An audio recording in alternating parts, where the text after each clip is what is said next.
Oh, my God. What? Alright, so the keybinds are fine. Hey guys, welcome to First Snow. This game is, I believe, I did not do a lot of research on this game, so I have no idea how long it is or anything like that, but I think it is a dating simulator game, and it's kind of like a make your own choice dating thing, so, and then again, I'm not exactly 100% sure, but it's called First Snow. I'm excited to get into it, and I took a creative break for about 2 to 3 months, and this was a while ago, but I went on vacation with my dad and his girlfriend to Mammoth. And that's a few hours away from where I am. It's like a 4-hour drive or something like that. And I did this so I could clear my head, because me and my dad have a weird relationship, you know. He's like, if you're looking at it from a script terminology, from a script writer creating a character, he is a character progression, then regression, then progression, then regression. Like, if you've ever seen those videos, the rise and fall of blank, that's exactly what my father is. So, yeah, basically that. And I thought this would kind of clear my head and help me kind of get out of this darkness I had been in, but it really didn't. And I've just kind of been stuck there for a while,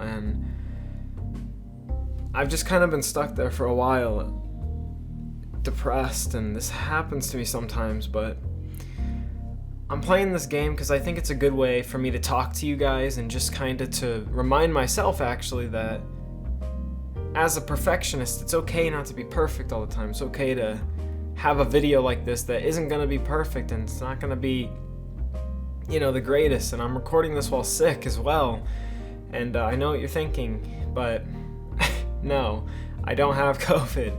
I won't get into the exact specifics about it, but, you know, I've just really been I've been lost, to say the least. I've been in the darkness, and this video is kind of like that, to help me in the future, to help me right now, actually, to help everyone, to help others, you know?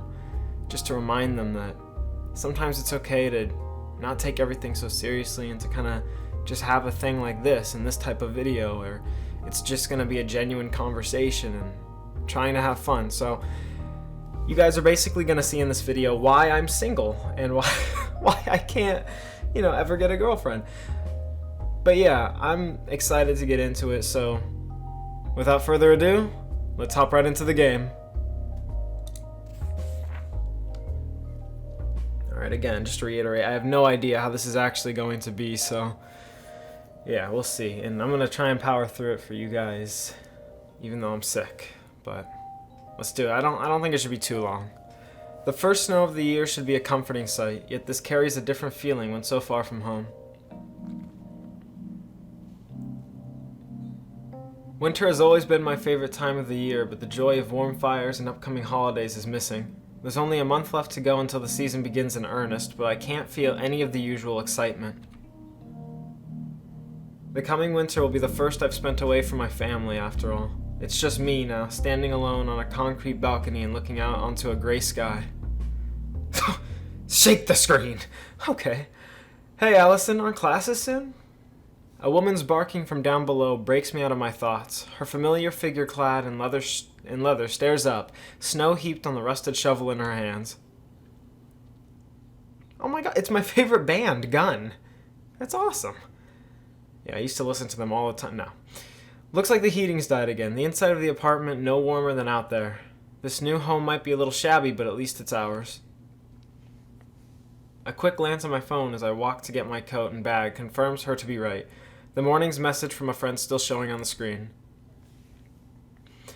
Big news, Allie! Yay, yay, yay! Tell you later in bio. Yay, yay, heart, heart. The idea of big news at this of all times fills me with worry. I'm already too busy just trying to keep up with my new life. With time marching on, I quickly slip the phone back into my coat and set off for the stairs. I shouldn't have a problem making it to class if I keep a good pace. The busily shoveling woman is still working away, her efforts obvious to see. The snowfall's been impressive for a single night, but a good amount's already been cleared. Her heavy breathing easily visible in the cold air. Keeping a Of course, I'm getting Discord messages. I don't know if you guys heard the notification. Keeping a brisk pace as much to get to my classes on time as it is to try and warm myself up. I try to wave a quick goodbye. It's obvious she won't let me go without giving her 2 cents, though. Oh my god. As she puts her shovel against the wall and takes a good stretch. I'm literally one of the most unpopular people in the world. And of course, the second I start recording, after frickin' 3 months of not, I'm getting notifications and text messages and stuff. My phone is literally lighting up. And I can see it out of the peripheral vision of my left eye because it's charging right now. Oh my god. Literally, I skipped school for 13 days straight. Didn't get a single text message from any of my friends or anyone asking if I was okay. And senior year was a fucked up time for me, right? I was in a really messed up place. Different. That was a while ago, but I was in a dark place then. And god, man, not one person texted me, but as soon as I start recording, then let's text Jackson. Then it's okay to... Okay. Now he's Mr. Popular. Yeah, it's so dumb how that works. Okay. Morning, Rose. Working hard already? Someone's got to do it. Not like those useless lumps will. Whoa. Rose jerks her head towards the apartments. She's not really wrong, but her usual tactlessness is on full display. Jeez, Rose is kind of mean. You all bundled up? Looks like winter's coming early going by the paper. I'll be fine, don't worry. Just take it easy on the way there, alright? I will. A weak smile is her response as I start off down the road. She knows that I'm right. Oh, sorry. I'm trying to do those internal, like, burp things and stuff where it's all internal, all the bodily functions. Because, yeah, I don't want it to... I'm trying to help you guys out right now. This is hardly the first exchange we've had like this. Every other morning, Rose comes up with something or another to definitely not be concerned about. I don't mind, though. That kindness is one of her better traits. The weather's been getting steadily colder for a while now. The few workers braving the morning chill are slowly making their... Oh my god.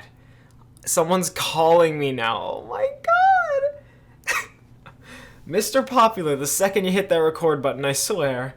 Okay, are slowly making their way down to the bus station for work. Those staying behind grumbling as they shovel snow from the roofs of their cars and their driveways.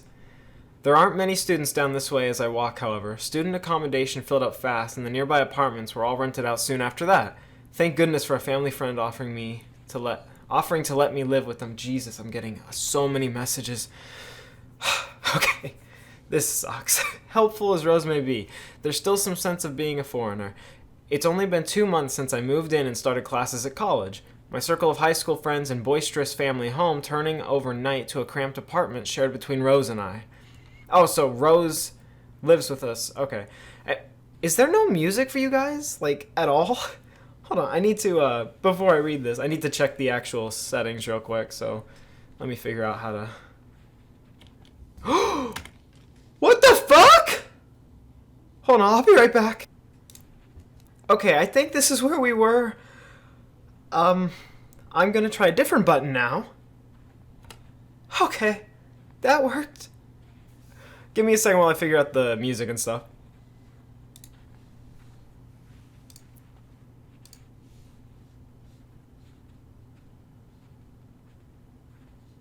Okay, so what the hell is text to speech? Okay, let's try text to speech then.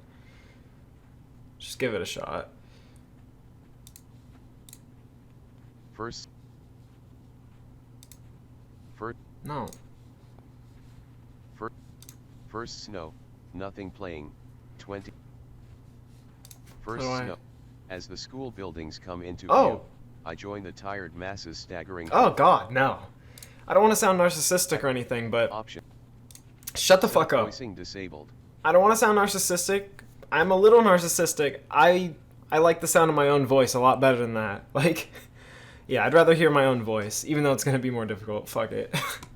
We're cool. So we have the cues on, and then general, we have all the volumes all the way up. So I double checked this, and it looks like that's working. So let's hop right back into it.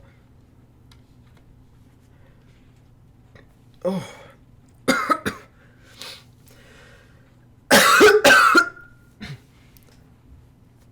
As the school building... Skip all that to right here. Edit it out, Jackson. As the school buildings come into view, I join the tired masses staggering through the gates and towards their classes. Much as I might worry, I know I'm not alone. I'm sure many of the students around me right now are going through the exact same thing. It's only now that I realize I haven't made my usual morning coffee back at the apartment to wake myself up. With little time before biology class starting, I'll have to content myself with a quick can of soda from the vending machine. Heading over to the Union building on the way to class, the morning chill has driven away the usual gaggle of those sitting on the stairs and blocking the entrance. Don't you just hate people that did that back in school? They would literally stand and crowd a door or a stairway, rubbing my hands together to summon some warmth I had on them. I literally hated everyone like that. With the heating being cranked right up, you could almost forget it's winter outside. My relief doesn't last long, however. Whoa. Huh? My heart nearly stops as a deafening clatter comes from ahead. Oh, wow. Oh, there we go. Now we got some music. A couple walking arm in arm skirt around the edge of the room, doing their best not to draw attention of a blonde woman nearby. She grumbles loudly before delivering another kick to the poor, abused vending machine in front of her. How do you... Abused? Shut the fuck up. Oh my god. I hate situations like these. Either I do nothing and feel bad for not helping, or step in and deal with the stress that comes with confronting someone involved. Oh shit, is this our first choice? We gonna make our first choice, boys? Alright. As I try to work my way out of this, my heart freezes as the woman locks eyes with me. I must make for a pitiable sight, with my hands raised defensively in front of me, her rage calming as she settles for staring daggers at the machine. Pitiable? I don't know. I'll figure it out later if it comes up again. Resigned to my fate, I reluctantly shuffle towards her as my heart beats wildly. As I do, her dour look is only made all the more intimidating from the bags under her eyes. Is something wrong? Stupid thing ate my money. No can or change at all. Threw $5 in there too. Oh, the vending machine here messes up sometimes. It's usually better to go through the cafeteria for drinks. They should fix it then. Nani? Recounting the event only serves to stir up her annoyance, another foot being jammed into the accused. The horrible noise makes me cringe again, and I'm starting to worry she'll hurt herself as much as the machine itself, because machines feel pain. Don't kick it again! Why not? Thing's already broken, isn't it? I want to say that I'd rather not get in trouble with the staff, but I get the feeling that wouldn't faze her. Oh, I hear a faint little heartbeat. Reviewing my options as quickly as I can. There's only one solution I can think of that might settle her down. I probably shouldn't, but if nobody's paying much attention, is this our choice, baby? We gotta make a choice finally? Let's go. Which drink did you want? She gives me a curious look after I manage to speak the words out, but eventually points. Ugh. Was just grabbing a lemonade on the way out. No, we gotta try that again. Was just grabbing a lemonade on the way out. Could you turn around for a moment? With great reluctance, she turns away as I ask. I doubt she could work out what I'm doing by looking, but it's better to be safe than sorry. Closing my eyes and silently mouthing the right sequence to make sure I don't mess it up, I go about my business. With any luck, the software inside hasn't been updated since I last tested this. Oh god. A long sigh of relief passes my lips as the vending machine rattles away loudly, dumping a can into the small opening.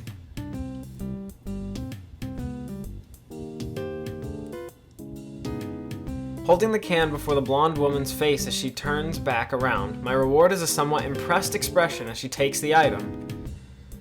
Now that she has her drink and had a chance to get her frustration out of her system, she seems to be calming a little. Her height doesn't help her look any less intimidating though. Why, is she tall or something? What does that mean? With that, I consider the matter settled as I nod and begin to walk away. Only as I leave do I realize my heart's racing after having to deal with her. I know, those tall blonde women, man. Oh man, it's very intimidating. Hey, wait up! Reaching for my instinctual response, I pretend not to hear her as I skitter away and disappear back through the entrance. Alright, so that was I thought we were gonna have a choice there, man. And like I said, I went into this game pretty blind, just to reiterate, and I don't know exactly what this is. I just thought it was a dating simulator type game, or make your own choice thing. I might be completely wrong. Maybe it's about freaking, I don't know, zombies coming to life and killing us all. I don't know. Maybe there's walkers outside the school right now. Who knows? It could be anything. Your guess is as good as mine right now. Well, actually, it's not, because by the title and thumbnail. Okay, never mind. The cold hits me like a wall as I leave through the door. I hardly mind, heaving a sigh to steady myself as I head towards classes. I only remember now that I'd intended to grab a drink myself, but fiddling with the machines probably made me too late. Yeah, that really sucks. I'm a professional YouTuber, okay? So that's why I silence my phone. That's why you guys don't hear the notifications. But it's like, I can see the light out of the corner of my eye. And, yeah. Because I'm a professional YouTuber. The empty campus grounds make me nervous, making me take my phone in hand to check the time. A quick glance is all that's needed to send me dashing towards the Sciences building.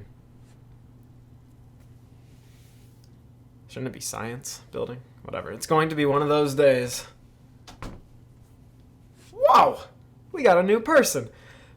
Panting from the run, I stagger into biology class with as much composure as I can muster. The sight seems to make a... pitiable! Oh my god, I'm such an idiot!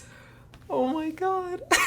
Yeah, make a pitiable impression on the professor who merely nods for me to take a seat. Okay, now I got it. Setting my bag next to me, I quickly take the seat next to a now familiar figure. The diminutive Caprice shoots a grin and waves as I sit, earning a smile in return. It's nice to see a friendly face. As the professor gets back to lecturing, I grab my still pristine textbook from my bag, flicking through to the bookmark I'd added for where we currently are. Movement from the corner of my eye takes my attention, a ripped piece of sketchpad sliding before me. Oh no! Your perfect attendance record. What happened? Honestly, I have this friend, Joey. He's one of my best friends, and he would love that I'm playing this game right now, if it is a dating simulator thing type. He loves these type of anime games or whatever, He loves this type of stuff, so... Oh my gosh. This note just made me think of him. And, yeah, it's... Oh, shoot. Okay. Her writing is surrounded by various doodles and scribbles already on the page. I should pay attention to the class, but it isn't that easy to wave Caprice off. Then again, this is largely reviewing what we covered in high school right now. It probably wouldn't hurt to chat with her a bit. Oh, okay, I gotta make a choice, so... I don't get to make a choice, okay. I write a brief reply and a little... Hold on.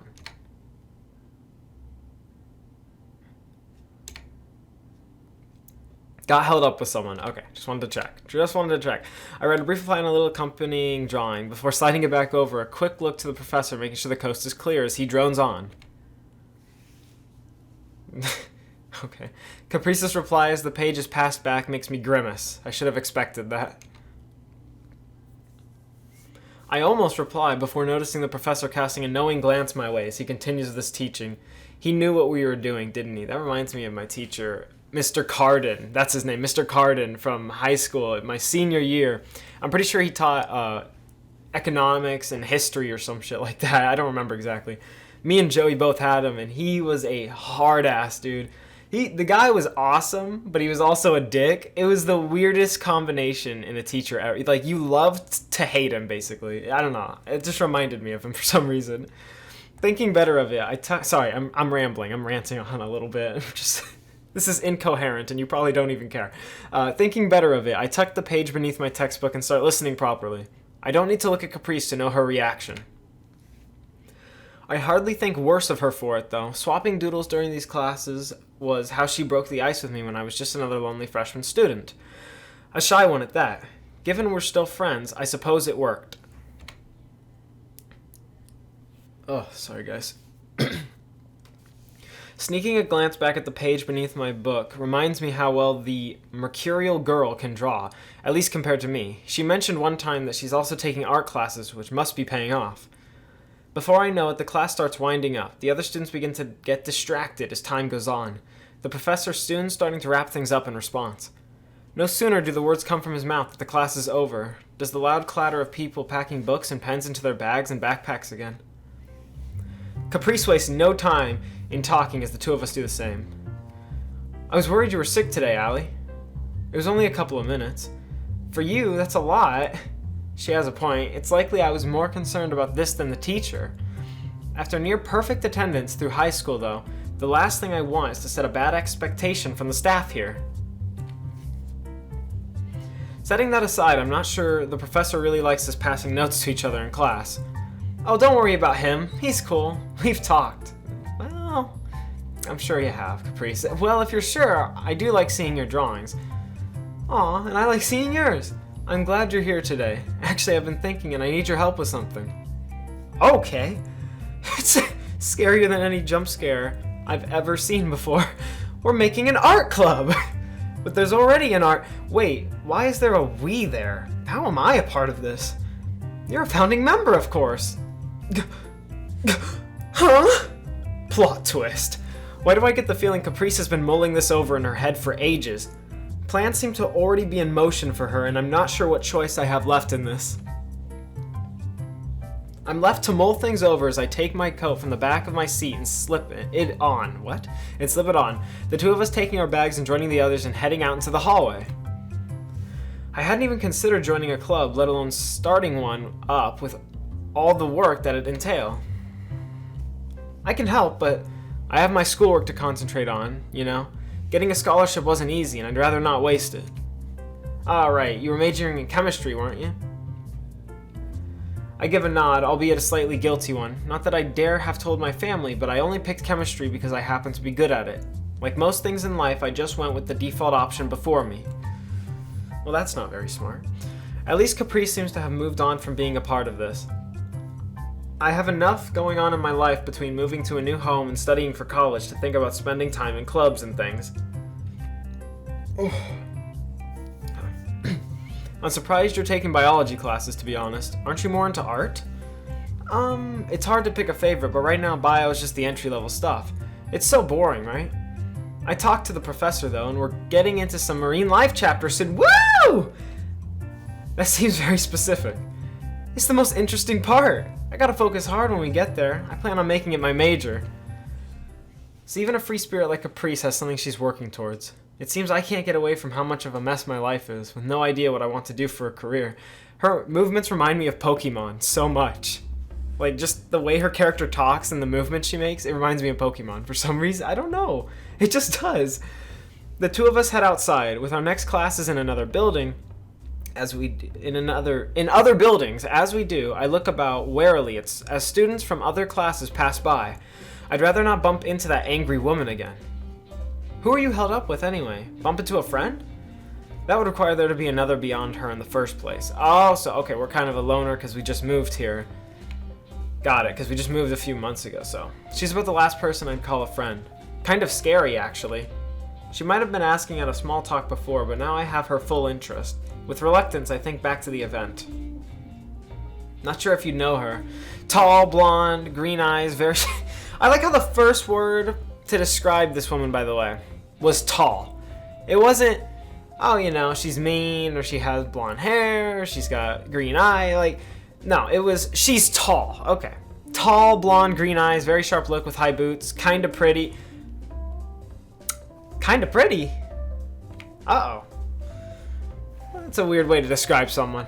Now that I have to think it through, she was quite beautiful, in more than her body, too. I liked her sense of fashion. Yeah, okay. Okay, Allison. Whatever you say, her sense of fashion. I think I know who you're talking about, actually. You do? Yep, our other founding member. Plot twist! Oh my god. This game's gonna have a million plot twists. This is the greatest plot twist ever. I'm serious. I know it sounded like I was being sarcastic or joking. I'm serious. That was a good plot twist. She hasn't dropped the idea of me joining at all, and now wants her of all people to be part of this? My reaction to the news is apparently shown on my face. If we're thinking of the same person, I've seen her around, and I've heard some things. She floats around the art department a lot, so the other art club tried to grab her. She didn't even pretend to consider it, just told them to get lost. Which means she's still free. If she already rejected one club, why would she join another?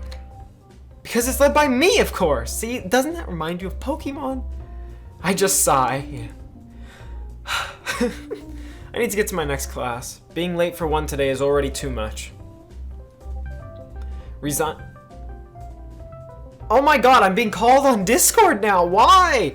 Why do I become the most popular guy in the world when I'm recording, but when I'm literally in a dark place depressed, it's like, oh, we don't care about Jackson. But as soon as he's starting to get out of that and trying to, be happy and stuff, oh, let's interrupt him. Let's all call him now. Resigned to my fate, I wave goodbye and start to head off. Not more than a couple of seconds later, I hear her calling out behind me. Oh, before you go, meet me on the second floor of the arts building after classes, okay? We need to get started on finding a club room and stuff. Looks like I'm going to be a part of this scheme whether I like it or not. Dealing with that woman again makes me shudder, but she'll surely just reject Caprice, and that'll be that. Alright, man. Walking through the halls at these hours is a wholly different experience to the normal hustle and bustle, where students gossiped in the hallways, organized dates, and hurried between classes with arms full of overpriced textbooks. There's now a sweet silence, all to be seen at the hour. At this hour is the odd straggler thinking more about dinner than schoolwork. Well, them and the Christmas decorations. I get the feeling that the arts and humanities staff take some enjoyment out of getting ready for the occasion, much like the school itself. The decorations look a bit ragged, probably have out every year, hauled out every year for decades. With little to do until Caprice shows up, exploring the arts building and peering into this classroom, or that winds up passing time. What? Okay. I don't know what I just read, but moving on. Heading up the stairs, I take my time strolling through the hallways. Everything is bathed in the orange of the sunset. The quiet of the halls giving the building a serene atmosphere. It's calming after the day's events. Okay. And I'm never going to hold my nose like that while reading again, because that did not work at all. Probably sounded horrible. Really did probably sound horrible there. It isn't until a good few minutes pass that I find the first thing of much interest. A single room with the door left open. With curiosity getting the better of me, curiosity killed the cat, I stroll up the hallway and gingerly step inside. At least I can close the door for them. With only a handful of chairs actually set against tables, I think the room unused, if not for the paints, papers, and sketchbooks strewn across the tops of the cupboards. If Caprice wanted what the fuck is that? If Caprice wanted a club room, this would be as good as any. Okay. As I peer about, the sight of one particular canvas amongst it all catches my attention. I wonder why. I wonder why. I wonder why. The painting of a woman standing in water sits drying on the easel. See, I don't know painting words, so I'm probably going to mispronounce a lot of stuff like that, so sorry in advance for that one. Easel, I'm going to say. Yeah, sits drying on the easel, the painter's utensil still lying about. Okay. Oh yeah. I don't know why, guys, but this one's kind of my favorite. Stepping up to look at it, I'm surprised by how old-fashioned it is. Like the kind of oil painting that would be drawn a century or so ago. Every brushstroke and line has depth to it, the painter's every movement clearly visible.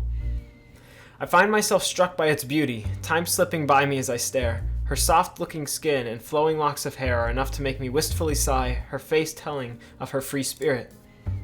It's beautiful. Whoa! My thoughts are suddenly interrupted. I love how they just violently shake the screen. My thoughts are suddenly interrupted by the creaking of the door opening further, causing me to whip around in a fright. Oh, you hear that heartbeat again. The particular person standing in the doorway, looking straight at me, does nothing to settle my racing heart, much less the fact that I'm not even supposed to be in here. Sorry, I quickly try to stammer out something, but the words keep catching in my throat. Oh, it's vending machine girl. Allison! Allison Merlot. So you do have a name. I'm Eileen Turner for what it's worth. Alright, no.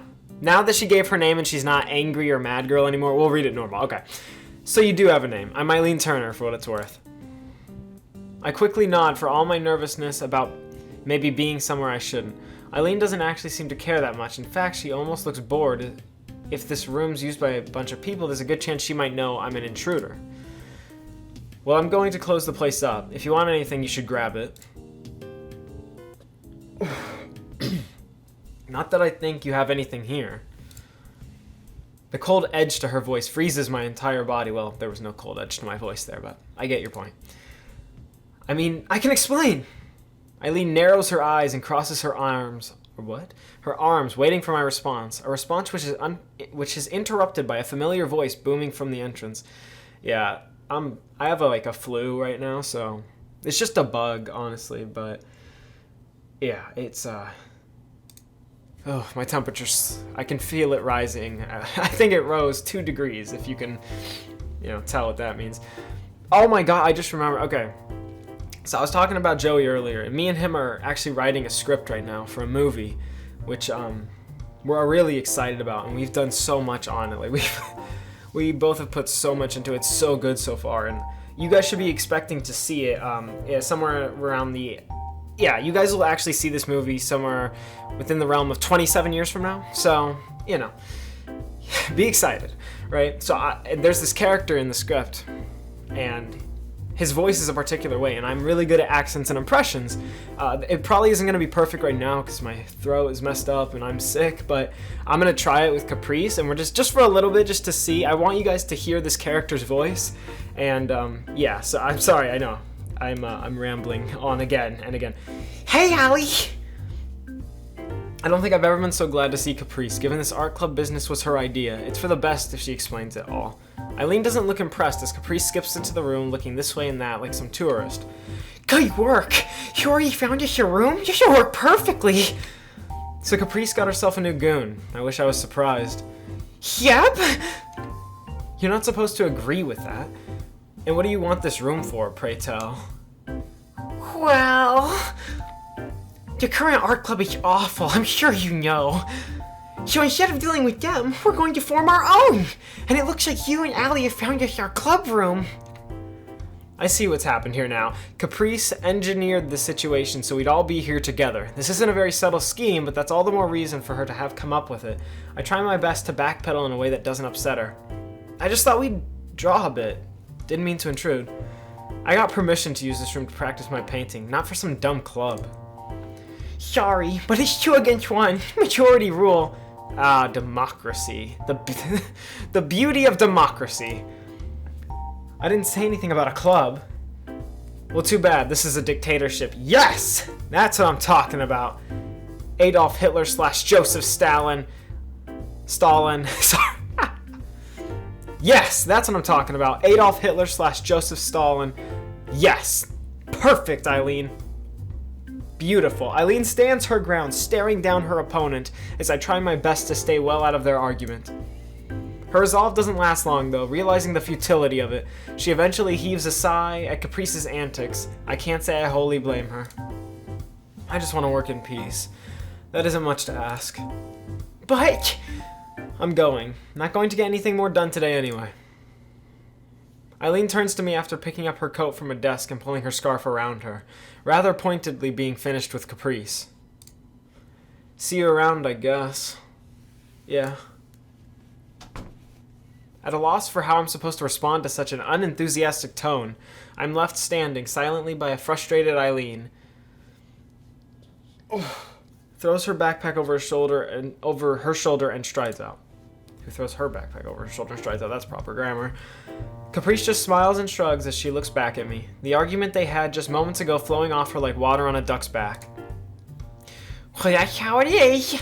I feel like I got dragged into something. I didn't really think that'd work, but it was worth a try. She's not listening to me at all. Am I really just an instrument to try and win this argument between them? No, I can't think that. Caprice is forceful, but she means well. If this did end up being a club, I'd probably enjoy it. Caprice certainly wouldn't make it dull, and I think if Eileen got to know me, she'd be nicer to me. What? If Eileen got to know me, she'd be nicer to me, but I don't want to risk Eileen getting even more annoyed with me. It feels like I've been left to hunker down in a foxhole in no man's land, and all I can do right now is hold my helmet on tight. As the orange of the sunset starts to wane outside, it becomes obvious that nothing more is going to get done today, just as Eileen said. I'd better head home. It's getting late. See you tomorrow. See ya! If you ever want to drop, feel free to drop by the new club room. Alright, so I just wanted to... I got the crazy high laugh. That's how we write it in the script, by the way. Crazy high laughter. That is how we write it right after he says certain things. So I just wanted to show you that voice of that character. His name is Kenneth in the script. So yeah, just messing around. Like I said, this video is literally just to, you know, because I'm a perfectionist, and it's literally just to kind of remind myself that it doesn't always have to be perfect. The content you record or things in life, you know, it doesn't always have to go 100% according to plan. So this is just kind of a reminder, yeah, for myself, but maybe also for other people out there that kind of are like that as well. Precisely none of what Eileen said penetrated, did it? I just give a weak smile as I wave and take my bag, idly wondering if Rose will be cooking something for dinner or bringing home takeout. It's something more heartening to think about than today's efforts anyway.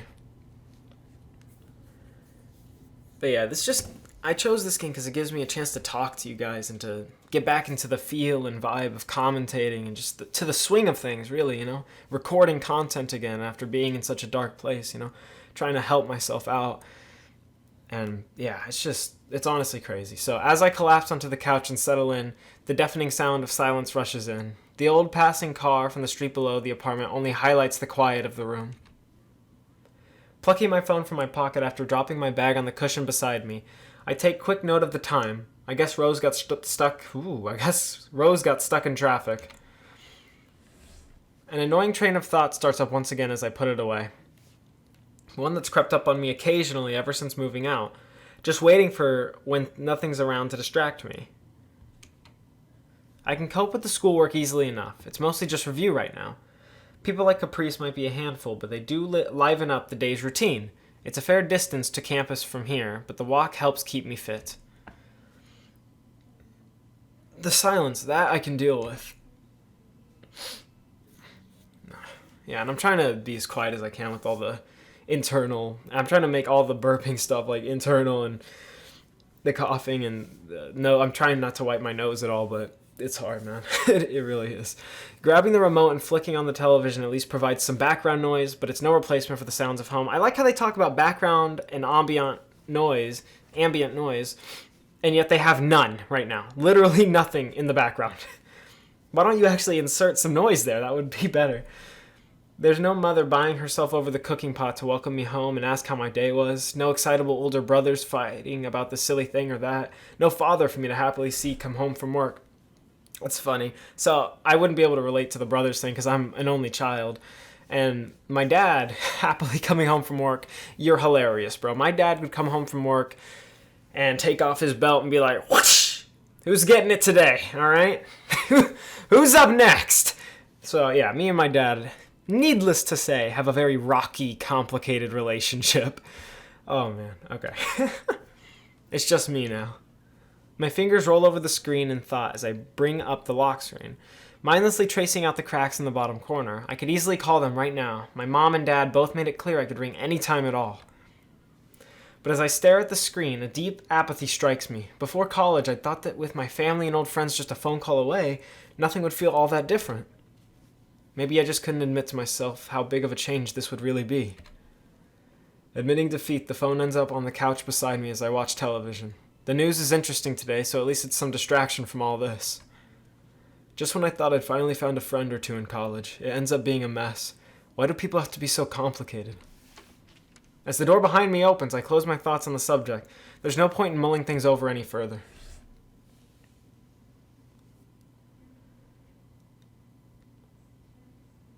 Act 1, Art Matters. Okay, so I guess we're halfway through then. Awesome. Which is good, because I really shouldn't be recording right now. I feel pretty horrible. I don't know how else to explain it. I feel like shit. I feel like 10 pounds of shit in a 5-pound bag of shit that's just shittier than the shit itself. Okay.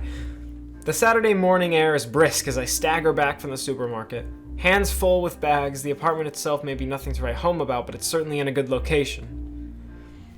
I still don't feel like I've been pulling my weight when it comes to daily life with Rose, but at least I can help with errands like groceries. Her attempts to teach me handiwork skills have been less successful. Even this much has been a learning experience. My parents usually doing the shopping back when I lived with them. Reaching the apartment... Gross. You see this, you guys? Gross. Cigarettes are gross. All right, this is killing you. Rose, yeah, is that her name? Yeah, Rose, take it out right now. They are killing you. Come on. Come on, Rose. Reaching the apartment, I find Rose crouched outside and working on her motorbike. She looks perfectly content as she whiles away her time with tools spread around her, as if a child happily playing with her favorite toys. Oh yeah! Every child's favorite toy. Cigarettes and motorcycles. Excellent. Working on the bike again? Oh hey, that was quick. Yeah, every child's favorite toy, boys. Cigarettes. And where's that motorcycle? Oh my god, she levels herself up with a grunt before pulling back the edge of one bag with a finger to peer in, then another. I'm a little worried as she checks over my work. Having to hold my breath as she does isn't exactly helping. I'm still not used to the acrid smell of her smoking, but maybe that's a good thing. Good work, everything we needed and no weird impulse buys. Did we need more window cleaner though? That is a good thing, Allison. Just to clarify. You said to grab necessities if they're on a scale and don't spoil, right?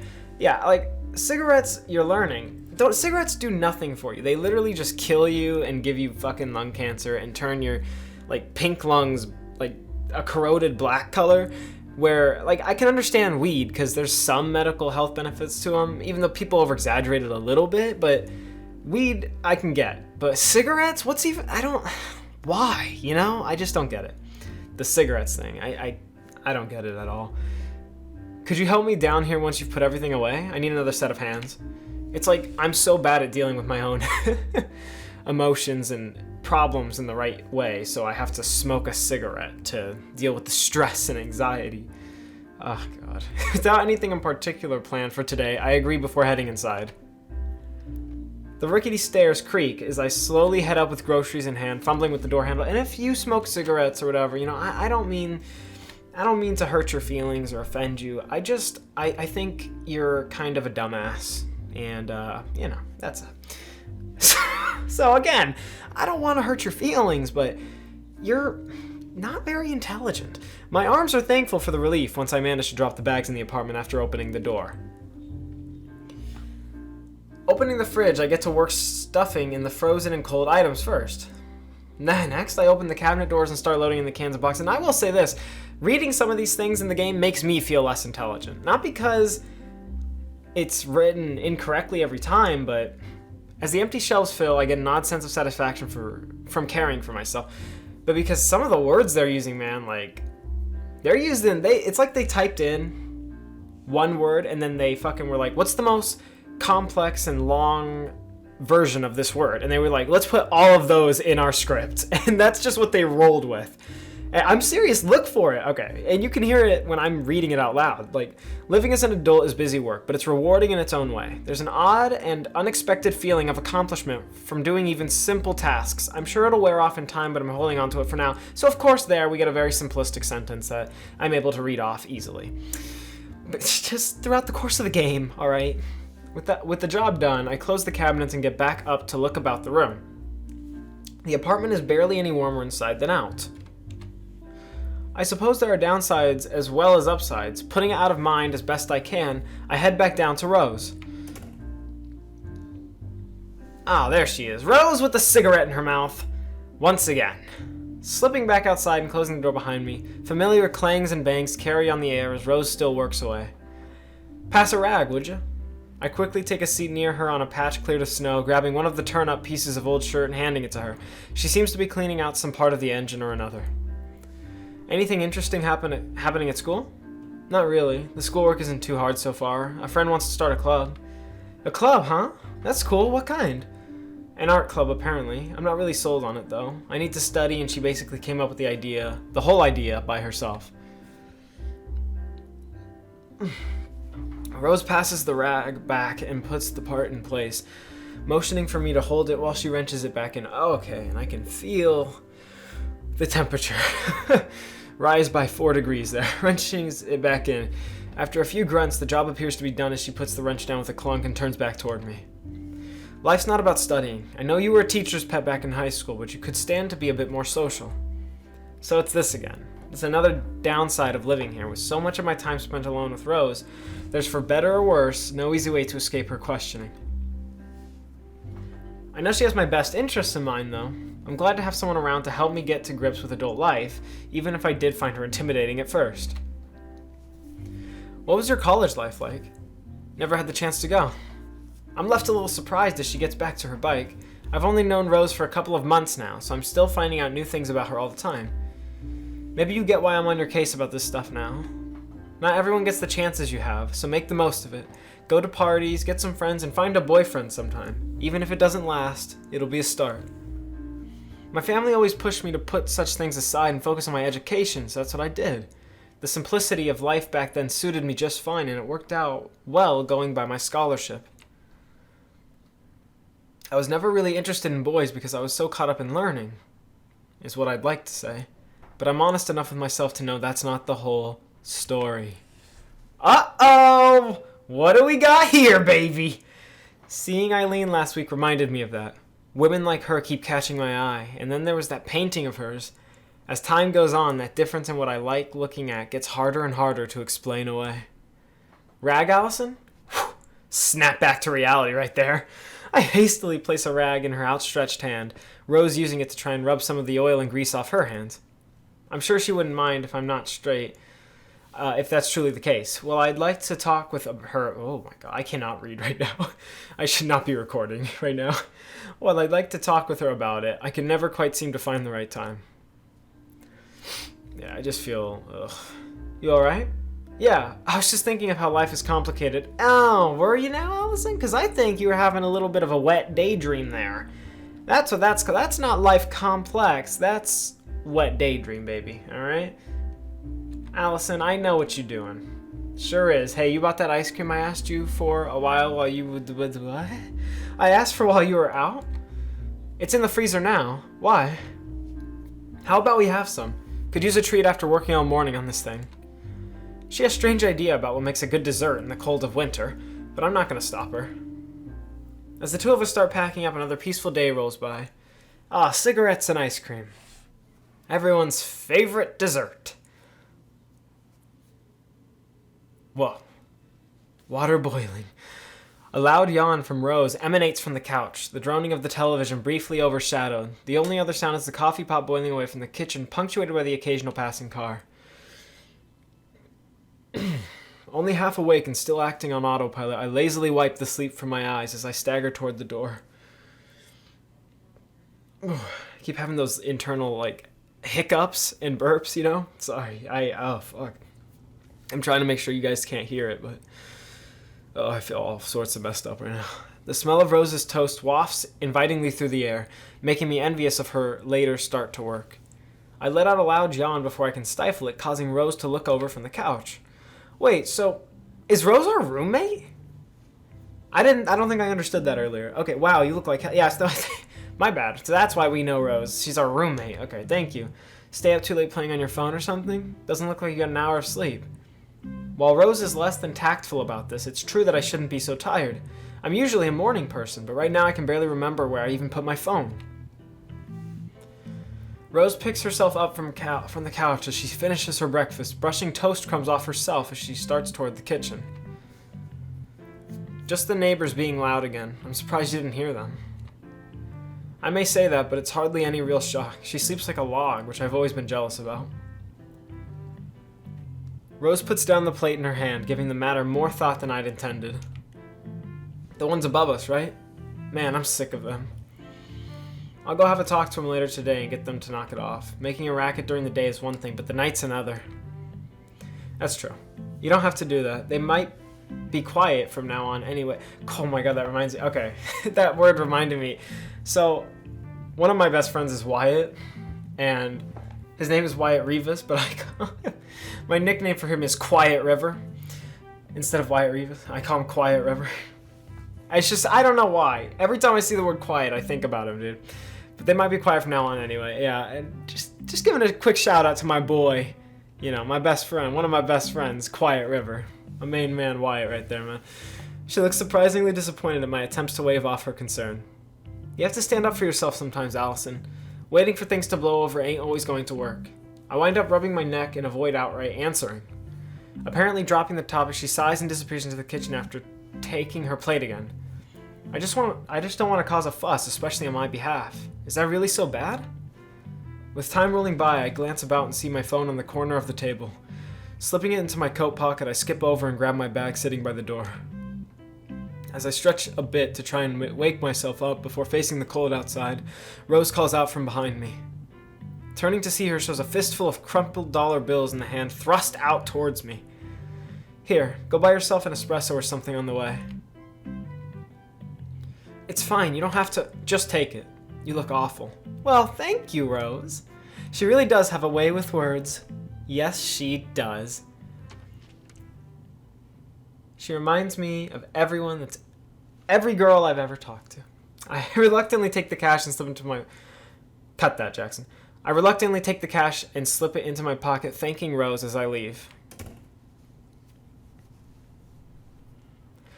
As soon as I get out the door, the weather hits me. Looks like it's going to be a harsh winter this year, with the cold of the snow dumping down being made all the worse by the chilly fog hanging in the air. Twisting my head to and fro to bury it in my scarf a little better, I set off down the road with hands firmly lodged in my coat pockets. There don't seem to be many people around that are braving the weather. Not that I blame them. To and fro? They mean to and from, right? Anyways, as the muffled sound of snow under tires rings out, okay, a garbage truck rumbles by. It's only after a few worrying seconds that I remember I did indeed put the garbage out for collection yesterday. Said no one ever. Reaching the campus, the welcome sight of a cafe nearby lifts my spirits. I've overheard students mentioning the coffee here is good, and it's conveniently right next to campus. It looks homely enough from the outside, and only has a handful of people inside at this hour, as I peer through the windows. With a quick brush of the fallen snow off my shoulders and bag, I take a breath and walk in. A bell above the door rings out as I enter, the smell of coffee on the air combining with the homely styling inside, making for an immediate cozy atmosphere. The Oak Tree! That's what I'm talking about, baby. The Oak Tree. It's our coffee shop. Joining the couple of people in line, I quickly rehearse the order in my mind to make sure I get it right. The barista's nice smile towards the other patrons keeps making me trip over myself, and I've never been great in dealing with strangers. Did they, hashtag relatable, did they write this character after me or something? Coming to the front of the line, I manage to blurt out my order of a latte with sugar before I can mess it up. She smiles and takes my payment, leaving me to wait to the side as it's prepared. I briefly consider having it here, given how relaxing the cafe is.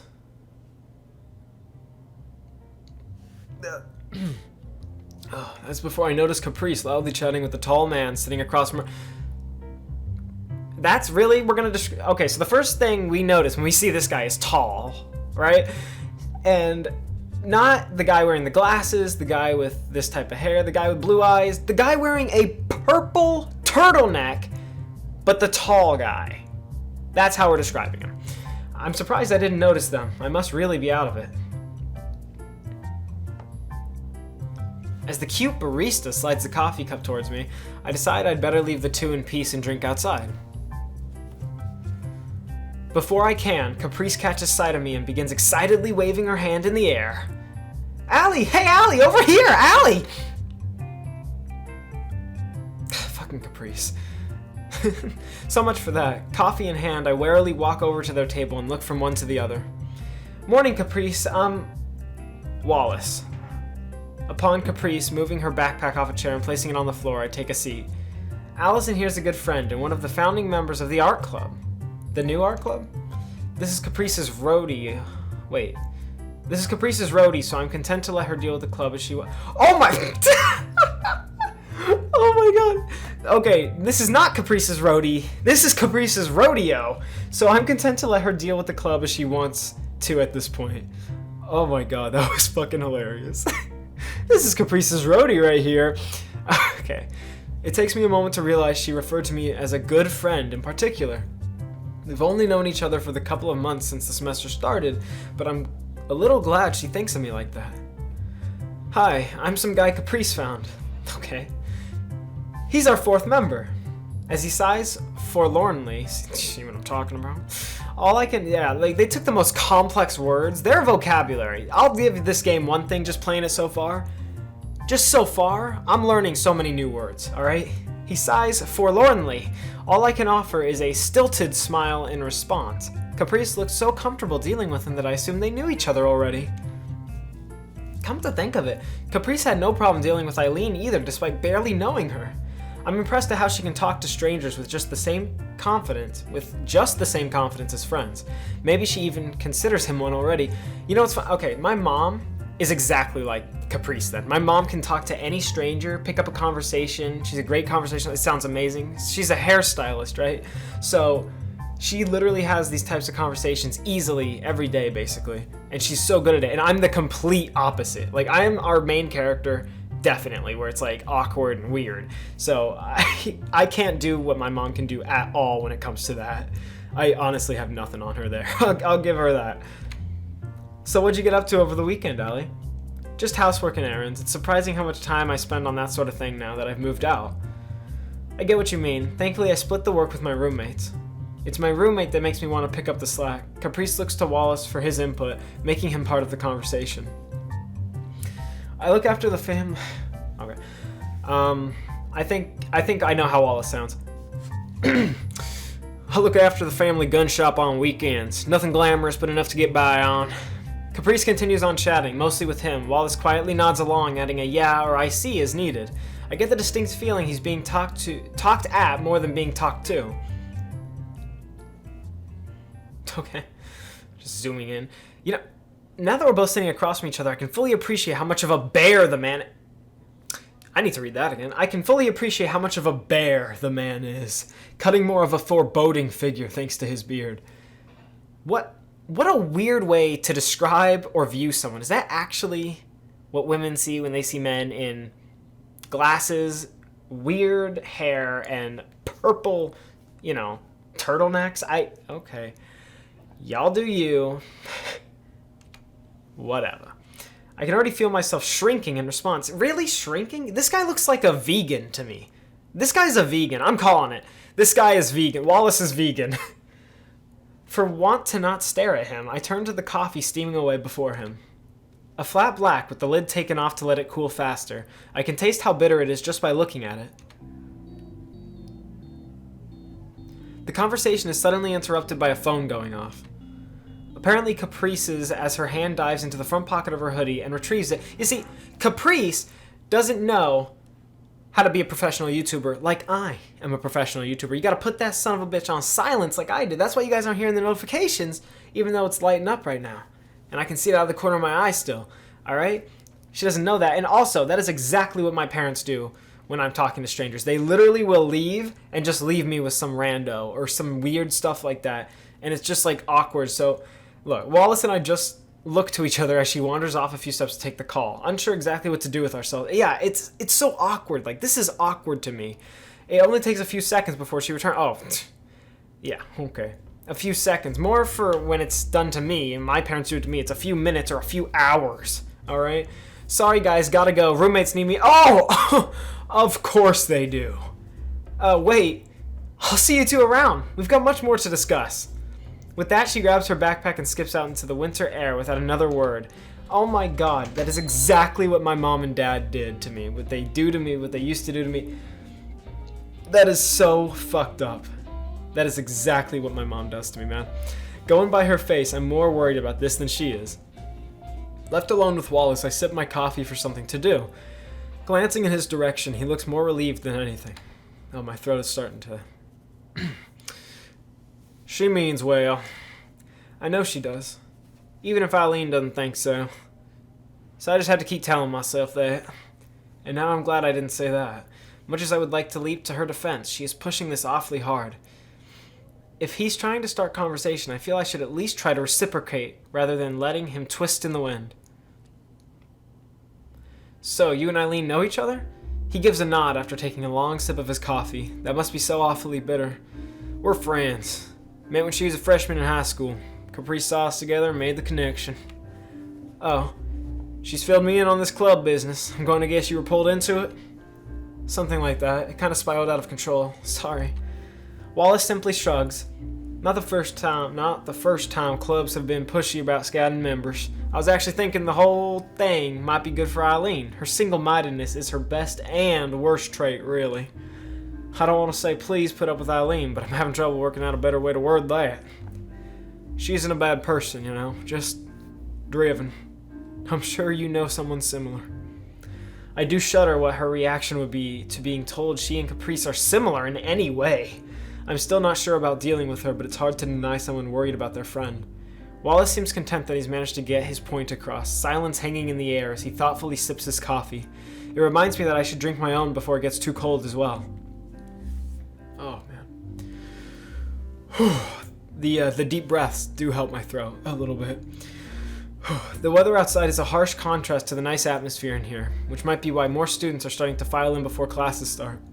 The coffee's nice as well, so maybe I'll make this a regular spot, if I can afford to, that is. So I think this game has 3 acts, by the way. So Act 1, 2, and 3. And, we're about halfway through. I'm pretty sure we're on Act 2 or whatever right now, so yeah, we should be closing in on the ending pretty soon here. Been recording for a little over an hour, so.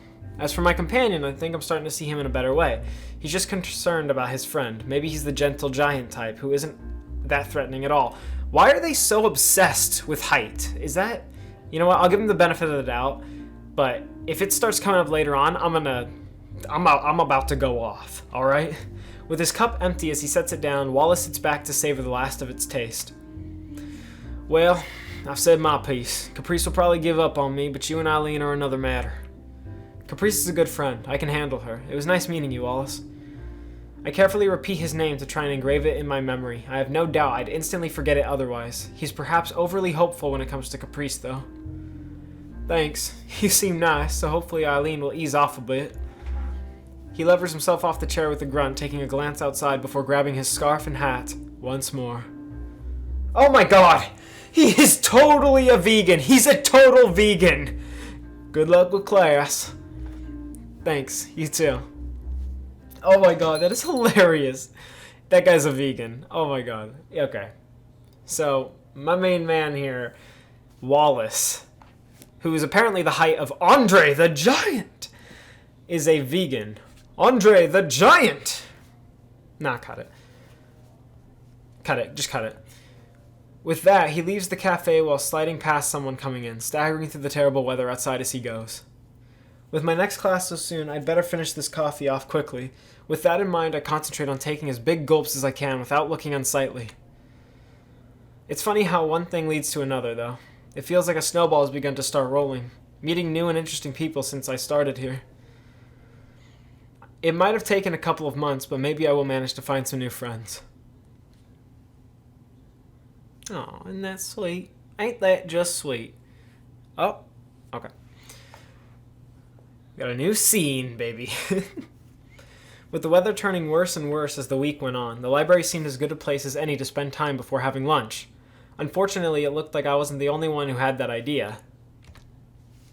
While the library here is bigger than my previous schools, that doesn't matter much when a large portion of the students are dumped inside. Huh? What? Okay. Well, my first choice would have been using one of the computers. That's obviously out of the question. Oh, yeah. Obviously. Obviously. This place is crowded, man. Obviously out of the question. Worried about looking like a dork as I loiter about, I start walking slowly through the library. Thankfully, nobody pays attention while I glance from side to side for an empty table or desk. Who would be paying attention? The students? There's no one here! The students who are actually studying seem to be outnumbered by those gossiping with friends or catching up on sleep. Really? 'Cause I don't see them. It's only in a far corner of the room that I catch a familiar face, albeit not necessarily a welcome one. Oh my god. Eileen sits hunched over a thick textbook, occasionally scribbling into a small notebook beside it as her finger stops every so often on one important part or another. It's hard to tell if she's annoyed or just studying hard. I consider leaving Eileen to her studying and braving the weather outside before she rubs her temple and looks down mournfully at her notebook. That pose is all too familiar for any student. Is it, though? I feel a little bad for her, given the vending machine problems and how she wound up with Caprice stuck to her. She doesn't seem to have very good luck. She might not be the friendliest person, but if I could help her a bit. With Wallace's words weighing on my mind, I grimace and accept my fate as I begin walking to the otherwise empty table. She looks up and catches my eye as I come near, so I guess I'm committed to this now. I guess I'm committed to this now, too, because I don't get to make any choices. I was absolutely wrong. My existence has been noted. I don't think that could sound any more perfunctory. I don't think that could sound any more perfunctory, but at least she isn't shooing me away. You know what? This game is doing wonders for me because it is broadening my knowledge, the things I've learned. It is widening and broadening and expanding. It's broadening and expanding my vocabulary. I will give it that. Setting my bag beside my chair as I take a seat, I pull out my phone to check for any mixed messages and switch it to silent before placing it on the table before me. Hi, surprised you're not in the art room. I don't live there, Wouldn't it be more private than here, though? She lets out a long, miserable groan as her head sinks. Hardly difficult to work out what that means.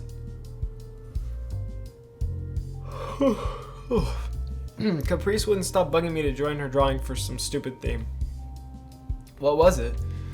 I wasn't really listening. Christmas scenes or something. She's barely even listening to me as she tries to wave me off. Caprice is probably scurrying around campus as we speak, hoping for me to join her as a drawing partner. What are you studying? Math. It's been kicking my ass, so I need to get my head around it for these stupid gen ed classes. Okay, I've never heard of that before. Eileen barely lifts her head up from the notebook as she speaks, looking over the table at her work. Various practice equations over the equations cover the notebook's page. I have to admit, I do admire Eileen's drive. I was just going to pass some time in the library reading, but seeing her work away has made me feel a little guilty. You any good at this stuff? Math? Well, I ended up skipping the skipping the gen ed class. Oh, general ed! Oh! I've heard of that. Okay, I know what that is. At first I was like, what the fuck is a gen ed? Like, I've never heard of gen ed classes before. Okay, skip the gen ed classes thanks to my placement exam results. Someone spent their time studying like a good little teacher's pet. Nothing like that. Math and science are easy enough, so I ended up coasting along. I need to learn how to study now that I'm here. Eileen's eyes narrow. Maybe she wasn't exaggerating about her skills. After having such an easy time in high school, it's easy to forget I'm the odd one out here. Of course, I'd put my foot in my mouth just as I was starting to break the ice with her. I mean, if you want, I could have a look at your work. She's hardly enthusiastic, but shrugs and moves herself a little out of the way. My curiosity's gotten the better of me. Coming around the table and looking at the notebook from behind her, I take a gander at her notes. So I wanted to say thus far, but because of how complex the wording has been, so I'll say the so far. At least this is easy to read, given her immaculate handwriting. The more I check over her notes, though, the more the corners of my mouth drag down. What does that mean? I've never... Corner of your mouth drag down? Dude, this game... I'm intelligent, but this game makes me feel like a dumbass. It really does. She's done a good job of showing her process, and the first couple of questions covering expressions look right at a glance. When it comes to polynomials, right? That's how you pronounce it? However, the next two have odd leaps of logic, while the last meanders off into the wilderness. Yeah, I like how I basically mess up every other word in that thing I just read, and as I brag about how intelligent I am, right? I realize I should say something to express how she's done so far, but the windows of time to say something even mildly positive to soften the blow has long since passed. So it's like that, huh? You got some of it, right? That didn't help. Oh, man. Honestly, yeah. Oh, man. I shouldn't be recording this right now, but I needed to, to get out of this frickin' thing I've been in, and just, this makes me happy, even though I know I'm bitching and moaning and complaining about being in pain and suffering right now, but, even though I'm sick, this makes me so happy. Just having this honest conversation with you guys and talking like this is amazing to me, It really makes me so happy. It makes it so worth it, in my opinion, and it really is helping me, and I think it has helped me, to get out of this depression and darkness that I've been in that I brought up earlier as a theme in the video. So, yeah. Polynomials do seem to trip a lot of people up, so she isn't catastrophically bad at this. Still, considering this first semester of Gen Ed subjects is mostly reviewing what we did in high school, this isn't a promising start. Mind if I scribble on this a bit? Knock yourself out. I reach over to grab my pen from the other side of the table before hunching over her book and jotting down a couple of notes. First up are a few pointers to where the first two polynomials went awry, before taking a parallel crack at the worst of them. Pausing for a moment halfway to check the logic of what I'm doing, I'm satisfied I'm on the right track as I finish it off. The results look about right. Eileen flips over the textbook page on cue to check my answers, looking a little dubious as she does so. Vindicated by the matching result, I feel a good bit of relief at not making a fool of myself in front of her. At least one of us has a head for this stuff. Does it make more sense to you now? She takes a thorough look at my scribbles on her notebook, eyebrows furrowed as she tries to pick up the reasoning. I can't help but glance between my notes and Eileen as she looks over them. If she didn't project an aura of wanting to be left alone all the time, just her looks and her style would probably attract people. I think so. You don't sound too sure. This is about as confident as I ever get with math, so don't worry, I'll have to repay you sometime. Taking that as confirmation that my job is done, I return to my seat as Eileen leans back in her chair. It's nothing really. You should ask your professor though, if you're not confident doing polynomials. Needing to ask them doesn't mean I want to. Given how frank she is, I guess this must be a matter of pride rather than shyness. Maybe that's where her stubbornness comes from. Why are you wasting your time here with me anyway? Don't you have some friends to do friend things with? I only really know you and Caprice. Met Wallace the other day, actually. So that brat was trying to drag him into the club too? Wallace may think it might be a good experience for her, but Eileen's disdain for Caprice isn't going to be hard to overcome. Isn't that disdain? I thought that was with a T, disdain. I'm going to read it like that, but Eileen's disdain for Caprice is going to be hard to overcome. Hearing my phone vibrating on the table, I quickly pick it up to see who's messaged me. I quickly force myself to keep a poker face as the name comes into view.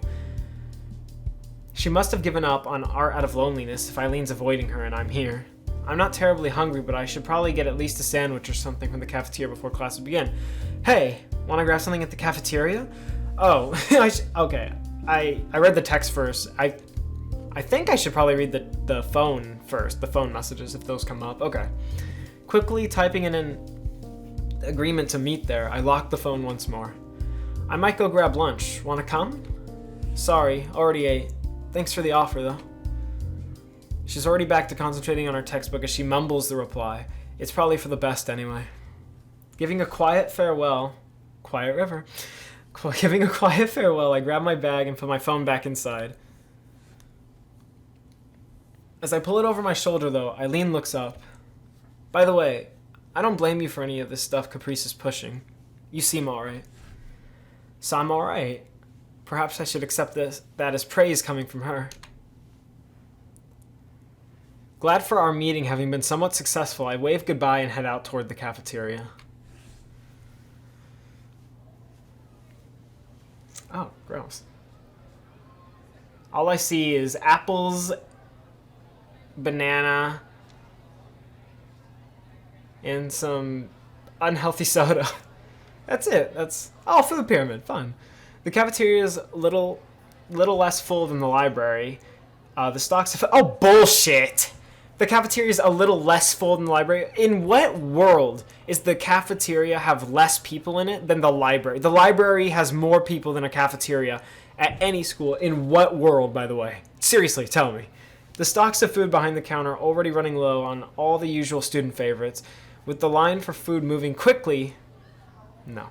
I managed to grab the last set of sandwiches and move on. Scanning about, I notice Caprice sipping her juice. An empty tray before her. She sure eats fast. Glad for the company either way, I walk over and take a seat at her table. Hey, Allie, long time no see. We saw each other yesterday. How's everything going? How are your classes? Not too bad. It's all familiar enough right now. Not that everyone's doing as well as I am. As I unpack my sandwich and begin to nibble, begin to nibble? What are you, a rabbit? I begin to nibble on my food. Oh, God. Here we have the elusive Allison Rabbit. She's nibbling on her favorite cafeteria food right now. Okay, no. My thoughts turn to the woman in the library. I feel a little sorry for her. Eileen's struggle reminding me that I have it easier than some at times. Then there's the matter of her in the club. Setting my food back down, I decide to tackle this more directly than usual. If Eileen can be so direct with others, and so could I.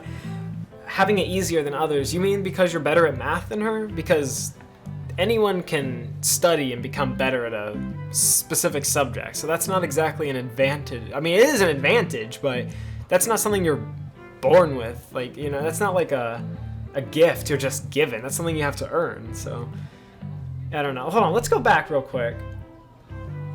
Not that everyone's doing as well as I am. As I unplug my salmon and begin to nibble, my thoughts turn to the woman in the library. I feel a little sorry for her. Eileen's struggling remind me that I have it easier than some at times.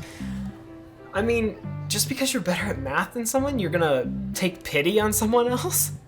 Like, that's not a reason to feel sorry. Like, if someone got screwed over and they don't have a choice in the matter, yeah, you can feel sorry for them, but she's just...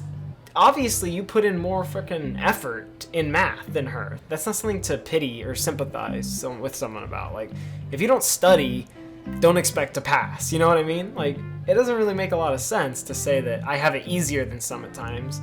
You had to waste more of your time studying to become more intelligent at that subject.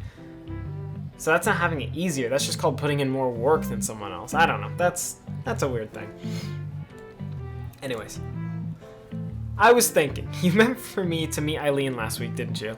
But, oh, I guess she kind of said she was born intelligent, just kind of good at it. Yeah, you know, okay. Look, yeah, whatever, it's fine. It's fine. I'm just ranting for ranting's sake. I was thinking, you meant for me to meet Eileen last week, didn't you? She's fun, isn't she? Something like that. Yeah, something like that. Oh my god. That painting of the girl in the water was really pretty. Yeah, I'm sure it was. She's really good, huh? No wonder the art club tried to grab her. About that, well, more about Eileen. Ugh, I'm not sure it's a good idea to be forcing people into this club. I know you're excited to get things started, but just because her art's good doesn't mean she wants to be in a club. You sound like you're not really into it yourself.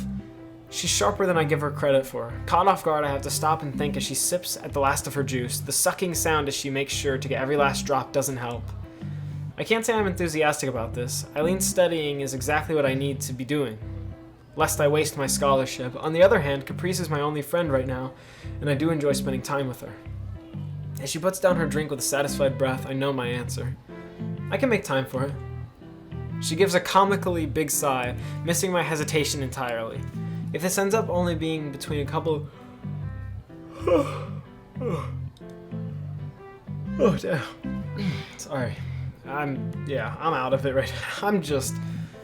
Whew, like I said, shouldn't be recording right now. If this ends up only being between a couple of us, maybe it won't be too bad, as long as it's not a whole bunch of people getting involved. I want to do this for her sake as well, you know? Eileen's kinda lonely all by herself in that room. Huh, I hadn't considered that Caprice was coming at it from that angle. It makes me think a little better of her. What she says makes me reconsider Eileen's actions in another light as well. I wonder how much of her reluctance around this isn't due to Caprice herself, but rather her feeling used by the other club for her art. So that's a good thing for me to talk about. I'm a philosophical nerd, you know? I love philosophy, so one of the philosophical ideologies that I subscribe to full-heartedly is that we are all products of our prior experiences in life. So if you'd been like used before like that, it makes complete sense to me that Eileen's character is totally like that, and it makes complete sense to me that our character Allison is completely one way as well. So yeah, just as someone who loves philosophy, I think about stuff like that a lot. So yeah, one of my favorite philosophical quips, if you will, is the grass is always greener, and basically that just means you always think someone else's spot is better. So if you work at Target, or like, you can work at Target or Vons, and you work at Target and then you hear one good thing about Vons, you're envious of it, right? You're always envious of the other thing that you don't have and you want it. And then once you get it, you're envious of the other thing that you already had and you don't have anymore. So the grass is always greener. It's a weird thing, but it's interesting to look up and really delve into what those things mean. And Yeah, I love that one. The grass is always greener makes total sense to me because it's so freaking true. Because you're just expecting happiness to find you, right? You're expecting it to just happen. But that's not how it works. You have to work for it. And even then, you have to understand perfection, like we were talking about earlier, is this artificial concept. Perfection is unattainable. To err is to be human, right? So it's just natural, and that's what this video is all about. And that kind of set me up perfectly to explain all that, which I love. Thank you for that game. Thank you, First Snow. Yeah, but wow. I don't know. That was just interesting to me. And like I said, you guys probably don't care about my rants, and wow, I am ranting. But there's just stuff like that I love, man. I love it so much, you know? Alright. Seeing that kind of talent makes you kind of envious, though, right? Well, I just drew a bit in high school for fun. I don't think I could ever manage something beautiful like that. Yeah, see, we were talking about being envious, and envy in general. But I bet you she's envious of the way that Allison, or Caprice, can be friends with, like, random strangers. Like, it's just, you would rather have that. We keep chatting, but Caprice's earlier words stick firmly in my mind. So yeah, the grass is always greener, man. Dude, I love stuff like that, alright? If you ever want to talk philosophy with me, like, I'm down, 100%. If you ever see me in real life, because my accents and impressions in this episode are it's gonna be one video. I don't care how fucking long it is, because it's lasting a little longer than I thought, but yeah, it's gonna be one video. In this video, they're gonna be bad or off. So ask me to do them for you in real life if you're interested, and I will. Like, I got you, man. Like, I'll try to have a conversation in an accent the entire time we talk, and that's just kind of fun. So, you know. And I like to say that because I haven't really come up with a name for the subscribers on my channel, but what I want to do is I want to call you guys the Last of the Real Ones Nation. And I don't know if you like that, but the Last of the Real Ones Nation. I know. Generic, stupid, lame, but the Last of the Real Ones Nation, I mean, that's what you guys are to me, because I feel like we're authentic, we're genuine, we're awesome, loving, caring people, you know, at least that's how I am, that's how I view myself at least, and that's how I view you guys, you know, when you are a part of this experience and you hit that subscribe button, you're a part of this family. This is what I'm trying to grow here, a family, because I'm not that amazingly close with mine, so that's what I view this as. And yeah, I just I want you guys to know that the Last of the Real Ones Nation. So only true fans are ever going to know that, because this will probably be one of the only videos I say it in, and it's going to be a long one. So yeah, we'll see, man. Oh god. All right, back on track. Enough rambling, enough ranting, Jackson. You gotta stop. You gotta stop. We may meet every school day and talk quite a lot.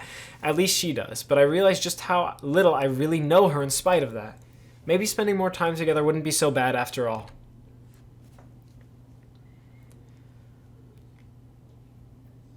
But yeah, okay, yeah. We haven't gone to the next act yet, or the final act, or whatever it is. Because I'm pretty sure we're on Act 2 right now, so yeah. It is what it is, though. With time on my hands, thanks to that last class of the week finally being over, some quiet sketching would be a nice way to unwind. With that in mind, I wake my way up to the art room. Studying would be the proper thing to do, but I'm just too burned out. Not that this stubborn cold helps either. While most classes are winding down, the professors are aware that the looming holidays are a big distraction. Others have tried ramping up the workload to try and cover everything in their semester plans. I might be keeping up, but plenty aren't. With my big... What? Okay. With my bag tucked under my arm, I give a sigh as I stagger along the snowy path to the arts building. It would be nice to feel like I'm doing more than treading water in class and socially. Stepping into the arts building with its strung-up decorations reminds me to look on the bright side. It's already the middle of November, so not long until Christmas and being back with my family. I'll be thankful to be back with them even if the rest of the holiday period is a wash. I managed to angle around a chatting group of friends blocking the hallway, no you don't, and start up the stairs without bothering them, another small success.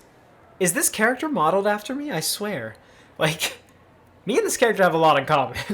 Alright. I briefly wonder if Eileen's in the art room. As I proceed along the second floor hallway, her paintings are always nice to see, but whether she thinks of me as just another pain, like she views Caprice, weighs on my mind. What? Oh my god. Opening the door to the quiet room, I can't say I'm surprised at the sight before me. Of course she was going to be here. Eileen's eyes glance over as I gingerly shut the door behind me, ending up being the only acknowledgement of my presence at all before she goes right back to her work. Curiosity about what she's painting gets the better of me. Is it okay if I watch? That's what she said. Go ahead. She doesn't bother to look at me as she says it, but doesn't sound reluctant either.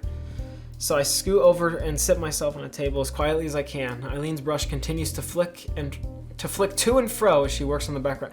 Is that slang or something? New generation slang? Here's a little thing about me. I know very little new generation anything. I'm an old soul, so stuff like that. I'm gonna say to and fro from now on, but I think it should just say to and from. Okay. To flick to and fro as she works on the background. So if it is something new generation, that's why I have never heard of it before and don't know it. So Caprice is a no-show. She said she had to go do something with her roommates. Her shoulders slump as she sighs, relieved. Do you really hate her that much? Believe me, if I hated her, you'd know. I'm just glad to have some quiet. It's hard not to take that as a thinly veiled implication that I should be quiet as well. While this might not be wrong that Eileen means well, but that doesn't make her any easier to talk to. Something on your mind? You're really good at this. It'd feel weird to say I've been talking about Eileen behind her back. What I said is true, though. I'm impressed she can carry on a conversation while working, and I like how her painting's turning out. Thanks, been doing it for a while. As a hobby? If everything works out, hopefully as a career, artist or teacher aiming for the latter. That does explain her persistence at working away to get better. Wanting to be a teacher, though, she gives the feeling of a drill sergeant more than an art tutor. Tube's out. Eileen gets up and places her supplies on the sill beside her, opening the cupboard and fiddling around a bit. Before long, she emerges with a new tube of crimson paint in her hand. Rather than get back to painting after closing the door, though, she instead turns to me. So what about you? Sorry? What are you doing once you escape this place? I don't really know. Still trying to figure that out. I feel like I failed a test as I trail off, but Eileen doesn't seem worried. You're still young, and there's a good few courses to look into here. Just try your hand at whatever comes up until something grabs you. There are plenty of worse ways to spend your time in college. You're smart too, so you have that going for you. I awkwardly smile at the praise. I've never been good at knowing how to handle compliments. Oh my god! This woman is an identical replica of me. I swear, I am horrible at accepting compliments as well. That's okay. That's awesome. She may say that, but the fact Eileen's so set on a career, yet only seems to be around my age, rubs in my lack of direction. I'm still patting myself on the back for managing groceries. My parents always told me I could do whatever I set my mind to, but it was so easy to tread water for me that I never bothered trying to swim. Sounds like you have a nice family. I move to respond. The memory of them gives me the familiar pang of homesickness all over again. I might have found time to call Mom yesterday, but it isn't just the same. You okay? Yeah, I miss them. Well, everyone here is going through the same thing. You as well? I miss my sister, yeah. She's probably fine, but that doesn't make it easier. Mom and Dad too? To be honest, things have been easier between me and my folks since I moved out. Huh? Yeah, and if you were wondering, me and my dad are in a fight right now as well. I keep talking about him, but like I said, we went on that vacation with his girlfriend to Mammoth. That wasn't when we got in the fight. We just got in a fight recently. I won't get into the specific details of it or anything, but we just kind of exploded, and I just fucking drove away, you know? I couldn't be around him anymore. I couldn't, you know? It's just too much. I couldn't deal with it. It's hard to imagine being on such bad terms with my family that moving away was better. The best thing about Christmas will be the chance to see them again, but Eileen doesn't seem particularly fussed about it at all. Is that fused or fussed? I'm going to say fussed. We're going with fussed. Leaving me to ponder, Eileen goes back to her painting. I get the feeling she wouldn't be this gracious to Caprice, so she seems to think a little better of me at least. She's lent me an ear. Not boring you, am I? No, not at all. I like watching you paint. She pauses a moment before continuing. It's only for a second, but I sense a hesitation there. Did I say something wrong? The moment passes as soon as it arrived, Eileen's brush returning to the canvas. The other students appear to have left by now, the orange-stained room silent save for her work. The building's just a little cold, but that's fine. As the minutes roll by, I end up watching her for a while as I swing my legs. I almost forgot I came here to actually draw, but that doesn't matter. Watching her painting slowly progress is more than enough. Every so often, she mixes up a dab of this paint and that on the wooden palette beside her. The side of a hip is traced out, the light bouncing off a waist shaded, or a flowing strand of hair detailed with a fine tip. Oh, my nose. Oh, God. Okay. I'm fine. I can't help but admire her ability to set a goal and stay true to it, knowing exactly what she's working toward at this stage of her life. If only I had an ounce of the ambition Eileen has. I might go to a cafe nearby to grab a coffee. I'll be back in a bit. Tired? Yeah, sorry to distract you from your work. Glad for the company. Have fun. With that, I hop off the table and start toward the door. Oh, wait! Her voice stops me in my tracks just as I'm about to go. It'd be great if she decided to come as well. Could you grab me a coffee too? Espresso, straight. I'll give you some cash when you come back. Oh! Burned. That's unfortunate. I can't believe she did us dirty like that. Oh, man. She actually did us dirty like that, man. Alright, so, oh my gosh, we're still in the same thing. I think they could add more music to make the game a little better, just kind of everywhere, and then, once we get to emotional moments, add the emotional music instead of just kind of mixing it all in together. But, yeah. The cafeteria hums away as students talk among themselves.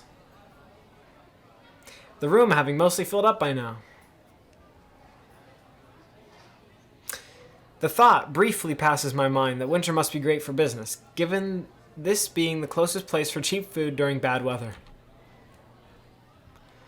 Some smears on the edge of the plate are all that remains, the mostly cooked pasta served today. What's left of my accompanying soda bubbling away while I pass some time browsing this site and that. Just more proof I shouldn't be recording a video right now. And by the way, do any of you have a bird as a screensaver? Oh, God. I swear. If any of you have a bird as your screensaver on your phone, you have to fucking say something in the comments, because I don't know anyone that does, and I don't think anyone in the world does. So, yeah, no. And that's a cute little cat, by the way. I like the cat. All right. Yes! She's back, you guys. She's back. Oh. As I read, a shadow suddenly looms over the side of the table. Looking up from my phone reveals a very familiar figure. Eileen peers down as she stands at the opposite side of the table, a large plate of food steaming away in her hand. The fresh pasta sauce is strong enough to smell from here. Okay to sit here? Sure. I quickly set my phone down as she takes a seat and arranges her tray on the table, happy that she'd chosen to sit with me. A glance around to see if anyone's with her makes me realize why she probably chose to sit here. The cafeteria is practically full. Okay. And this is simply the nearest table with space available. About to take her first gulp of food, Eileen's fork halts midair before saying something. Cold any better? Yeah, clearing up now. That's like the equivalent of saying, how's the weather? Oh, it's good. Oh, yeah. Good to hear. Just that awkward little conversation. Okay. With that, she starts on her pasta and salad. As I take my phone to browse some more and Eileen calmly eats the average at best cafeteria food, it feels as though there's no need to chat just to fill the air. That silence between us is becoming more comfortable. That is, before I get a message. Can't make dinner, work sucks. Flicking away the browser app, I take a quick look. You were getting groceries yesterday, right? Anything in the fridge? Seconds tick by as I wait for a response, a sense of concern starting to take over. Rose? Rose? Sorry, Rose? Work needs me, see you later. Rose? Rose! Rose! Rose! No! No! Poor Rose, man. All I can do is sigh and slump down in my seat as I lay my phone on the table. Jackson begins to switch his seating arrangement and sit crisscross applesauce because he is getting very uncomfortable. Eileen looks at me in puzzlement, her fork hovering near her mouth. Oh, that's hot. Bad news? Roommate forgot to do groceries. We're out of food. Can't you just go grab a burger on the way home? That would be the plan, if I wasn't nearly through my allowance. I just look... You get an allowance? Whatever. I just look away and groan. Not up to outright saying that I'm broke. How do you get an allowance and you're broke? That's... Okay, whatever. No, I'm not gonna say anything. It's that bad, huh? At first glance, this is why managing your money is important. I'm just saying, alright? You gotta be more intelligent. Jesus, come on, Allison. At first glance, she shrugs off, she goes back to eating. But she seems to actually be in thought after watching her a bit. Eventually, after finishing her food, she speaks up. I guess I was cooking some extra anyway. You can come over for dinner if you want. It's within walking distance. Whoa. Oh yeah. Okay, the suggestion's enough to make me bolt upright in an instant. What, to your place? Yeah, should be fine, right? You okay with stir fry? Yeah. Thank you so much. I really appreciate this. Sure, whatever. Just don't make it weird. Considering the discussion is over, Eileen goes back to finishing off her food without much concern for what she's just said. Maybe she does have a good side. Alright, so we get to go over to the girl's house, man. We're right freaking there, and, hey. We're close, baby. Alright, stopping before the large black door, I repeat the address Eileen gave me to reassure myself I've come to the right place. Eileen''s definition of walkable is apparently rather different than mine. Still catching my breath from the hike. Oh, dude. Okay, when I was younger... this is one of the only good moments. Like I said, the character progression, regression thing with my dad, the rise and fall. This is one of the good moment type things. So when I was first born, we had this dog named Casey that was around before I was even born. So she was technically my first dog. And she died a few years ago, so it was a while ago. Don't worry about that.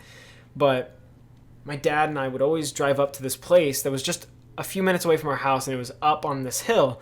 And we walked this path. It was like 40 minutes to an hour, depending on what route or path you took on the hiking trail. And we called it the Lozano Loop, because that's our last name, Lozano. And so we called it the Lozano Loop, and there was these little... It was near the end of the hike, and there was these little streams, right? And they had frogs in them sometimes, and we'd always look for frogs or poke around to see if we could see a frog jumping out. They were like baby. They were small. It was a very small body of water. It wasn't anything big, right? And God, that was just one of the only good memories I have of being when I was younger. And Casey loved hiking. This dog could literally jump so high. She jumped out of the car window once just to chase a squirrel. I swear, at a stop sign. My dad was parked at a stop sign once, and she jumped out of the halfway rolled up window and started chasing a squirrel for blocks. Yeah, she was crazy, and she would chase lizards and squirrels. So when we took her on the hikes, she would always... If she saw a lizard in a bush or something, or a squirrel or something like that, she would run over to it and literally jump headfirst into the bush. It's probably important to know she was a Jindo. So she was a Jindo dog. My new dog, my first one that I actually got was Angel. Her name's Angel. She's a Maltese, but don't tell Angel I love Casey a little more. But yeah, Casey was an amazing dog. Really, honestly, made me love dogs for the rest of my life. And speaking of hiking, we summited Mount Baldy twice, and one of the times was with my whole family, and that was in honor of Casey. Shortly after she had died, she passed away, and we because she loved hiking, obviously. So we summited that for her, Mount Baldy, and the other time it was just me and my dad. And when we got to the top, it started hailing super hard. So we were walking on this slope that was sloping downwards the mountain, right? So you could fall off if you lost your footing. My dad almost did. I swear, we were walking. We were both super close to each other, just trying to, because I was a lot younger. He was trying to protect me from the fucking hail and stuff and make sure I didn't fall off the mountain, basically. And we were walking towards these, they have these thick green pine trees. I think they're pine trees. They're thick green trees. They're tilted. They're on a slant, so they're kind of tilted upwards, and you can go underneath them. And my dad lost his footing, and his right foot slides down to the right side of the mountain, right? And it was the scariest shit ever. It was like, oh, oh, right? Like one of those things. Whoa! And then we get to the underneath the tree, and we have to wait under there for hours. And there's other people under there, too. So we just have these conversations. I don't remember it too well because I was a little younger. This is a while ago, man. A long time ago. But I remember we had that long-ass conversation with these strangers under the tree. I just remember that as one of those moments where, you know, I loved hiking. I don't hike too much anymore. I'm kind of lazy now.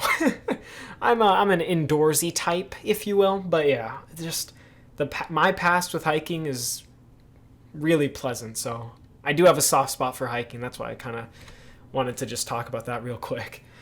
All right, so I thought I was going to be fine, but my nerves are getting the better of me now that I'm here.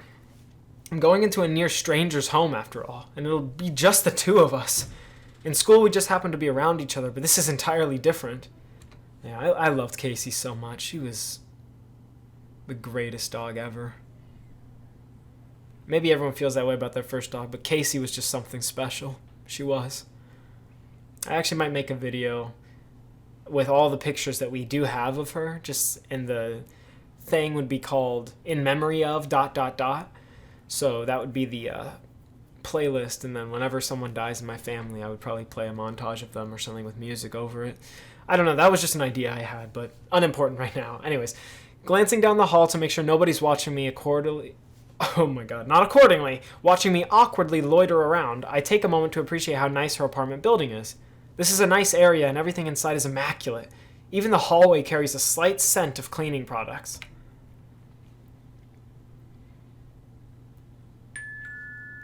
I don't know why I wanted to say a sight scene of cleaning products, but that was literally what popped into my mind. Okay. Out of excuses to stall any longer, I take a breath and gingerly press the doorbell. Its muffled chime ringing out from behind the door. I run my hands through my hair one more time to make sure I look presentable as footsteps come to the door. The plain wooden door swings open, answered by, not Eileen. Oh, evening.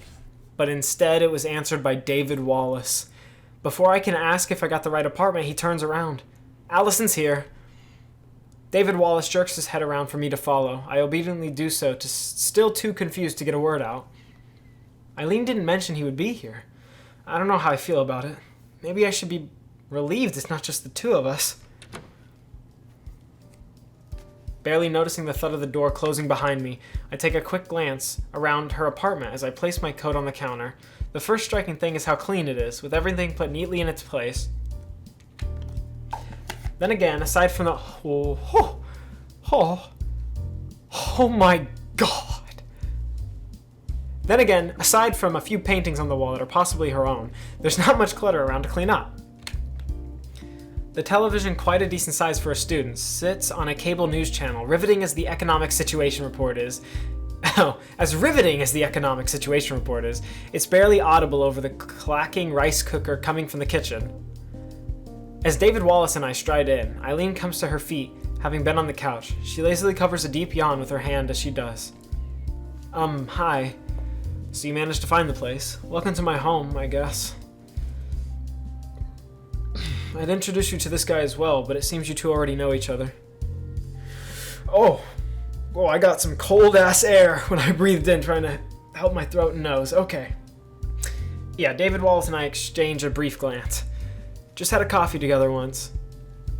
While I did find his size intimidating at first, he seems a bit of a gentle giant figure. They are obsessed! Obsessed! Look at the height. What? How is that a giant? I don't know how tall they think giant is. How tall is my character? Real quick. They are obsessed with height and how tall people are. Again, purple freaking turtleneck? Who cares?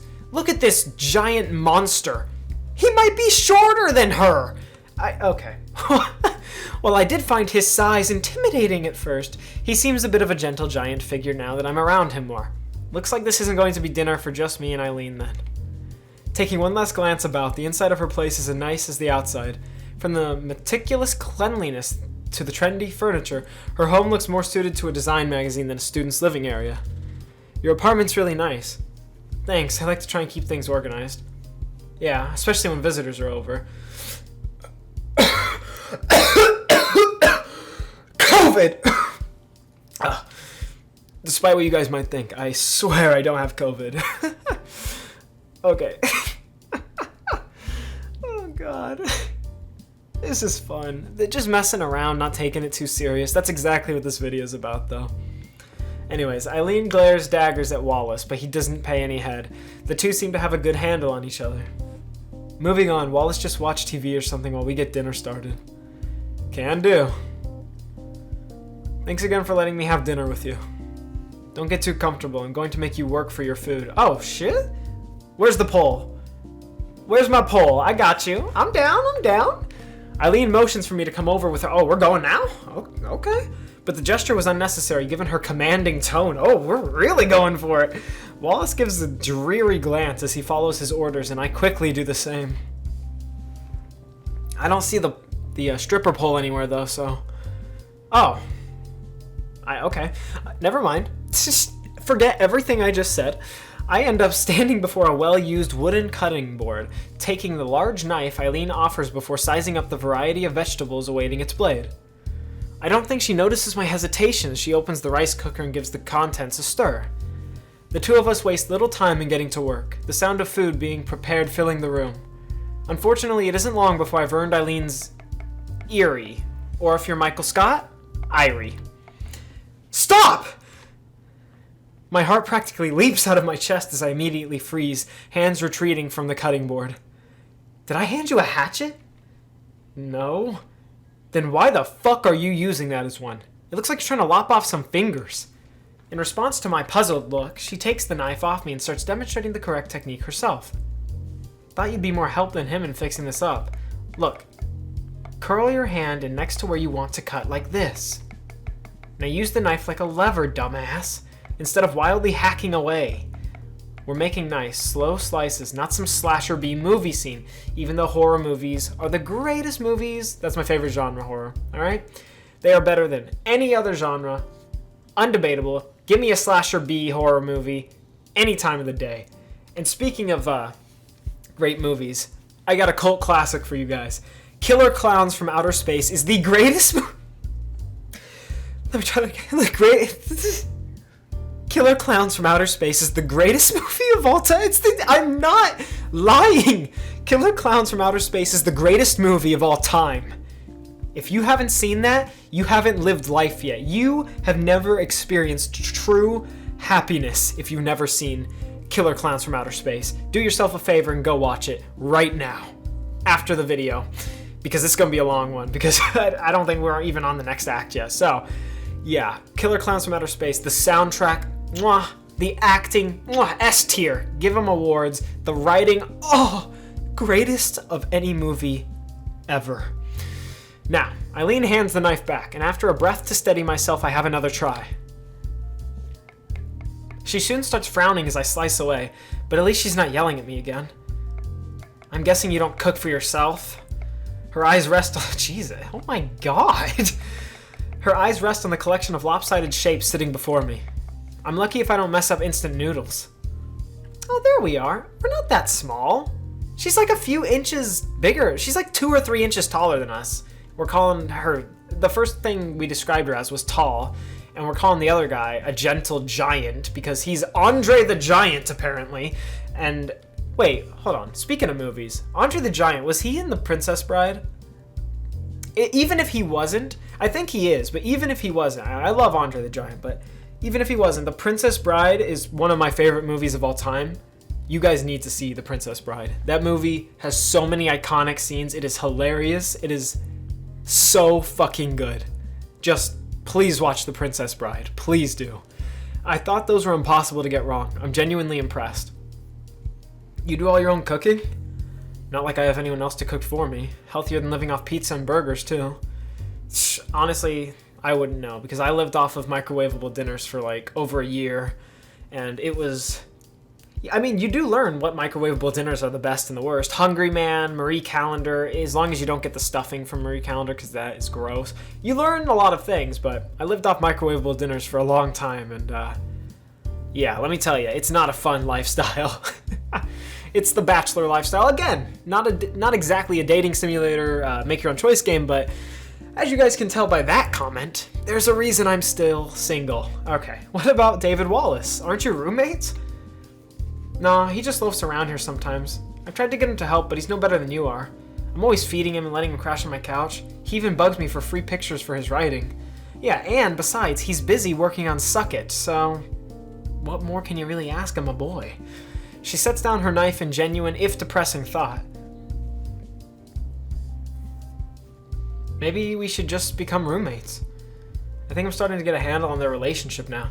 As strange a pair as they might seem, the stern and uncompromising Eileen and gentle giant, oh my god, oh my god, and gentle giant Wallace seem like they're a compatible couple. I'm surprised you're not. I thought you might be together. Nope, just friends. So much for that. She waves away the idea so easily that it must have come up before. In fact, back at the cafe, Wallace seemed quick to clarify that too. I gotta take a drink of water real quick, sorry.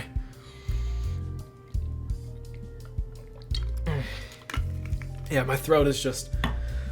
Oh, my throat is not up to the challenge right now, but I'm gonna power through this. I'm gonna fucking power through this for you guys because I fucking love you. You guys are my family. You are the last of the real ones nation for a reason, and if I'm gonna be the leader of the last of the real ones nation, I gotta represent, so this is the fucking video to do it in if there ever was one before. Wallace's voice pipes up from behind us. You know, it's not Eileen. It is not often, it's not often Eileen invites someone else over for dinner. I don't invite anyone over for dinner. You just show up most of the time. Including now, actually. Oh, so she didn't invite him. So, she did want some dinner alone with us.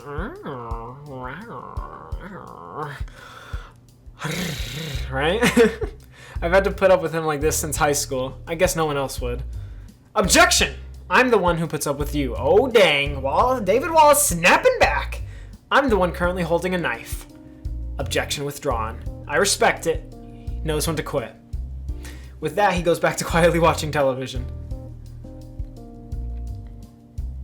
I'm starting to get how Eileen deals with others in general now.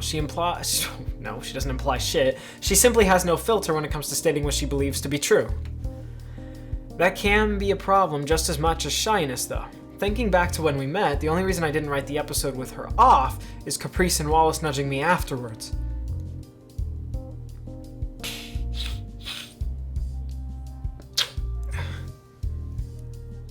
Sorry, fuck. But here she is, looking after her friend and providing me with a meal. It took me a while, but I'm glad I met her in the end. Perhaps that's why it's a little worrisome that she lives alone like this. You normally do all this without anyone to help? You don't need to say that like it's a bad thing. There's all sorts in the world. Some are better with people than others. Leaving alone suits me, and I can afford it. Oh, sorry if you guys can hear those internal burps and hiccups. I'm trying to keep them quiet so it doesn't ruin the experience for anyone else, but yeah, fuck, it's tough. You know Caprice though, don't you? So you're not completely alone besides Wallace. Maybe I shouldn't have said that. Tell me, how did you and Caprice meet? We were sitting at the same table for a biology lecture, and she started passing me notes during class out of the blue. Once we started talking afterwards, she didn't really stop. Ah, that's the way it goes with her. Once you get caught in her orbit, she doesn't let you go. Caprice isn't that bad. She's a sweet person, just high energy. Are we about to have a choice? Maybe I wasn't so wrong. I think we're about to have a choice between some special ladies in our life. She gives a non-committal grunt before getting on with her cooking. I do wish she'd give her a chance. Caprice does only mean the best for her. Moving away from that, could you grab the plates and glasses? These shouldn't take long to fry. Root beer, please! Water is healthier. Allison, please save me from this one. Oh, vegan, I can't help you, man. All I can do is give a weak smile. Much as I'd like to give him what he asked for, following Eileen's orders would probably be for the best. Yeah, you know what, David Wallace? Water is healthier, so I'm gonna have to agree with Eileen here. You need to drink your water. All right? With all of us well and truly full, we sit around the table and savor the meal we've had. It was the best food I've had in a while, since it was neither takeout nor cooked by Rose. Ooh! So Rose is our roommate, just to clarify. That was her texting earlier. Having sent a text message to her for a pickup, all that's left is to run down the clock as the evening wears on. So we're kneeling right now. Looking around the apartment, I point to one of the paintings on the wall. Did you paint all these? Yeah, really need to find something else to put up there, though. But why? They're really good. I appreciate the thought. All of them have dumb little mistakes, though. Just needed something to make the walls less bare when I moved in, and never got around to replacing them. You like painting people in particular, don't you? Just into portraits and figures. Modern art's all well and good, but I started with figure drawing and ended up attached to it. Bodies are pretty fascinating when you think about them. Really think about them, that is. I spent days just sitting there sketching, trying to work out how the muscles fit together and how lighting interacts with skin and all that. Okay, Hannibal Lecter, whatever you say. The way she rattles off her thoughts with such feeling gives away how much she cares about the subject. Well, I can't say I take it quite as seriously as she does, but I can say but I can see where she's coming from. Interested in this stuff, Allison? Me? I just drew a little in high school. Passing the time, that kind of thing. Nothing wrong with that. I sketch on my tablet and Eileen gives pointers all the time. Sometimes, fine, whatever. Maybe I should throw you to the wolves and tell Caprice you like doing art as well. You wouldn't. I'm thinking about it. I can't help but giggle a bit at the two of them. Yet even as they do, there's a small pang of envy there. I can empathize with Eileen keeping her group of friends small, but I do wish I were closer to her. In more ways than one. She's who I wish I could be. Oh, the familiar sound of a motorbike's horn can be faintly heard from outside, bringing an end to both my thoughts and this little outing. That for you? Giving a nod, I get up from my chair and collect my coat from Eileen's helpful hand, quickly throwing it over myself. So we're making some progress here with Eileen. It's a slow burning fire. This is a slow burning story, but it's getting there. It's a slow burner, but thanks for tonight. It was nice. Not wanting to keep Rose waiting. Yes, it is Rose.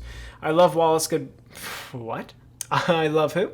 I wave Wallace goodbye as I take my leave with Eileen coming along to see me out the door. Yeah, so they really take their time building it up. And I like that. It's going to be a long game, though. Got everything with you? So I'm a little worried about that with my sickness and everything, but I'm doing this in one recording session. I'm going to get through this for you guys, so yeah.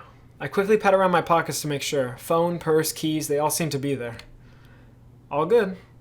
I'll see you then. If you want to come around again, feel free. If I'm not too much trouble, that'd be nice. I do a poor job of hiding my happiness at the offer. My reply just a little too quick to sound natural. Believe me, you're no trouble. It honestly does me good to see you a bit more upbeat. I tilt my head a little at the odd idea. You just seemed kind of skittish before. But now you're all sunshine and rainbows. It suits you. Sorry, I'm a bit shy. Not to mention a bit homesick. Being able to talk with friends outside of school was a nice change. Not to mention having a homemade meal. Even if I didn't help that much, it did take my mind off things. Eventually, as my mind slowly manages to get back into gear, I muster the words to say what I want to tell her as I get past being so flustered. If you don't mind me being around for dinner, maybe being together in a club wouldn't be so bad. She hesitates for a good few moments, making me doubt myself as I offer the suggestion as carefully as possible. She knows I like her as a person, so hopefully she can look past her previous experiences. What I think is it's a slow burn story, but I think it's going to be worth it, and I think it's going to get really good. I think it'll have some really good moments in it. I think they have potential to have some really good emotional moments in it. I do. So we'll see how they handle it and what they do with it.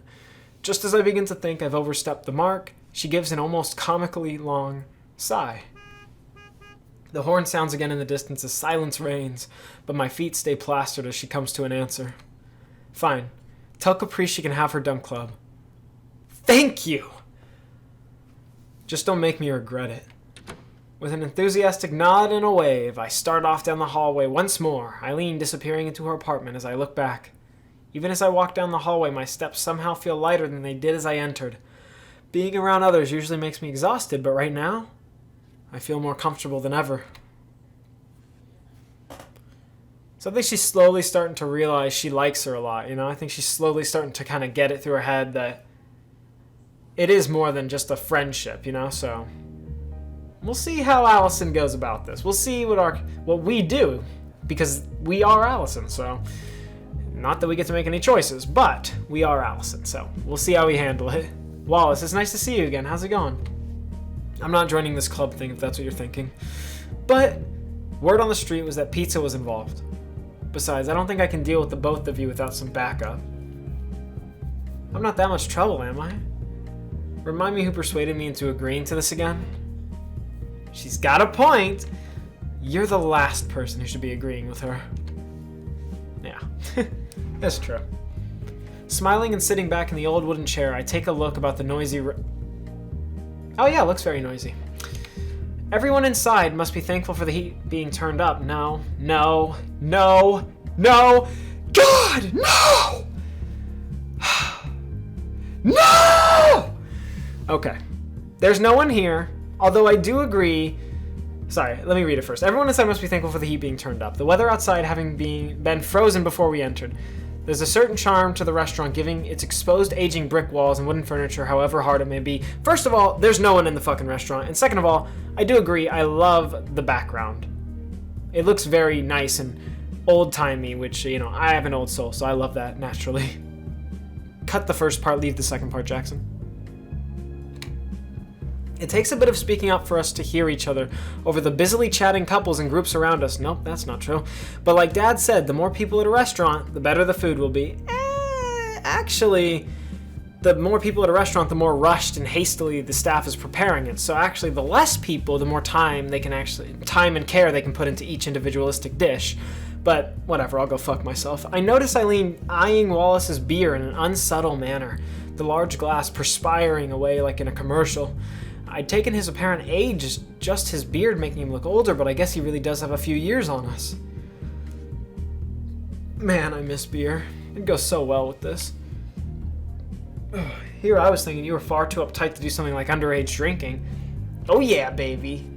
Incentivizing underage drinking, killing off our brain cells slowly but surely. That's not just a theory, it's the truth. Remember the trip to Europe me and my family took last year? You think I just drink soda over there? What, just because someone lives or goes to Europe means they have to drink alcohol? I don't get that. Well, okay. Never mind, I won't say anything. I was in, is it Munich? Munich? No, it's Munich. I was in Munich, Wallace. I mean, really. I mean, just because you live somewhere doesn't mean you have to do certain things, like drinking. If you don't want to, just don't. If you want to, do. As long as you're legal, right? You know, you're... Is it 21 or older? Some places it's 18, I'm pretty sure. I don't know. Who cares? Either way. Just be safe, right? That should go without saying. Just be careful and safe. Do it in a controlled environment if you're gonna do it. Don't drive. Obvious PSA from Jackson is obvious, but I figure it is my friendly PSA to give just a great piece of advice from Jackson Lozano, you know?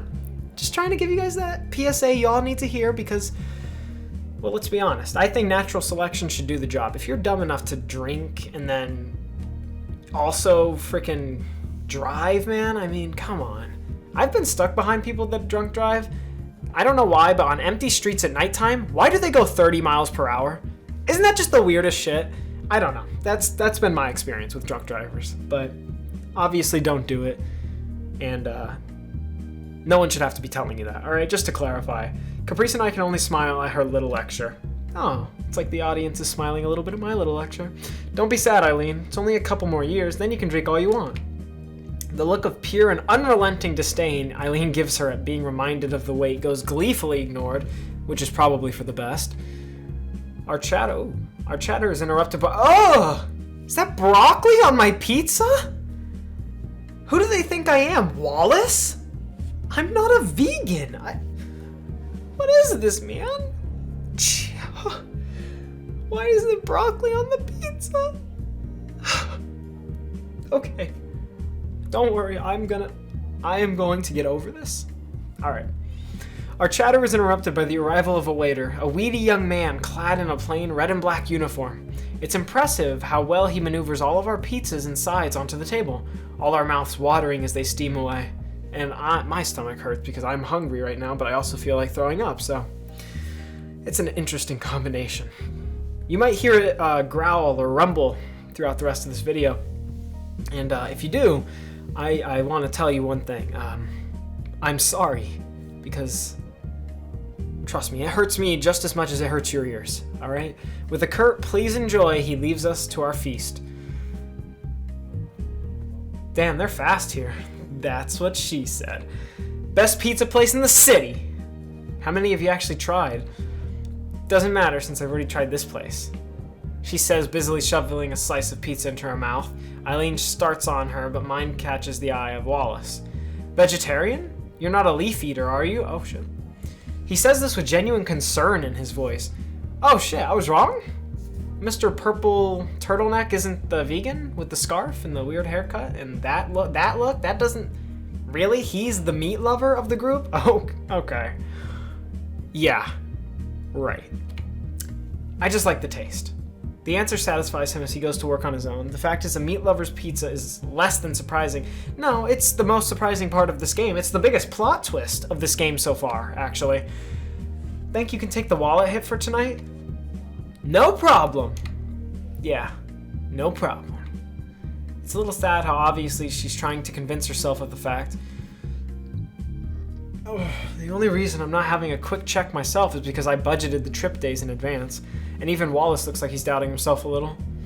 Such is life of a struggling college student. Ah yes, the stereotype that all college students are poor and can't afford anything, even though there's grants and loans, multiple college options, trade schools, and the option of just not going to college. But everyone who decides to go doesn't get a scholarship, they don't get loans or grants, they're just poor and they pay it out of pocket and their parents didn't help them in the slightest. Yeah, of course. Sure is, I really needed to get a job. Or need to get a job, sorry. You don't have one either? I'm planning to get one. See, Allison is getting an allowance from her parents, so she can't complain about being poor. And when will you? Exactly. As soon as mommy and daddy stop taking care of me. That's when. Soon. Eileen just grimaces. She got me. How's working at the store, Wallace? Not exactly riveting, but it's a living. As I turn to Eileen, she just shrugs as she pulls out another slice. No job and no excuse like studying. Guess I'm a slacker like Caprice. Given her apartment, it's a surprise that she could afford to live in that area and pay her tuition at the same time. I have to admit, I am envious of how she seems to have her life together. I've never met someone so independent, yet doing such a good job at it. Wallace momentarily bringing his phone up to check the time spurs Caprice into action. Her twisting about in her seat and fussing around with her coat draped over the back takes everyone's attention. Caprice? She finally rights herself after a few moments, her own phone proudly in hand. Let's exchange phone numbers. As a club, we have to stay in contact. I quickly turn to grab my phone. While Caprice tries to talk very reluctantly Wallace into going along with her plan, his dreary look makes me feel a little sorry for him, especially as he cracks and gives up. At least she and I are already sorted. It wasn't long after we met that Caprice asked to exchange contact details with me. I take my phone in hand and look to Eileen instead, who looks up from eating with little interest. Don't want to? She just shrugs. I feel myself deflate a little from excitement of earlier, having overestimated how close we managed to become. I don't really use it much. Reading the room as she glances about, she reluctantly pulls out an ancient-looking flip phone. I can't help but stare in stunned silence at such a relic. It's not that weird, is it? I just never had a use for a fancy one. It's definitely weird. I was going to try and get everyone on this group messaging app, too. What's wrong with calling, you know? The things that phones were made for? Thoughts I had of possibly messaging Eileen start to vanish. I can't imagine her actually wanting to text anyone with that thing. And even the idea of calling somebody fills me with anxiety. Oh my god, this character is me. As for Eileen, I think I might have inadvertently disappointed her by not tempering Caprice's reaction. With a quiet, my boy Wyatt, with a quiet falling over the table, we end up concentrating on our cooling pizza rather than our phones. So, I was right? Best pizza place? Totally has an Ash Ketchum Pokemon vibe, by the way. Her movements and the way she talks. At least Caprice's endless enthusiasm and bright nature come in useful sometimes, the mood instantly lifting. You were right. Wallace gives a thumbs up as he tries to grab some cheese coming off the slice he's working on. You don't skip around toppings, do ya? Alright, listen up everybody. My first executive decision as club president. Coming here is now a regular event. Don't try your luck. You've got my art room and a warm body for the numbers you needed. That's it. So cold. I'll come here with you, don't worry.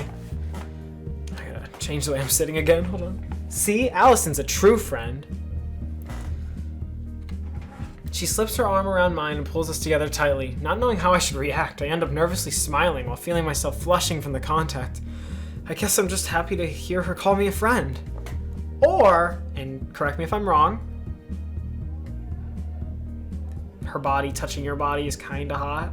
Huh? At least you've got Caprice with you as company during the day, for better or worse. They really love that one, don't they? For better or worse. For better or for worse. But yeah. So, Allison getting excited about Caprice, man. Just got a little crushy crew. Come on, Eileen, you're not jealous, are you? You and I can hang out at the club all the time now, too. Are you trying to make me reconsider it? Caprice satisfies herself with pouting as she takes a big bite from her pizza. Eileen might have agreed to the club, but I do wonder if the two will ever really get along. It's probably for the best that I'll be around to mediate. I swear, I almost said meditate, and that would have been the most embarrassing shit ever. Alright, good thing I'm around to meditate. Like, no, mediate. Okay. I'm glad things turned out this way in the end. Something about Eileen feels different from my high school friends. Or Caprice, every time we become a little closer, feels like a small victory.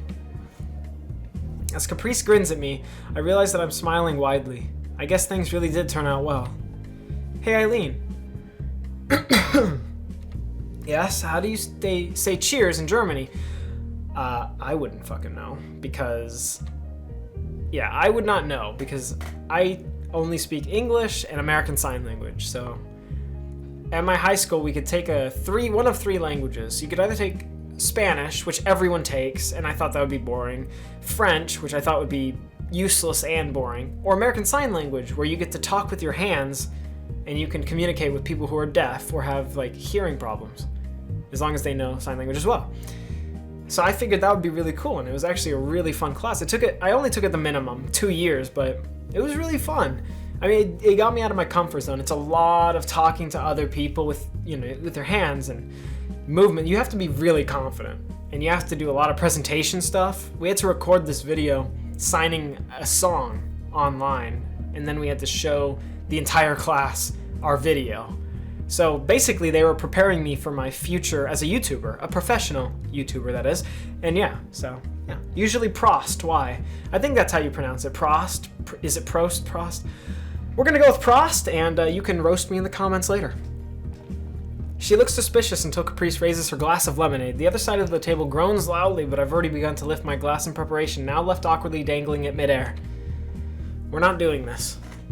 Come on, this is a celebration, right? Wallace, help me out here. Playing the Switzerland card? I'm not even in the club, remember? Yeah, okay.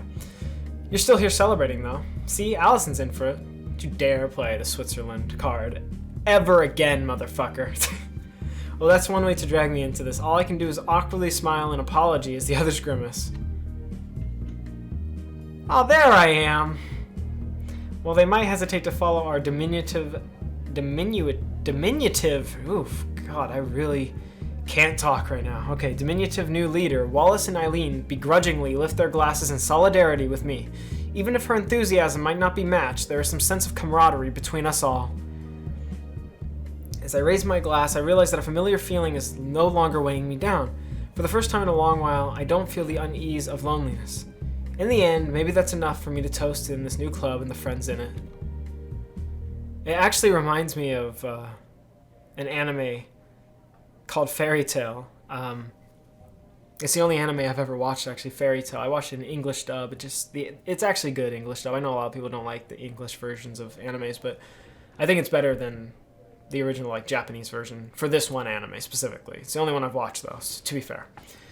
And they have this thing where you hold your hand out and you turn your fingers towards you, and you have your index finger and thumb pointing out, and you put it above your head, your right hand above your head, like that. So it's like you have a gun in the air, basically. And that's how they show people that even though I can't see you, I'm still like, I'm there with you. I'm family. I'm watching you. You know, I care about you. And it started from the guild master and his grandson. And they're all different, right? But they come together as a family, even though not all of them are blood related. And just the love and camaraderie they have with each other. It's amazing. And that show, I was in such a horrible time in my life. And like I said earlier, I skipped school 13 days because I'm a bad boy, right? High school, senior year, I ditched 13 days straight in a row. Not 13 days, 13 school days. So 5, then 5, and then 3. So I took a lot of time off. Not one person texted me, but I was going through a really dark place in my life, high school senior year. And it was because of 2 different women, which I can get into the specifics of that in a later video, maybe for a blank special? I don't know. We'll see if that time ever comes. But basically, Fairy Tail saved my life after high school. I was in such a horrible place. And I watched that. I binged the entire series, basically, and it wasn't completed yet. They were on the final season when I made it, so they hadn't finished it yet. And I had to wait a really long time to finish it, but I did eventually. But I binged basically the first whatever seasons, because I know they count them as seasons, but it was over 300-ish episodes. It was about 300 episodes. I binged less than a week. I would eat, sleep, watch Fairy Tail, eat, sleep, watch Fairy Tail, eat, sleep, that's all I did that entire week. I was in such a horrible, and that show literally saved my life. It really helped me out so much. So this just kind of reminded me of that. Prost. Just that picture at least reminded me of it, and when they were talking about camaraderie and all that. Oh my god! Oh no! We are just getting to Act 2, by the way. Okay, so I've had really long recordings before. I've done a similar recording that was 6 hours long. I think that's, just looking and averaging out times, if that was one act, then this act is also going to be extremely long. It's probably going to be around a 6-hour recording. My file is going to become corrupt if I do a 6-hour recording. So what I have to do is I'm going to stop recording. I'm going to basically I'm going to export the video that I have so far. I'm going to make sure it's not corrupted. And then I'm going to delete it from the source, which is my Elgato recording equipment. And then I'm going to record the next act. But I'm going to group it all together in one video so you guys won't notice. It's just going to all seem perfectly cut to you. And also I'm going to try and take a break and get some water in me because I really need it if I'm going to get through this game. And this is one recording session, by the way. This is late at night. So it's around 11 p.m. I started recording around 9-something p.m. It's around 10-something p.m. right now. Alright guys, we're back. I just had to export that previous recording. That it was over 2 hours, and I had to shovel a few gallons of water down my throat. So we should be good to go now. Let's hop right into it. Alright, everyone out. Oh, wow. Looks a little nicer than the first act. Caprice and I step out onto the busy sidewalk per Eileen's orders. The chatty girl leaning through the passenger door as Eileen tries to get the car going again. Giving a long stretch to help my stiff back, I do my best to keep out of the way. After news of Eileen's owning a car leaked out, Caprice's mind immediately set about organizing the art club's first outing. Inspiration for our art, she called it, but it was obviously an excuse to hang out. With things having gone this awry, I feel a little bad for going along with the idea, despite Eileen's reluctance. Shouldn't it be reluctancy there, not reluctance? I don't know. Maybe not. I think that would be proper grammar, reluctancy. Well, it doesn't matter. Yeah, I think either I'm going crazy or the graphics look slightly better than the first act. So they either got some extra money for the project, and keep in mind it's a free game. You can get it on Steam, and or they just started trying harder. I don't know. But let's see how it picks up, how the story picks up here in Act 2. Act numero dos, alright? Their investigation's apparently coming to nothing. Caprice rights herself as the car falls silent. Eileen closes the door behind her with some force before plodding around to us. Frustration written on her face, whatever. Looks like the engine won't idle at all. Serves me right for buying secondhand. Know why it's not working? No idea. She looks a little sheepish for not having the answer on hand, but I can't say I blame her. As the two of us mull over our options, we become distracted by Caprice and her wide grin. She has a plan cooked up already, for better or worse. They love that for better or worse thing, I'm telling you. What are you smiling about now? I've got this. Just stay right here. I gotta make a call. Eileen and I grimace at each other in unison, but Caprice bounces off down the street before either of us can object. Getting the phone from her pocket as she walks, she flits between the people around her while unbothered by the ice on the side of... God, I should not have this much difficulty reading right now. Oh, fuck. It's going to be a long next few hours here. Shit, okay. The background hum of people chatting and cars passing by takes over once again as we find ourselves at loose ends. Not like we could go anywhere else anyway. You're not going to try and stop her? Think she'd listen to me if I tried? That's a fair point. Both of them are rather stubborn, so I suppose it's inevitable they'd clash sometimes. On the bright side of all the places to break down, here isn't so bad. The weather's not too chilly, and it's nice to observe people sometimes, especially when they're bundled up in cute winter outfits. Some city workers in the distance are already beginning to set up the downtown Christmas tree, providing some entertainment for the people walking by as they struggle with the unwieldy thing. Things will change as last-minute Christmas shoppers and sales hunters start rushing around, but right now, it's a pleasant atmosphere. Turning back to Eileen, she doesn't seem as content to patiently pass the time people-watching as I am.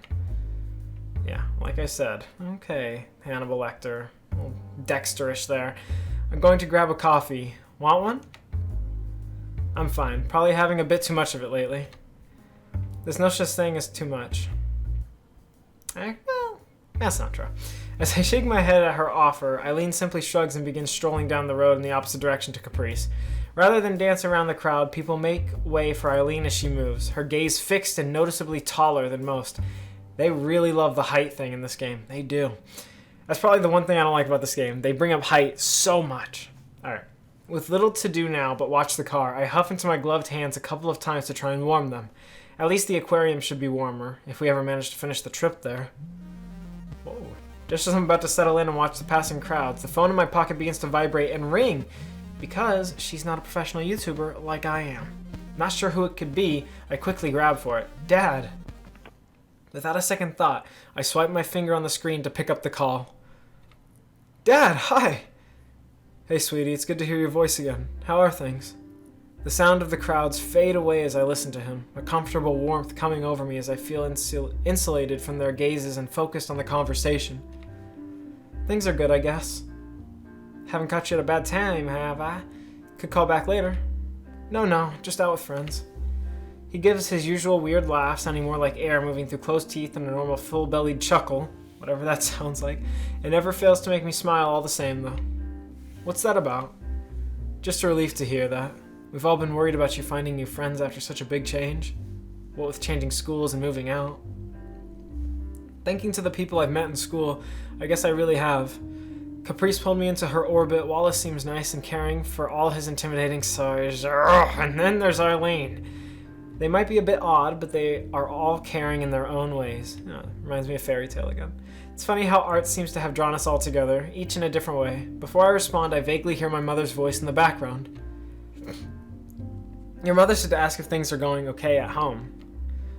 Everything's good. Rose has been a big help with everything. Yeah, the reason that reminds me of Fairy Tale, like I said, they all kind of go away from their actual families and they all meet up at this guild called Fairy Tale, and they become a family. Despite not having known each other, the blood ties, they just kind of, I don't know, they all grow up together, they learn to love each other, and they don't always get along. They're dysfunctional, but I don't know, it's just a really cool dynamic, in my opinion.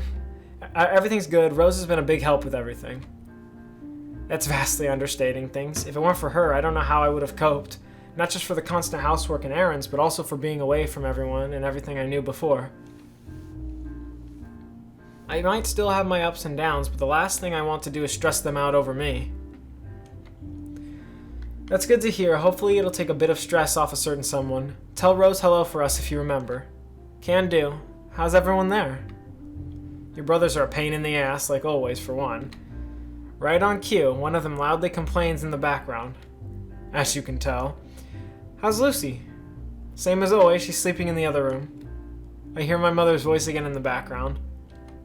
Ah, right, she knocked a mug off the counter the other day. Your mom gave her a good scolding. I think she's acting out without you around. I can't help but laugh imagining it. My mom exasperated with my cat.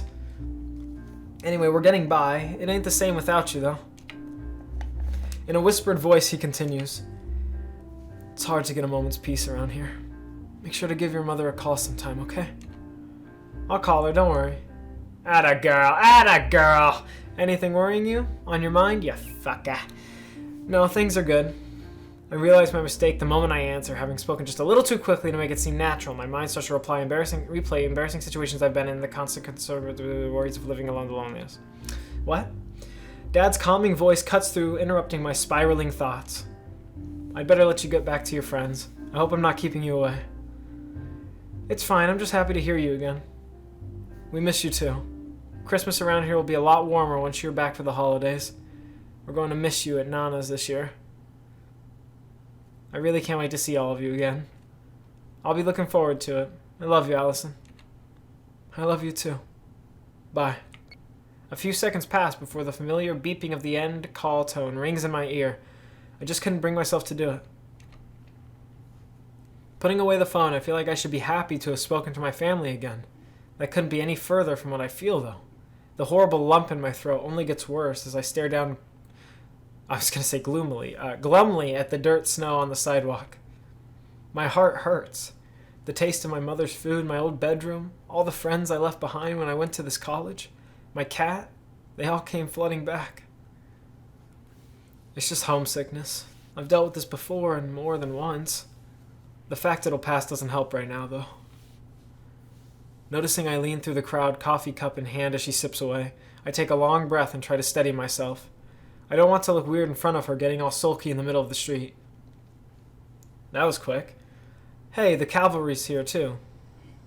She jerks her head towards the top of the street in answer to my confusion. Caprice frantically waves to flag someone down, their little car sliding into a parking spot not far from where Eileen's ended up. It looks well cared for despite its age. All Eileen and I can do is stare at the driver as the driver opens the door and steps out. I'm more than a little surprised when I recognize her as being another student from the college. She looks to be about our age despite her ladylike appearance, her tall figure dressed in a smart trench coat and scarf. It's quite a fashionable look and hardly who I expected to arrive. Uh-oh! We've got some competition! As Caprice excitedly chats to her, I feel myself shrinking behind Eileen and a little out of shyness. She looks much more apathetic about the whole affair, simply taking a long sip of her coffee. Getting on Eileen's good side made me forget how unsociable she could be. Ta-da! Found a mechanic right nearby. I feel a little sheepish for assuming the worst of her little mission. Caprice seems to be very friendly with the woman, but it's hard to read much into that given Caprice's personality. Hi, I'm Millie. The two of us are roommates. Mechanic might be stretching things a bit far, but I should be able to help. And now, Millie, it's time for you to meet my art club, introducing Eileen and Allison. All I can do is give a weak smile as Eileen snorts in weary disapproval. Like it or not, looks like we're a part of this misadventure for good. I could have sworn there was already an art club. Psh, that one's garbage. Mine is the cool art club. Okay. So that's what you've been so happy about lately. Shame on me for thinking you were ever jealous of my position in the writing club. Oh, no? Is that what all this is about? Caprice wanted to be on level with her friend? I guess it's worked out well for us anyway. So you're in charge of the writing club? The current leader's graduating at the end of this semester, so he's handing the reins to me. Seems I made a good impression on him. A good impression, if you know. Okay, I'll stop. And the rest of the club doesn't get a say? That's how it works. Ah, yes, good old dictatorship, just like Adolf Hitler or Joseph Stalin. I like to call it a stable line of succession. I'm sure they would have liked to call it that too. Speaking of which, I need to get back to the writing I was doing before I got that phone call. Your car had issues? Yeah, engine died without any warning. Managed to coast it to the side of the road. Eileen doesn't seem exactly taken with the situation. Millie's explanation of her being a writer not explaining her ability to fix a car. We don't have much option but to put our faith in her at this point. I'm guessing Caprice gave you the briefing. Need me around to start the thing? Oh, let me! Eileen narrows her eyes, but eventually sighs and chucks her keys at the girl. Why? You're standing right next to her. But eventually sighs and chucks her keys at the girl. Caprice's momentary hesitation shows she expected that to work no more than I did. Just don't go for a drive or something. I assure you, you haven't seen me actually angry yet. The seriousness of her tone seems to penetrate a little. Of course, Caprice being Caprice, it doesn't take long for her to bounce back. Now then, let's fix this thing. It is so a Pokemon vibe with her. Right, let's have a look. Oh, both of them low-key, man. Shit. I say low-key, I mean, yeah, it's like definitely Pokemon. You can tell. She gives us a confident smile before popping the hood. Caprice taking on the job of her assistant. To Millie's credit, she looks like a natural as she quickly moves this and that around about to peer inside. If you don't need us, we'll just go for a short walk, alright? Got it! The meaning of we becomes clear as Eileen puts a hand around my shoulder to direct me. The two of us walking off beside each other and leaving the other two to their work. It feels a little weird to have Eileen's arm around my back and holding my shoulder as we walk side by side. Even if it is to guide me, she takes a long while to let go. You sure you're alright leaving them alone? Not at all. Not like I can do anything to actually help, though. All I can do is awkwardly laugh it off. I don't have the first clue on even day-to-day maintenance for a car, after all, so maybe just staying out of the supposed mechanic's way might be for the best. At least it broke the ice a bit, as I still feel a little unsure when I'm alone with her. I can never seem to get a read on Eileen. Every time we talk, I end up getting caught in her pace. Even now, I'm not sure why she pulled me away to walk with her. No, that's not quite true. She must have noticed me being depressed earlier, even if she isn't saying anything about it. Given how she also invited me over for dinner when I was hungry, it seems she really does care for me despite her stoic exterior. As she drops her emptied coffee cup into a bin as we pass, I realize it's going to be up to me to raise the subject. So you saw me earlier, huh? You did look a bit bummed when you got off the phone. Didn't want to bring it up if you didn't, though. She left me no choice. I miss talking to my family after so long. Sorry for being so flustered. Nothing to be sorry for. It's only natural. So you're homesick, huh? Sometimes. Moving out for the first time's a big deal. You don't need to beat yourself up over feeling stressed. Thanks. I thought I was doing okay, but when I heard my dad's voice again, it reminded you of what you're away from? I give a simple nod. She doesn't seem to be speaking in an overly soft or caring tone, but she is listening carefully. I appreciate it, really. She doesn't come off as patronizing. I can't imagine living alone. I have no idea how you do it. She gives an absent-minded shrug. I'm not really fussed about that sort of thing. Besides, Wallace drops by sometimes, and you're welcome as well. It's good that you have a roommate you get along with, though. That'd help. I get the feeling Eileen's circling around what she actually wants to say. As she looks to me, I think she realizes that the game is up, the two of us stopping as she turns in front of me. We're all freshmen here. You, me, Caprice. We're all away from our families and trying to find our niche. Nietzsche? Niche? Friedrich Nietzsche. Sorry, I know that's not it. It's Nietzsche. Nietzsche. Nietzsche. Niche. Niche. It's niche. Friedrich Nietzsche is a philosopher, though. So, back to the philosophy nerd shit. The philosophical mind, right? Philosophy. I'm a philosophy buff and a philosophical nerd, whatever you want to call me, all right? To find our niche. If you want to talk or vent, we're around. Wallace told me you talked, so you have that big oaf as well. Stop it. That's it, I guess. I might have thought I didn't want to worry her, but her reassurances are more comforting than I'd guessed they'd be.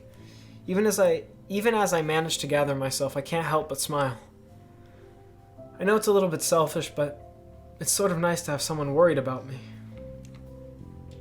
To my surprise, she brings her hand to my head and starts ruffling my hair. It's hard to read her expression as she does so, but I don't feel put off at all. Quite the opposite. She pauses for a moment, face stuck. Sorry if you don't... It's fine. I only just managed to splutter the words out, my dumb smile better at getting the message across. Taking the cue, she begins petting my head once more. I forgot how much I missed simple physical interaction, as awkward as she might be about it. A hug might be a bit more normal, but somehow it's hard to imagine Eileen doing that. It's not a secret I'm not great at this kind of thing. Just keep what I said in mind, alright? I will. Everyone's here to help me. I'll remember that. Removing her hand, Eileen and I start heading back towards the car side by side. It's easy for someone who's outgoing to comfort another, but it feels somehow more sincere from a loner like Eileen. She's making an extra effort for my sake. Somehow I feel a little warmer than I did before as we walk back. Maybe the weather's improved, but I doubt that's it. Guess you've had experience living alone, haven't you? Me? Just moved out for college, same as you. So we're in just the same situation, yet Eileen has everything so together that she can offer me help like this. Moreover, she's known so this entire time. I just sigh in defeat. College has really driven home how everyone's different. Sure has. Had to drink some water there. The reason for the dreariness in her voice becomes apparent. As I follow her gaze, Caprice happily bounces out of the car and shutting the door as we stroll up. Everyone sure is different. Hey guys! The impromptu mechanic appears finished as well, righting herself and closing the hood after poking around inside. She absentmindedly wipes the sweat off her forehead, leaving some grease on her face before realizing her error. Whoops! Well, it's fixed for now. Looks like the fuse went, nothing major. I've done what I can out here, but it needs a proper fix back at a shop. This'll get you going. Eileen's impressed look is shared by me. Being so handy is a good trait to have, and she did come all the way here just to help us. I'm impressed. Fixed cars before?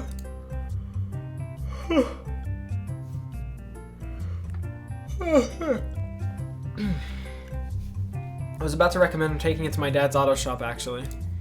Your dad's shop is as good as any other. I'll sort something out this afternoon. This is where I'd shake your hand and thanks, but you know. Millie gives a self-deprecating smile in response.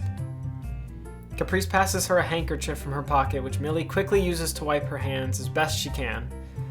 Hey, since you're already here, I'll let you all get on with your art club adventure. I have other things I need to do. Sorry. Have fun.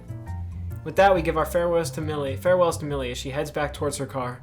Her momentary churlish grin towards the deflated Caprice doesn't go unnoticed.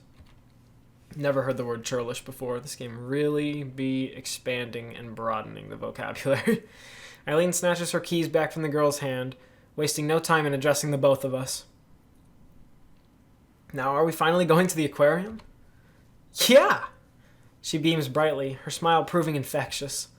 Turning to me, Eileen's emerald eyes stare into my own, checking my reaction after the day's events. As rough as she might be, Eileen really does care about others. Let's go, Eileen.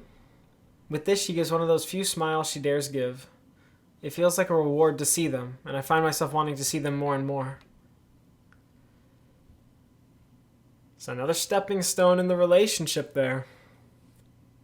Slowly but surely, you guys. Slowly but surely. I briefly wonder who's in the art room as I proceed along the second-floor hallway. Well, less wonder and more hope. Caprice will be there, I've little doubt of that, but I'm starting to enjoy being around Eileen. Her paintings are so nice to see, and any time I manage to make her warm to me feels somehow rewarding. Someone like Caprice smiles all the time, and the moment we sat beside each other in a biology lecture, my fate was sealed as she began chatting to me without prompting. While I don't mind that at all, finding her bubbly attitude uplifting, if a little overbearing, there's little about her that she keeps to herself. When Eileen gives praise or even just smiles, it feels genuinely earned. I think that's the difference. Upon reaching the door and opening it, the otherwise empty room is filled with the greetings of a certain loud girl. Sitting at a table with a sketchbook in front of her, she takes a brief break from her work. Good afternoon, Allison. Hi, you look cheerful as usual. I'm super ready for today's art club meeting. She pumps her fist as I walk in, earning a sincere if weary smile. I feel a little bad for my first reaction upon entering being disappointment, given her earnest sense of friendship with me. Shrugging it off, I pile my books onto another table and take a couple of pencils from the side of the table which Caprice has commandeered. A glance at the sketchbook Caprice has been sketching and makes me stop in my tracks. I have to look up at her and back down again just to confirm that this was done by the same person. Her casual doodles were cute, but she has a real talent for this stuff now that I see her more serious work. I never really questioned how much Caprice has practiced her art, now that I think of it. I'm left a little chastened for underestimating how much effort she puts into this hobby. Motivated by what the fuck? Okay. Motivated to try a bit harder myself, I take a seat and open up one of my notebooks. Flipping to a mostly empty page, I ponder for a moment before setting about sketching a cat. They were always a favorite subject to doodle. I lose track of time as I start to get into it, trying to replicate Caprice's shading from memory. It's only when Caprice pipes up with another greeting that I take a break. Eileen strides through the doorway as I look up, giving a quick perfunctory wave to the both of us. I've never heard that word in my life. She looks barely awake, but given how tired she always looks, it's hard to say if it is any worse than usual. And I told you guys, they would use the most complex words they could possibly cook up. Like, they looked it up. They looked that shit up, all right? As we exchange greetings and Caprice gets back to her sketching, Eileen's eyes fall on my notebook. Because we don't use that word every day. Perfunctory, whatever. No. Without breaking stride, she turns on the ball of her high boots to take a detour from her easel. Is it easel? It might be easel.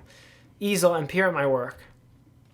Eileen's figure looms above as she stands in front of me, fingers pressed to the top of my sketchbook as she looks down. It conjures up feelings I haven't felt since middle school, as if a student shrinking before her teacher. Haven't done this in a while, have you? Sorry? Why are you apologizing? If you haven't, you haven't. You have the fundamentals right at least, which only comes with practice. Her fingertip skates back and forth on the paper, pointing out this and that. Musculature looks off. I'm just going to say saturation, okay? That looks off, but that's a pain at the best of times for animals. Try to draw from references instead of relying on what your mind thinks something looks like. A weight feels as if it's been lifted from my shoulders. It's not exactly high praise, but the fact she's willing to give me pointers feels like validation. Yeah, and speaking of validation, why don't you guys go ahead and hit that subscribe button, hit that like button, make sure you hit the bell notification bullshit as well. Leave a positive comment telling me how big my dick is, because I need external validation because I'm a loser with no friends. You look like... what? You look like cats? You like cats? I have one back home. Explains it. More of a dog person myself, really. See, I'm more of a dog person too, like I was telling you guys about Casey and Angel. Yeah. Ever had one? Would have been nice, but my parents weren't interested in the idea. Sounds like you and your parents don't get along very well. We don't. The pet thing's nothing to do with it. They wanted me to go into one of their approved careers, and I didn't. Oh, I thought it would be something more complicated. Sometimes things really are as simple as they seem. I'm sure things will work out eventually. That's nice. I open my mouth to respond, but the tone behind her words make it clear that she considers this discussion over. The air goes cold between us, leaving me at a loss for words as my shoulders slump in defeat. All I meant to do is cheer her up.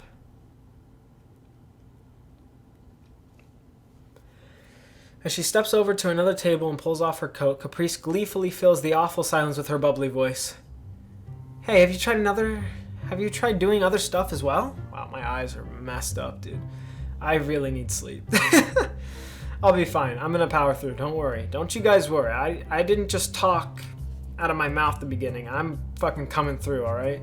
What do you mean? You know, other kinds of art. There's oils, watercolor, pottery, fletching. I both paint and do sketch work, so it's not like you need to keep to one thing or another. I can get some pottery stuff if you want. Eileen barely restrains herself from rolling her eyes. By harassing the poor professor into giving you some killing time and clay? It's not harassment, it's negotiating. I think it'll be fine for now. I think I'll be fine for now. Eileen gives one final piece of advice as she turns towards the cupboard, taking advantage of the lull from Caprice focusing on her own work. Don't worry about her. Just keep at it. Practice might not make perfect, but it'll get you close. Yeah, practice doesn't make perfect. It makes you better. I'm sure Eileen means well with her efforts at teaching, but it's a vast change to the way I used to draw as a kid and in high school, being little more than the occasional scribble when an idea struck. Barely having time to pencil to paper, a clatter at the front of the room draws the attention of both Caprice and I. As Eileen fiddles, both of us get up to see what's happening. Huh. What's up? Standing at the old wooden cabinet in the front of the room, Eileen gives a couple more sharp tugs at the door with all her usual gentleness before turning to Caprice. The door to the cabinet's locked. Nah, they never lock it after class. She bounces over to Eileen and takes the handle in her grip, giving it several pulls at various creative angles in case it's jammed. After one last try hard enough to have her feet slipping on the floor. Could you say that again? I didn't quite catch what she said. As they face off, I take a look at the cabinet between them. It's a type of lock I've tried before, not particularly high-end. Then again, I've never done with this with two people peering over my shoulder. As they both look to me, I realize there isn't any backing down now. Glancing out the door to make sure there isn't anyone listening in, I continue. On. I can maybe try picking it. You can do that? Someone sure has a knack for skills that upstanding people shouldn't have. All I can do in response is wilt. Eileen's not exactly wrong, even if I do like to think I only use such things when I should. We don't really have much of an option. Think you can do it? Accepting my fate, I get up and hold my hand towards them. I'll need a couple of paper clips.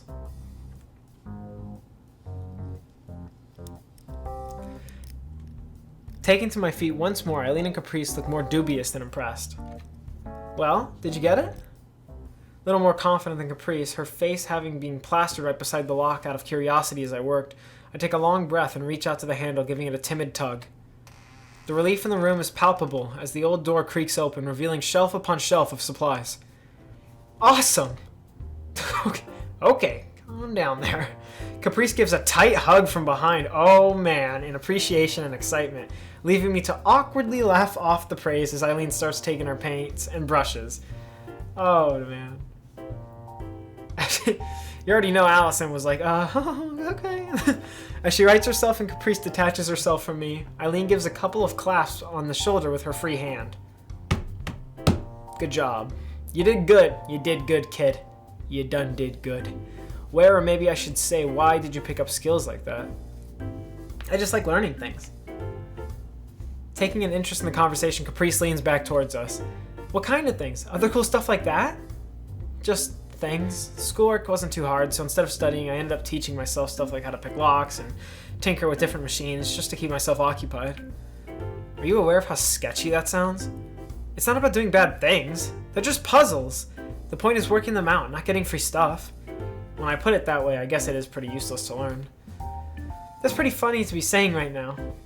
Caprice nudges Eileen, who just raises an eyebrow. She makes a decent point.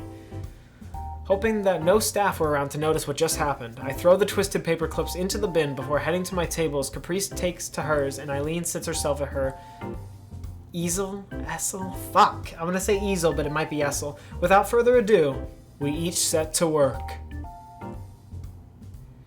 It's a nice atmosphere with the three of us working away at our own little projects. I'm not sure sketching cats in a notebook really counts as much of a project, but having friends around makes it somehow more meaningful.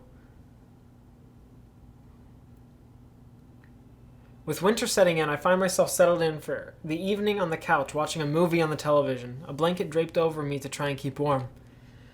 Rose still isn't back from work, and with the garbage taken out and washing up done, it probably won't hurt to take things easy for the rest of the evening. A loud ping comes from beside me, my hand automatically reaching for the phone sitting on the couch in response. Probably Rose saying she'll be late, dooming me to microwave noodles for dinner again. Microwave noodles? Why don't you just make cup of noodles by boiling water? And never mind, doesn't matter. Is this Allison? Or perhaps not. I don't recognize the number or user avatar at all. I briefly consider saying no, but that would be mean. Okay. I can barely make out their picture. Beyond what I think to be yellow hair. I don't even know any blondes besides Eileen and Millie, and the latter's unlikely to be messaging me. Eileen? Wallace helped me set this thing up. What's with Your profile pic. It took a photo when I was setting up. Find any nice apps yet? I haven't tried looking. I don't really get it. I can't help but giggle a little. I'm happy she's making the effort when she made it clear she wasn't interested before. I'll help you with it tomorrow. Weird smiley face that no one knows what it actually means. That would be good, thanks. Sorry if I type slowly. This keyboard is weird. Practice makes perfect. And okay, if you're wondering why I'm doing that, I'm not just making that noise to make that noise. It's from King of Queens, which is this really funny show. If you haven't seen King of Queens, you have to watch that show. It's really funny, actually. I love that show a lot. About that, wanted to say sorry about the parents thing. I was too touchy. It's okay. Wasn't really my business. A life doesn't always have a happy ending. Life doesn't always have a happy ending. Things don't work out, and that's that. Well, aren't you just the little optimist? You still have to try, though. So our character is way more optimistic, and Eileen is way more pessimistic, and I'm personally myself more of a pessimistic person. So I have to relate with Eileen on that one. Although, up until that point, people are good. Up until that point, I have related way more with Allison than any other character. Anyways, you just need to have faith. At least that's what I think. I don't get you at all. Me neither. I think that goes both ways. I see. Taken completely unaware, I leap off the couch and spin around, barely keeping a hold of the phone in my hand. When did you get in? Just now. Sorry, couldn't help myself. I let out a long breath to steady myself as my heart slowly returns to its normal place. Rose just grins churlishly. Man, they have these words, man. Churlishly, as she walks off to hang up her coat. By the way, if you ever want to play this game, you need a dictionary right next to you. So you can get it for free on Steam, but you're also going to need to buy a dictionary. Because I don't know how many people own dictionaries anymore. And then we respond 3 minutes later to our own text message. Roommate's back. Catch you tomorrow. See you. I'll catch you tomorrow. I'll see ya. With that, I tap the side button to lock the phone once more, putting it on the other counter beside me. You look happy. And you have a fucking cigarette again. Okay, all I can do is grimace. My face becoming flushed from embarrassment at her bullying. Thanks to my cheeks mildly hurting, I can tell she isn't wrong. Did you just say from her bullying? I'm sorry, as someone who was actually bullied in 8th grade and fucking bullied in his life, that's not bullying. If you think that's bullying, you're fucking lucky, alright? I was literally... You want to know what... My bullies were very creative. You want to know the nickname they came up with me for? This is the nickname they gave me, and it's... Here's the fact you need to know about me. I have pale skin, and I'm an introvert. Okay, so here we go. They called me Albino Freak.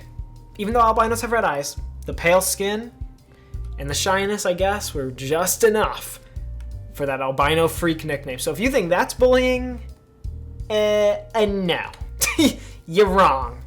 You're wrong. I mean it. Does me good to see you managing to get yourself a social circle and all. You were worried? Can you blame me? No guys around? No friends? Always being so nervous? You've changed a lot. I guess Eileen was right. Everyone really is there for me. Rose isn't wrong either. I do have friends now, and the art club's starting to become a welcome little slice of familiarity in the campus. On campus. No. I guess on or in the works. Caprice, Wallace, Eileen, everyone's really nice to me. Yet it's Eileen I can't stop thinking about.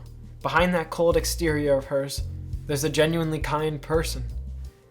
What's with that face? Nothing. Gonna come eat or play with your phone all day? Instead of phone, she doesn't mean phone. What she really means is Alright, fine. Inappropriate. I won't say it. I'll stop talking. Oh yeah. I don't wanna make any bold predictions about this game, but you know what? I'll keep it to myself for now. I'll let you guys know later. Okay. With the sun beginning to set, Eileen and I say our goodbyes to Caprice before heading out into the hallway. Calming Caprice down after she gets a bright idea feels like trying to stifle a shaken soda can after opening it. She might still be brimming with energy, but the two of us leave the art club room utterly deflated. We should have just joined the normal art club. You know, the one which isn't led by a maniac. I wish I could get the two of them to see eye to eye more often. Caprice did say she's doing all this for Eileen's sake as much as her own, and she's far too straightforward to be lying about that. It's difficult to push back on Eileen, though, given how prideful a person she is. I seem to attract strong-willed friends. She is. A lot. She means well, though. Well, maybe it's not so bad if you're around to keep her occupied. For what it's worth, I was actually thinking this might be a fun little adventure. I wanted to thank you for making all of this work out. She makes an exquisitely awkward face caught between my thanking her and the idea of having to share her room with us and anyone else Caprice manages to rope in from now on. I just smile as we start down the quiet hallway. Eileen taking a look out the window.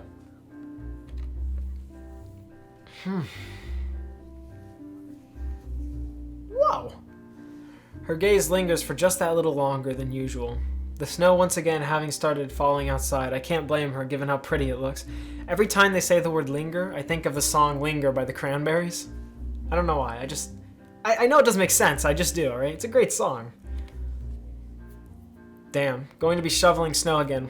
What a pain. She really isn't the sentimental type. You're telling me. Did I say something wrong? I was just thinking, you don't seem to have a very romantic view of the world, being an artist. Is there much good about winter? Being back with family, all the pretty snow around, people in cute jackets and coats, holidays. I end up trailing off, Eileen hardly looking swayed as I count my favorite things about the season on my fingers. Holidays are the problem. Everywhere's starting to close up or shut down for the new year already. I want to keep practicing instead of loafing around, but the life drawing classes are over and all the student modeling offers have dried up. I have seen notices for those on the notice boards around campus, with students and others making a little cash on the side by modeling for artists. Those same notice boards have become much more bare over the last month. I feel sorry for her, given she takes her painting so seriously. I was so caught up in wanting to be back with my family that I didn't think about how it'd be for her, especially when she doesn't get along with hers. As we walk along the hallway, I realize this might present an opportunity, a chance for me to help Eileen and be a part of her painting instead of simply watching her from afar. I'm not completely sure about this, but my obvious scheming has already caught Eileen's eye. If it'd be helpful, I mean, maybe I could do it. At this, Eileen stops and turns to me. Should I not have suggested this? You just need me to stand around and be a model, right? There's not a lot to it. This would be live modeling, you know? I don't want to give you the wrong idea. The reminder does make me hesitate. I know there's nothing sexual about it, but I'd be standing without clothes on as she alone looked at me, analyzing my whole body. And this game just took a turn for the worst. Well, not the worst, but the most inappropriate. Eileen herself doesn't look fussed, though she rarely does. She seems content to let saliva. Okay. She seems content to let me come to a conclusion myself as she stands about. My body language soon gives away what I'm thinking. Sorry if I made you uncomfortable. I can just work out on others. What? I can just work on other students instead. No, I mean, she did mention herself that she's done this before. I'd simply be another method of practicing painting for her. Would it be in your apartment or something? Yeah. She looks mildly surprised I'm still considering this. If it was anyone else, I don't think I could do this. For Eileen, though. It's fine. I'll do it.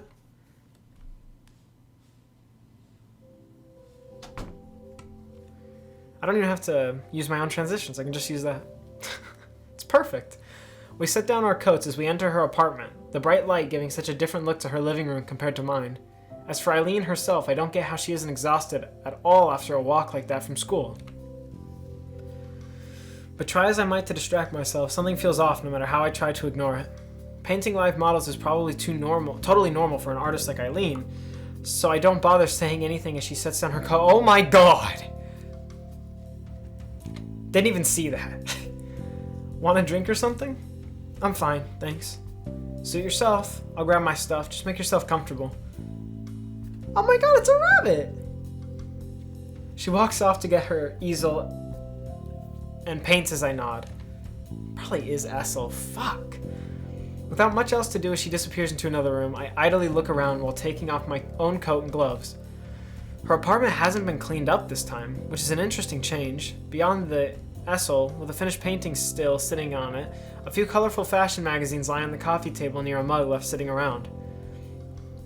On the couch, a couple of crumpled t-shirts and an old pair of jeans lie strewn over the back and arm.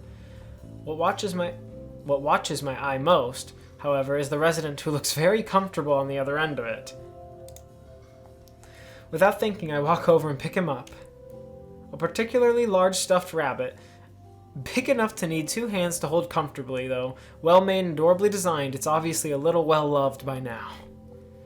I'm sure I'd have noticed such a thing if I were around when Wallace and I came for dinner, so it must have been stuffed into her bedroom or something. Oh shit. Noticing movement out of the corner of my eye, I turn up and look. Her peripheral vision, bro. Eileen simply stares at me, face flat, as she holds a bag of supplies in her hand. I really shouldn't have just gone and started fiddling with her stuff. Sorry, I mean, it was a gigantic rabbit sitting out on the couch. Come on. It's really cute. She puts her bag down and sighs, giving me a bit of relief that she isn't angry.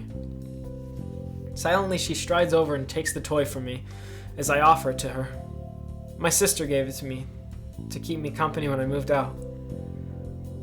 I'm disappointed by how little emotion's in Eileen's voice when she says so, but those thoughts quickly disappear as she gently sets down the rabbit where it had been. She takes care to set it down gently with a quick brush of its fur. That momentary smile as she steps back and looks at it warms my heart. It only lasts for a second, but her face is unmistakably that of a child, one taking care of their favorite companion. So Eileen does have a cute side to her. I somehow feel a bit less wound up about everything now. She's not that different to me in the end. As she turns away, I remember the task at hand. So, I'll just set up the easel and canvas and I'll have everything ready. Should I take my clothes off then? She's about to answer before pausing for a moment. Much as I might try to stifle my awkwardness, undressing in front of someone else is still weird. If it is a problem, you can grab a towel. I can make do. Feeling more than a little sheepish, I glance around to be more sure of my surroundings. The blinds are shut as they were before, and the door's still locked, so I'm not sure what I expected. Maybe the silence is putting me off, the apartment being set so far back the road, unlike mine. I want to say that I'm fine, but I can't quite get over the stumbling block of being bared in front of someone. Meeting halfway will have to do, for now. As Eileen sets her previous painting on the kitchen counter, I pop into the bathroom. Oh, it's about to get real. My heart's practically in my mouth as I reappear in the room with a towel wrapped around me, precious little being covered as I take my place before her. Should I stand like this, or... She looks at me for a few moments in serious thought. It's a little interesting how quickly her demeanor changes to that of a painter, carefully considering how best to use my body as an artistic prop. Try turning around so your back's towards me. My thoughts are in a haze, unable to let go of how exposed I am. All I can do is nod and dutifully do as she says. Huh, yeah, that's good. Keep your head like that, and maybe let your arms hang down. Like this? Yeah, just stay like that. I give a nod, trying to relax as much as I can. That isn't saying much, though. There's no other sound in the room as she starts sketching me out, the pencil's sharp scratching filling the air. It's certainly an odd experience to think somebody's looking at my body so analytically, taking in every detail, considering it, and copying it to canvas. For Eileen's sake, I try to keep as still as possible despite the butterflies in my stomach. Her pencil work apparently finished, the gentle sound of brushstrokes starts. As her painting begins in earnest, she's fast at her sketching. I suppose she's had a good bit of practice at this. As Jackson becomes more and more uncomfortable, he doesn't quite know what to say, and he realizes how awkward this is, and he feels he should give the viewers a warning that things might get even more sexual than this throughout the course of the game. I can't see much at all with my head slightly down like this, but at least this position is easy to keep. Without anything in particular to focus my eyes on, I can't help but turn my thoughts inward. How do people do this without getting self-conscious? Nobody's ever looked at my naked body like this, carefully analyzing every curve and muscle. I wonder how I look to her right now. Am I gross? Compared to Eileen, I probably look plain at best. Hey, I know it's not easy, but can you try not to tense up so much? I glance back at Eileen, our eyes meet, and I force myself to face forward again, resuming my pose. Sorry. It's okay. Not too much longer. Her expression was so focused and analytical, I sometimes forget that serious artwork can take so much knowledge and logic as well as creativity. I really am just an art prop for her. That's good. If I remember that, this isn't so bad. Eileen's done this plenty of times, and I can trust her. I was the one who offered anyway. The reason I did this was to help her, and now I can finally be a part of her true passion of painting.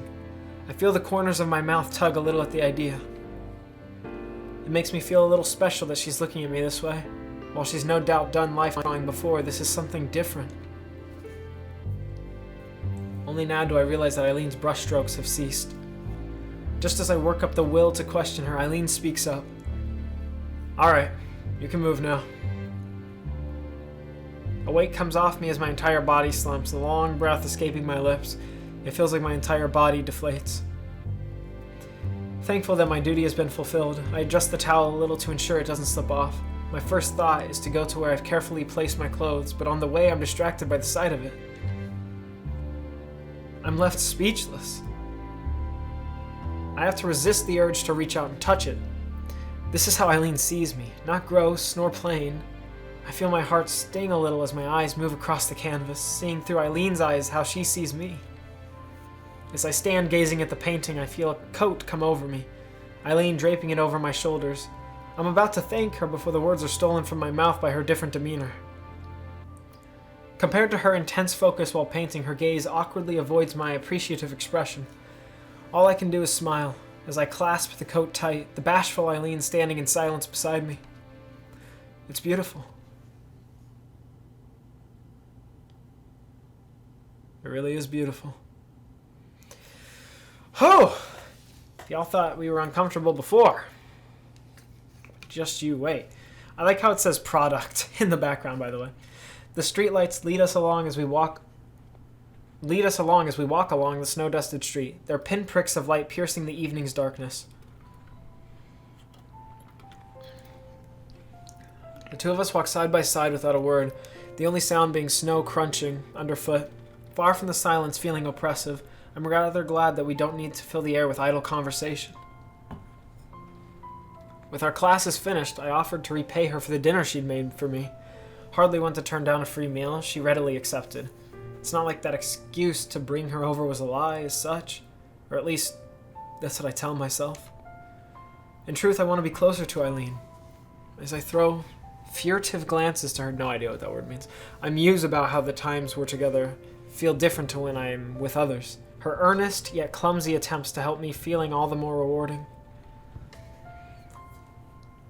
I'm not sure, but I don't think these feelings are just friendship anymore. You're lucky to live so close to school. I still have no idea how you can hike all the way to your place every single day and not be exhausted. That's what happens when you don't limp out of walking. Being fit has its advantages. While I stop myself from imagining how fit Eileen's body is, I'm reminded that she's seen my own body. I cringe in embarrassment as I remember modeling for her the other day, trying to shake off the feeling before she notices. Eventually we reach the now familiar apartment building, the two of us stopping for a moment. Just a moment. I'm a little surprised myself at how quickly I came to think of this place as home. The ill-maintained building feeling so foreboding at first. Everything here is so different to home, right down to the streetlights we stand under. Gone were the modern white lights of downtown and the suburbs, replaced by dull orange lamps which occasionally flickered. Well, here it is. I'm more than a little nervous about what she thinks of this new home after bringing her all the way here. Rather than judging me for it, she looks more to be carefully studying it. My nervous attempts to read her stoic gaze get me nowhere. Looks nice. So what's your roommate like anyway?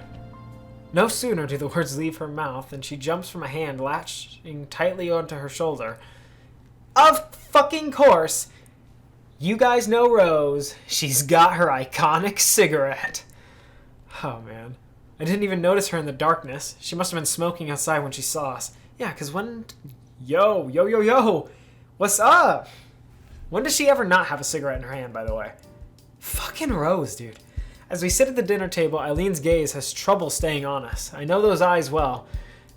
They are those of a tourist taking in everything around them while desperately trying to engrave it in memory, or perhaps in order to judge my living conditions. I have to admit, this must look a bit shabby compared to her home. She's surely worked out that I'm not exactly well off from the area already, though. Compared to Eileen's apartment, ours is filled with the artifacts of life. A couple stuffed animals, some movie posters and DVDs around the place, an aging console next to the television, and various bits and bobs accumulated throughout the years litter the room.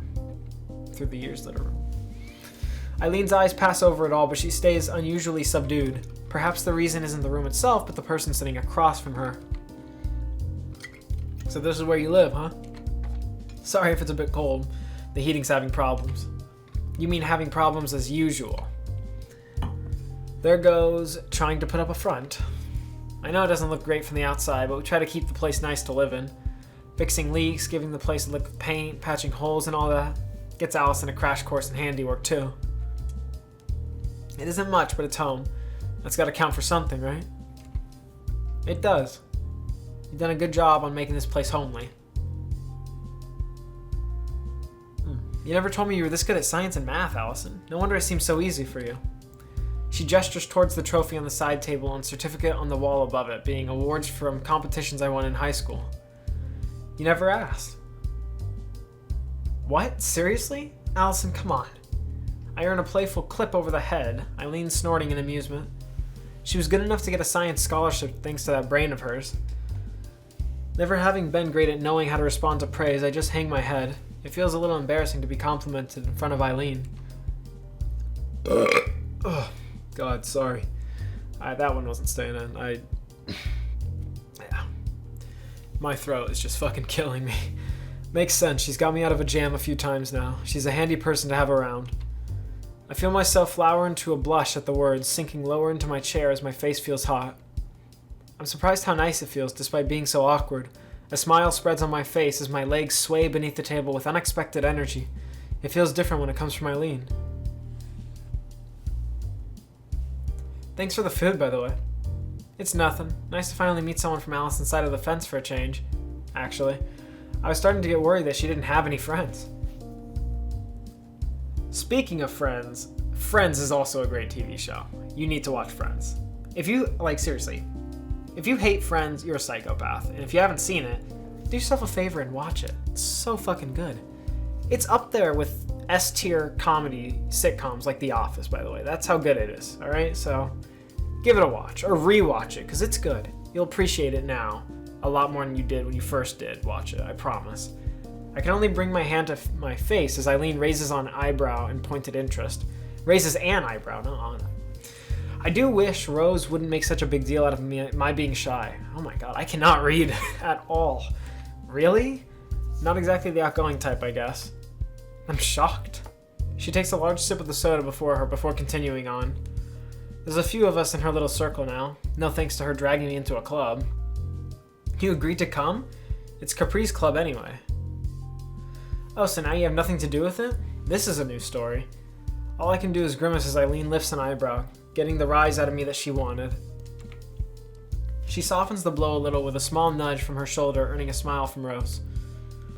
Eileen gives a mighty yawn, poorly hidden by a hand over her mouth. I don't think I've seen her bother trying to hide one before. Sorry. Tired? I'm always tired. What's with the bags under your eyes anyways? Rough night? Insomnia? It's fun stuff. Here I was trying to be tactful and not bringing that up, and Rose just kicks down the door as usual. It does give me some context to Eileen's short fuse, though. I shouldn't jump to conclusions. Well, they say good wholesome food can fix that. Hopefully this will pick you up a bit. Nothing says homemade like burgers and fries, after all. As the two talk, I quietly begin on my food. I hadn't realized how empty I was. The fires disappearing in my mouth. The fries disappearing into my mouth at a quick pace. Thank goodness for having a good metabolism. Oh, she means high metabolism. And I have a high metabolism. It's amazing. I can eat as much junk food as I want, and I still stay extremely thin. Like, way too thin.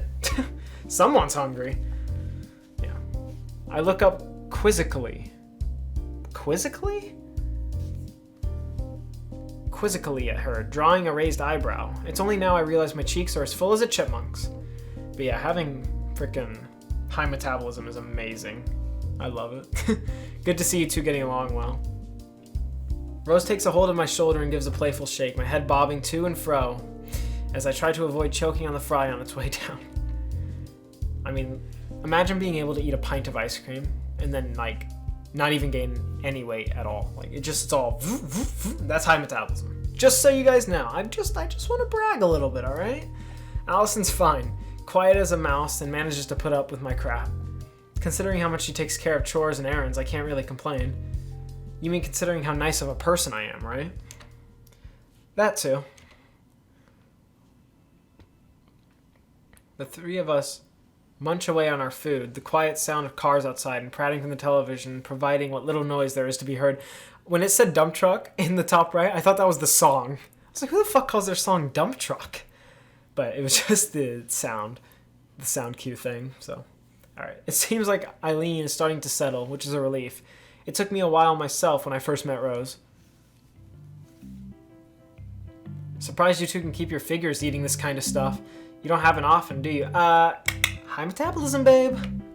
Rose and I share a quick glance. No, not at all. Not often, just special events. But yeah, fucking amen, high metabolism. Edit it out. There we go, falling afoul of Eileen's judgment. Should just get a rice cooker, buy rice in bulk, grab some vegetable packets, throw them together. Easy, cheap, healthier than takeout. I have to admit it was nice when I dated a guy who could cook. Having her around doesn't make things too awkward when you bring guys over. You learn to be quiet. Gross. I guess you would. I frown at the both of them. I don't want to hear about this. If you didn't know already, that means I've been doing a good job. Rose's comment only causes my frown to deepen. I can feel myself blushing just from the topic of conversation, which just embarrasses me more. Yeah. That is a pretty, I wouldn't want to talk about that either, to be fair. Besides, if you ever get a boyfriend, you're going to have to learn too if you want to bring him around here. I won't be doing anything like that. Yeah, we're going to be bringing Eileen over. Come on. Rose laughs, and even Eileen looks amused. I sulk, hating that the attention has been centered on me now. I especially don't want this kind of conversation around Eileen. Thankfully, Rose seems content with her teasing. So what's your story? You're a friend of Allison's, right? Turned out that way. Just another student at the community college, majoring in art. The artsy type, huh? Going for the big bucks then? Thanks. I'm sure you'll find something. Hopefully not involving burgers and fries. Yeah, that's very true. You either make it big, or you're working at McDonald's. You're flipping burgers at McDonald's. We'll see where I end up. Eileen's limits are clearly being tested, being less tolerant of being poked at than I. Hopefully Rose realizes it. You seem like the artsy type yourself. What's with all the ink? Eileen motions to Rose's left side while brandishing a French fry, the tattoo on her upper arm only made more noticeable by her tank top. Looks cool. Uh-huh. Expected it to be my life story or something? That was my first. Wait, no, forget what I said. I'm in the Yakuza? Yakuza. I'm in the Yakuza, and they gave me these as my initiation. Nothing says Yakuza like a biker in middle America. Amen, brother. As Rose's chest heaves with light-hearted laughter, I find myself smiling as well. I'm glad the two got along though a little part of me wishes I could be like Eileen. It took me months to warm up to Rose, yet Eileen gets on with others so smoothly. The grass is always greener. Just saying. Standing out in front of the apartment once more, we say our goodbyes for real this time. Even as she pointedly refused Rose's later offer of transport, at least she'll be going home on a full stomach. It's an odd atmosphere. It's time to say our goodbyes, especially given the night's chill having set in, but neither of us quite want to say the words. When you said you had a roommate, that's the last kind of person I expected you to be shacked up with. Rose is nice, once you get to know her. She's a family friend, so I guess you could say I got this apartment through connections. Eileen's not really wrong, though. Ever since starting a community college, I've gone from having a couple of very alike friends at high school to an increasing menagerie of odd characters. The way Eileen looks as she gazes at the building catches me off guard. It's hardly the comfortable existence she seems to have. Rose and I pretty much eking out a living with what scraps we get, yet she looks so wistful. You really have a nice thing going, don't you? Yeah, I guess so. If you ever want to visit again, you're definitely welcome. She gives an amused snort and smile. I'll have to take you up on that sometime. Moments tick by as the two of us stand out on the sidewalk, neither quite knowing what to say next. I want her to stay around some more to talk, but I know it's already getting late. Idly thinking over our dinner together for something to talk with her about, one particular part of the conversation keeps sticking out. Replaying it in my head, I can feel my face going red before I can cover it with my hands. What's wrong? I can't believe Rose was talking about that kind of stuff, even though you just met her. Sorry about that. It's alright. I'm the one who brought it up. That's right. You're just as bad. I give her shoulder a firm tap. Immediately feeling conscious of the gesture, I pull away from her and look elsewhere, fuming away in my embarrassment. There we go. Now we got a song playing in the background. Eileen rocks back and forth between her heels and the ball of her feet to pass the time while I recover, hands not quite knowing what to do. Eventually, thankfully, Eileen breaks the silence between us. Thanks for inviting me here. I'm glad to have been over tonight. Why? To be honest, I had you pegged as some spoiled little delicate flower when I first met you. You know, the kind who coasts along on their parents' attention before the real world punches them in the face. Looks like you have your life pretty sorted, though. You got a good head on your shoulders, friends, and a cool roommate. You've managed to scratch together a pretty decent life for yourself. She just gives a long breath, rocking back and forth on her feet as she tries to put some words together. I want to thank her for the kind words, but I'm left speechless after such a warm-hearted appraisal of my current world. I don't really know what to say now. I guess I feel a bit dumb for lecturing you so much. It's fine, really. My frantic brushing off of the idea puts both of us on the back foot, smiling. With that wonderful, rare smile of hers, she seems to accept the situation. Before I can say anything more, the blonde girl turns to begin the long walk back home. Without looking back, Eileen simply raises her hand into the air as she strolls off down the road. She's as confident as ever. Things just happened around me, and I worked problems out as they occurred. Is that really worth respect? It feels strange to have someone I admired to turn that right back on me. I feel my heart stinging as her figure gets smaller in the dark night sky, but there's nothing I can say or do, just watch her go.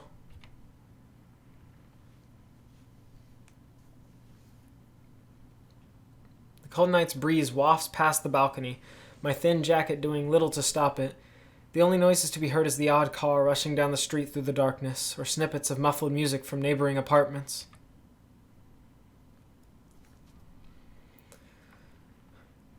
Moments like this are nice, circumstances aside, just being able to be alone with my thoughts without the distraction of others. That said, I already have my answer to what had been on my mind. That was the real point of this dinner after all. When I modeled for her, I wanted to be a part of something that was important to Eileen. Even before then, I wondered if the times I tried to get closer weren't out of friendship alone. What I felt as I watched Eileen walk away was all the confirmation of my feelings I needed. A dark figure suddenly appears, taking no heed of my surprise as it leans against the balcony beside me. As I compose myself once more, the familiar acrid smell passing through my nose tips me off before my eyes do. Ah, yes, it's Rose with the cigarette. Once again. Don't scare me like that. Hey, I called out. Not my fault you were daydreaming. Her mention of it brings all my worries flooding right back. Hardly wanting to look at Rose while thinking about all this, I turn back and try to ignore her as best I can. Rose mentioned how I should think about finding a partner sometime while in college. My parents too, and even my high school friends before I came. I was content to focus on school and keep such complications out of my mind until my life was all set up and ready. College has already set me right on that account. Life doesn't go on hold until you're ready to face it.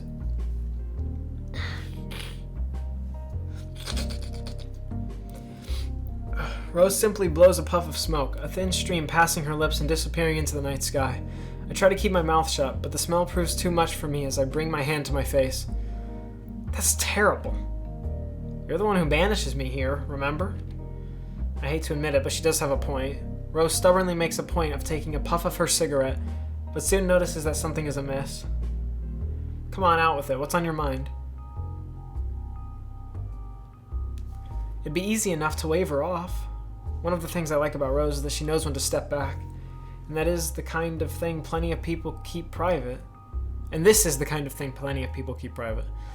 But somehow, even if I haven't told Eileen how I felt, I kind of want someone else to know. I think I like someone. I watch her reaction with the best attempt I can muster at casual interest. I'm surprised by how unsurprised Rose is. After a tortuously long time, we're gonna go with. After a tortuously long time, she finishes her puff of the cigarette and takes it from her mouth.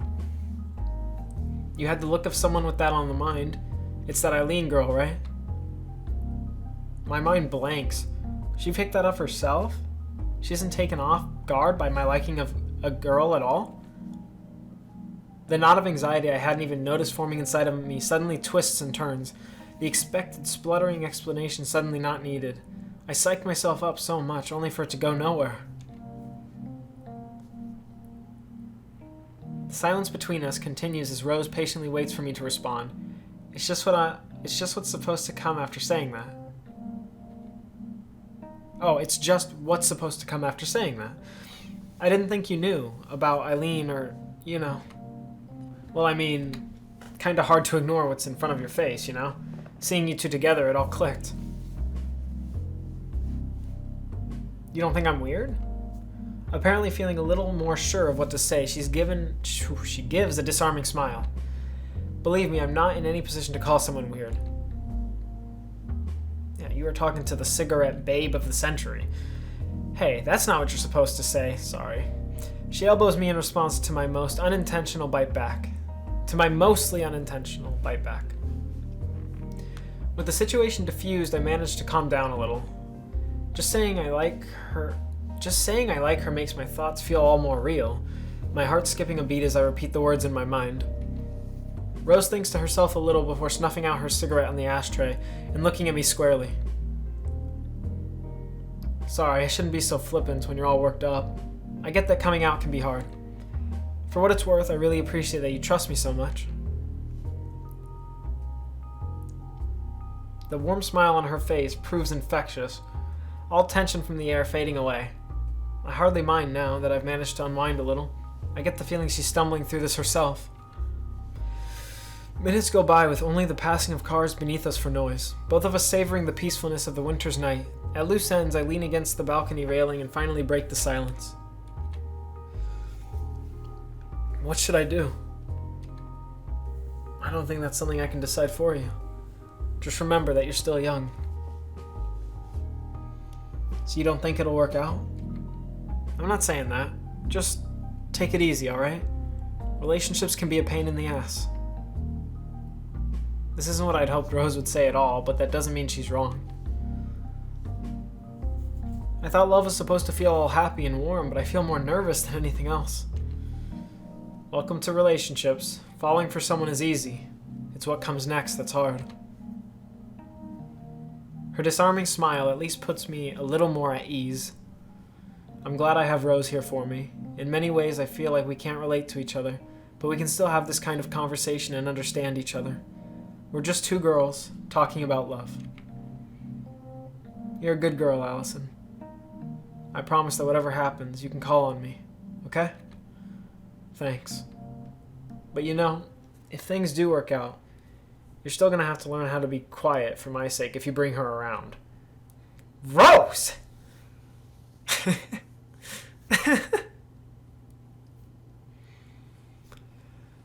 She's not wrong. We are gonna have to be quiet. While I'd had my doubts, the city workers managed to get the Christmas tree in the city's main square finished, just on schedule for the first day of December. Its oversized tinsel and baubles gleam happily in the morning light, proudly announcing the coming holiday. Rose takes my pause in the middle of the city square as an excuse for a break. Setting down her bags setting down her bags down as I look up to the huge tree before us. It's not the tree that's most interesting, so much as the crowd around us. Everyone walks to and fro, just a little faster than normal walking speed, hurrying from shop to shop while hardly even glancing at the Christmas tree looming over everything. I think I read something once about feeling alone, even in a crowd. So many faces pass by, from couples holding hands to businessmen to groups of friends. Yet I feel more disconnected than when I'm actually alone. So that reminds me of what's it called? Tears for Fears is the band, and the song is called Mad World. That's my favorite Tears for Fears song. I think it's their best one. Mad World by Tears for Fears. You guys have to check that out. I think that's their best song. The clicking of a lighter next to me reminds me of my companion, the cigarette now perched in the corner of her mouth glowing brightly. Shame we couldn't park closer. Downtown's pretty crazy these days, isn't it? Maybe we should put up our own Christmas tree. Hey, I got a tree for us a few days ago. I was the one who... My throat feels so dry. Okay. My nose, too. Oh, fuck. It's... You know that feeling in the middle of your nose when you're sick? That's exactly like when you have the flu. That's exactly what I'm feeling right now. And I never sneeze when I'm sick. I always get a runny nose. It's the weirdest thing, but it's weird. It just happens to me. I was the one who bought that. It's also like a foot tall. Oh, yeah? The cigarette perched in her mouth tilts downward as she looks at me, her smile turning just a little less cheerful. Missing holidays at home, are you? 1 second. I got a bit. Take a drink.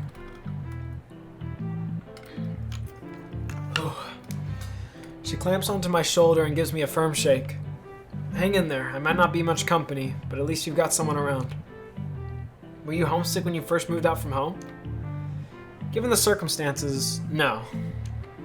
I don't think you appreciate how lucky you are sometimes. Wandered straight onto that landmine. Rose has never talked about her immediate family in the few months I've known her, so maybe I should have taken the hint. Noticing the gazes of a few around us have turned upward, I look up curiously. Looks like the weather's turned, the morning chill turning to snow. Piss off, Winter. Okay. With a dissatisfied puff, she puts out her cigarette on a nearby bin lid before flicking it in with a practiced motion. Oh, man. Oh, I'm starting to feel it right now. Hold on. Okay, I'm good. Taking our bags up once more, we continue the slog back to the bike.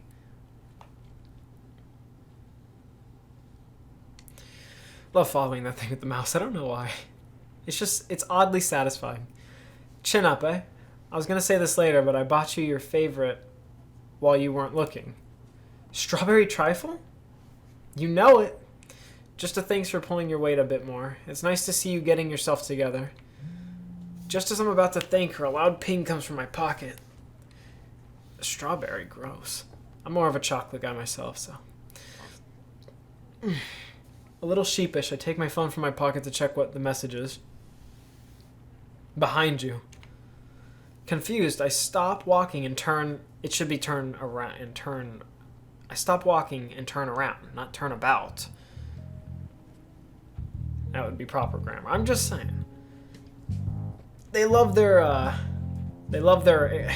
complex words in this game, so I just want to do my part to make sure they understand what's up. Eileen holds her hand high as she slowly walks up the street, slipping her phone into her pocket as she arrives. I'm happy to see her, but something makes me hesitate. Something Rose picks up on, going by her churlish grin. Like, sometimes my mic cuts out all and the sound just cuts out completely, so it's weird. It doesn't happen all the time, just every once in a while. I know full well I've fallen for Eileen. My stomach tying itself into knots at the sight of her makes me realize that asking her out will have to come sooner rather than later. If she's even interested in girls, that is. Trying to put my worries out of mind as best I can. I do my best to act normal. Oh man, I have to swallow the saliva just so I can talk without it sounding weird. Or like, spitting all, and you guys hear that, sounds you would hear with a lot of saliva in someone's mouth. You've sure been getting some use out of that phone. It's just difficult, fuck.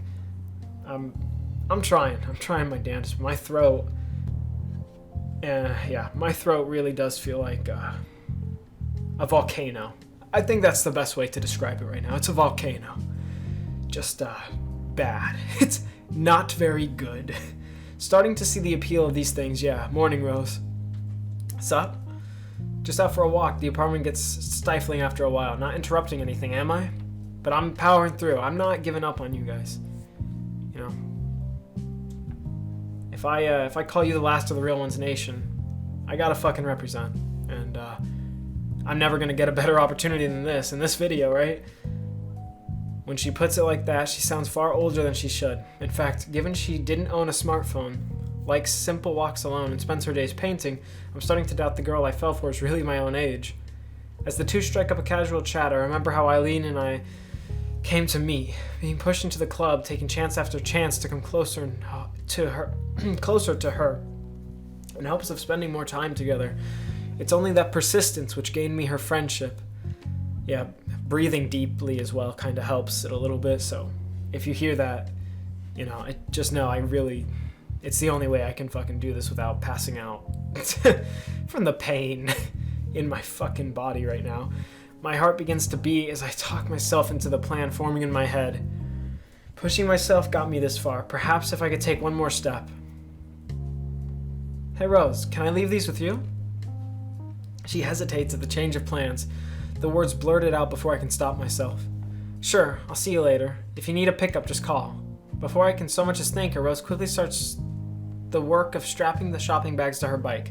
It'll probably be easier to get everything home without me on the back anyway. Eileen and I give her our goodbyes Eileen and I give her our goodbyes to her as we walk on. Okay, Rose waving us off. As we go, I think I see a small grin on her face. I guess she worked it out. Am I crazy, or do some of their words just don't make sense? Do some of the things they say I don't know. It just seems weird. Once again, we're alone with each other. My stomach twists and turns as I desperately try to find some small talk to fill the air with. Not that Eileen looks fussed about it at all. Buried in thought, I barely register us moving through the old wrought iron gates and into the city park. The water in the pond lies nearly still, the ducks lazily bobbing about with the odd flap of their wings to shake off the snow. The normally rustling branches of the trees stay silent as they gather falling snow, green slowly turning to white. With everybody in town busy shopping, all that's to be heard as we walk along the wide paths are our footsteps on freshly fallen snow. Do you come here much? Yeah, every so often. Nice to just think to myself without being cooped up. You? Only when I was younger. I like to feed bread to the ducks. Oh man, sorry. I feel like I should have guessed that answer from you. All I can do is pout as she gives a smug smile at my expense.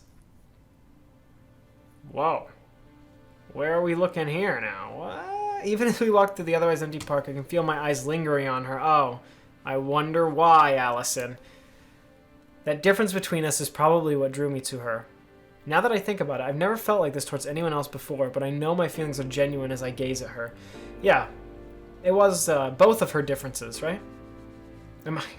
I mean, just being honest, right, Allison? If she spends Christmas with her family, I won't get to see Eileen again until classes start in the new year. Telling her what I feel might ruin everything, but I don't want this to linger like a hanging thread. There's linger again, man.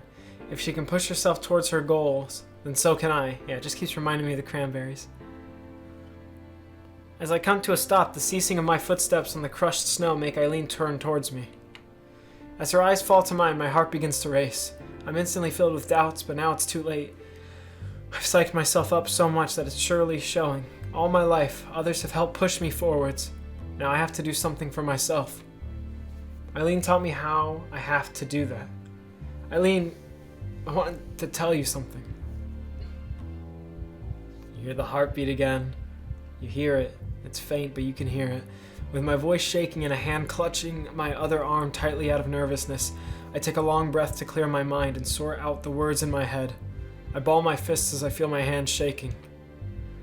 After spending my whole life with such a big family, this was the first time I've ever tried to live by myself. I was really lonely at first and didn't really know what was going on. But recently, I realized that loneliness hasn't been around. I met so many wonderful people and had so many nice experiences. Now I'm looking forward to every day and what fun things might happen. A lot of that is thanks to you. So I wanted to thank you for helping me. This isn't exactly poetry so far, but I think I'm getting my feelings across right. Eileen simply looks at me, accepting the praise with only a touch of confusion. Well, thanks. It's nice to be appreciated like that. It's more than that, though. I mean, I first thought it was just friendship, but why can't I be more confident in this? My throat feels like it's closing as my nerves get the better of me, and it only gets worse the more I try to speak. I'm so busy reading Eileen's expression that I lose track of what I'm saying.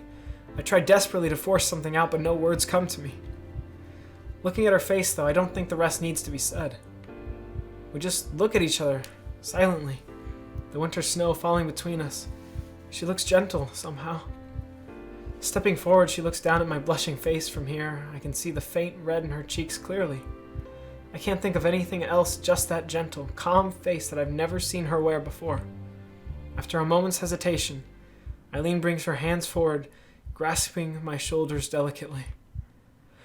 Oh! Woo! Oh, I shouldn't have done that. We did it!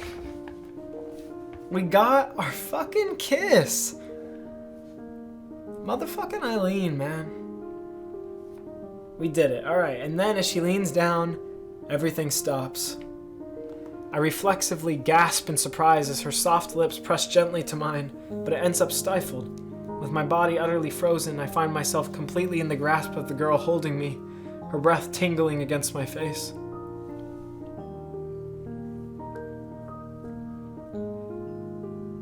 The sounds, the smells, everything beyond Eileen and I falls from my consciousness. All that's left is the wonderful, warm feeling flowing through my entire body. Minutes, seconds, I have no idea how much time passes. I just know that I don't want it to stop. Eventually, sadly, Eileen's lips part from mine. Straightening herself as she steps back, Eileen takes a long, shuddering breath as I stare dumbstruck at her wildly blushing face.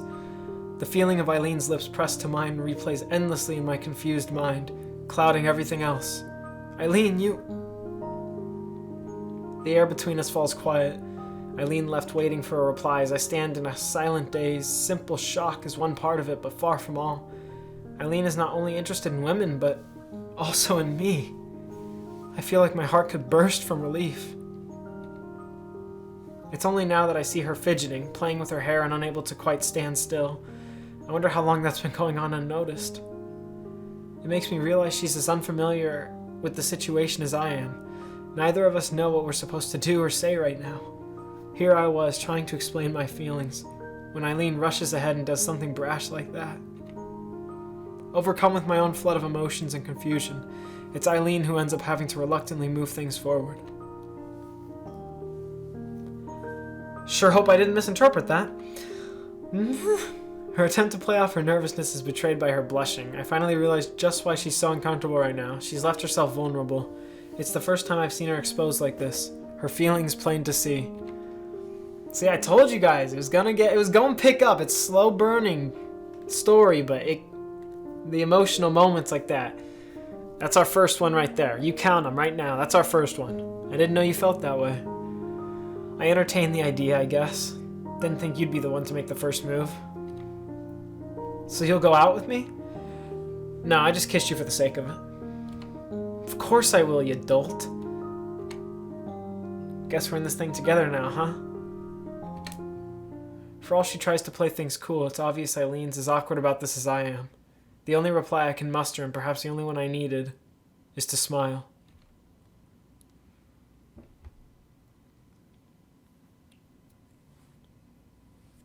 Oh, I thought that would be the end of Act 2. Okay. I'm really hoping for Act 3 to start soon, because I need it. A loud yawn fills the living room, the droning of the television briefly overshadowed. The scene couldn't be more normal. Rose lounging about on the couch, watching the morning news, the sounds of traffic outside, heading off to work. And me, stumbling around, pulling on the last of my clothes as this morning's lessons loom. One thing is different now, though. Just thinking about what happened last night makes my heart race, but I have no idea what's supposed to happen after something like that. What happens when I see Eileen again? How close am I meant to be with her now that we're going out? Then there's the kiss itself playing over and over in my mind. The feeling of her soft lips on mine. The way she looks so flustered afterwards. Ow! A sharp pain from my shin brings me back into the real world, bending down to rub my poor leg, revealing the cause to be walking into a chair. The feeling of embarrassment isn't helped by Rose looking over in concern. You okay? It's nothing, just bumped my leg. Not sick or something, are you? You're even more clumsy than usual today. I'm fine, just didn't sleep much last night. It's times like this that normally being a morning person doesn't pay off. I shrug off her concern as best I can, distracting myself by throwing on my clothes to prepare for the chill outside. Just take it easy, alright? The ice is bad enough out there already. I will. The walk down the road towards campus does me good, giving time for my mind to settle and get back to the daily routine. Not everything is quite the same, though. My footsteps feel light, and what's typically an arduous walk feels unusually easy. I'm not quite dancing in the streets, but the days feel just a little bit brighter than usual. It's nice. The snowfall's been getting heavier now that it's December. I pass a few people standing outside buildings while looking mournfully at their roofs, plotting how to dislodge the snow piled on top. The traffic's also slowed to a crawl, rolling by carefully. Ads for Christmas sales on television are into full swing by now, which reminds me that I should get my shopping done when I have some free time. I think I can scrape together enough money to buy a little something for everyone in my family. Then there's Christmas cards for my new friends here, not to mention organizing a trip home for the break. Christmas is meant to be relaxing, but it feels like there's so much to organize for it.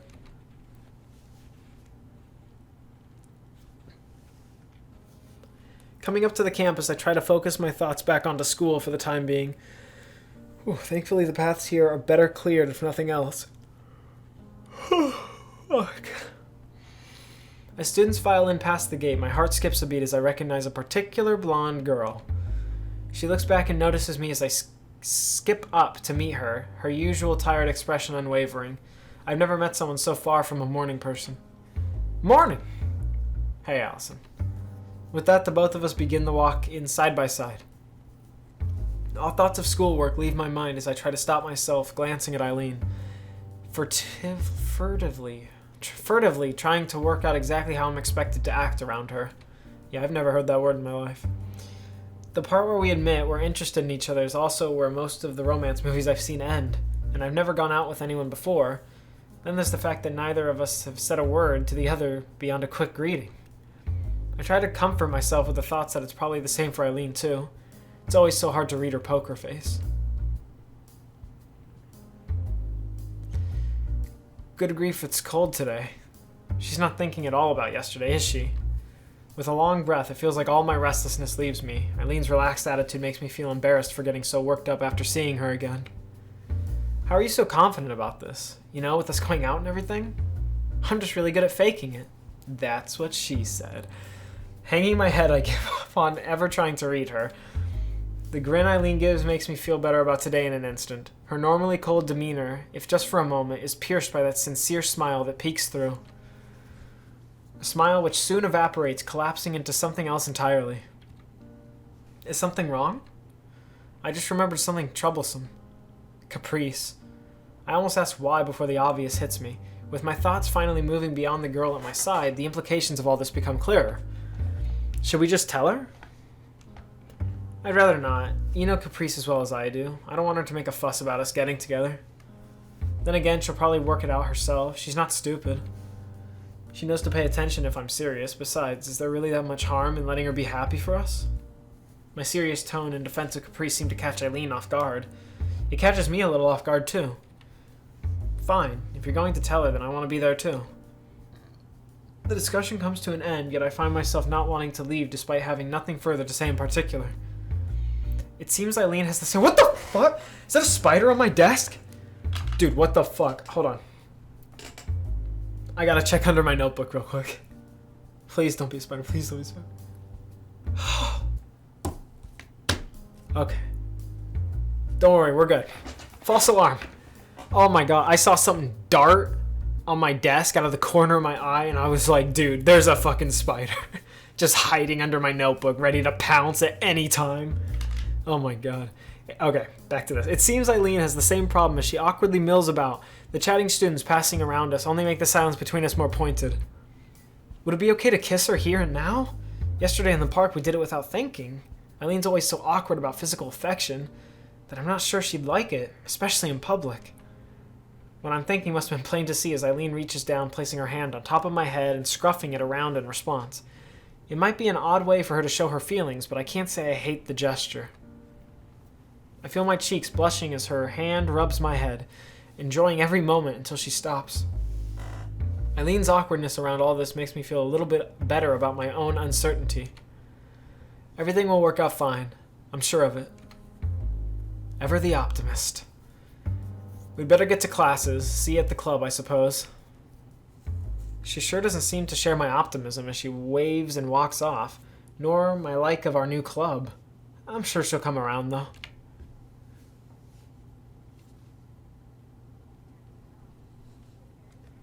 With the afternoon wearing on, I trudge up the familiar route to the second floor of the arts building. The sounds of raised voices come from up ahead, easily audible in the otherwise dead silent hallways. They finally got one right. If I'm not mistaken, they're coming from the art room itself, stealing myself for what's to come. I sigh and head on up to the door inside. Eileen and Caprice have already arrived as usual, each standing on the opposite side of a table as they fume at each other. Their heads snap towards me in unison the moment the door rattles open, making my heart skip a beat. Yes? Help me talk some sense into this woman, please. Just relax. As art club president, I have everything under control. Oh my god. Everything except the club part.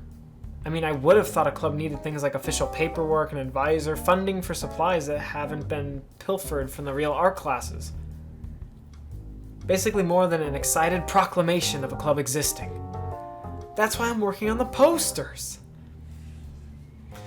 Join the new art club. Visit us in room 257, I think that is. Just check if the door is open. Okay. Feeling sorry for the heavily sighing Eileen, my eyes drift to said posters lying on the table between them. I walk over and tentatively, I'm going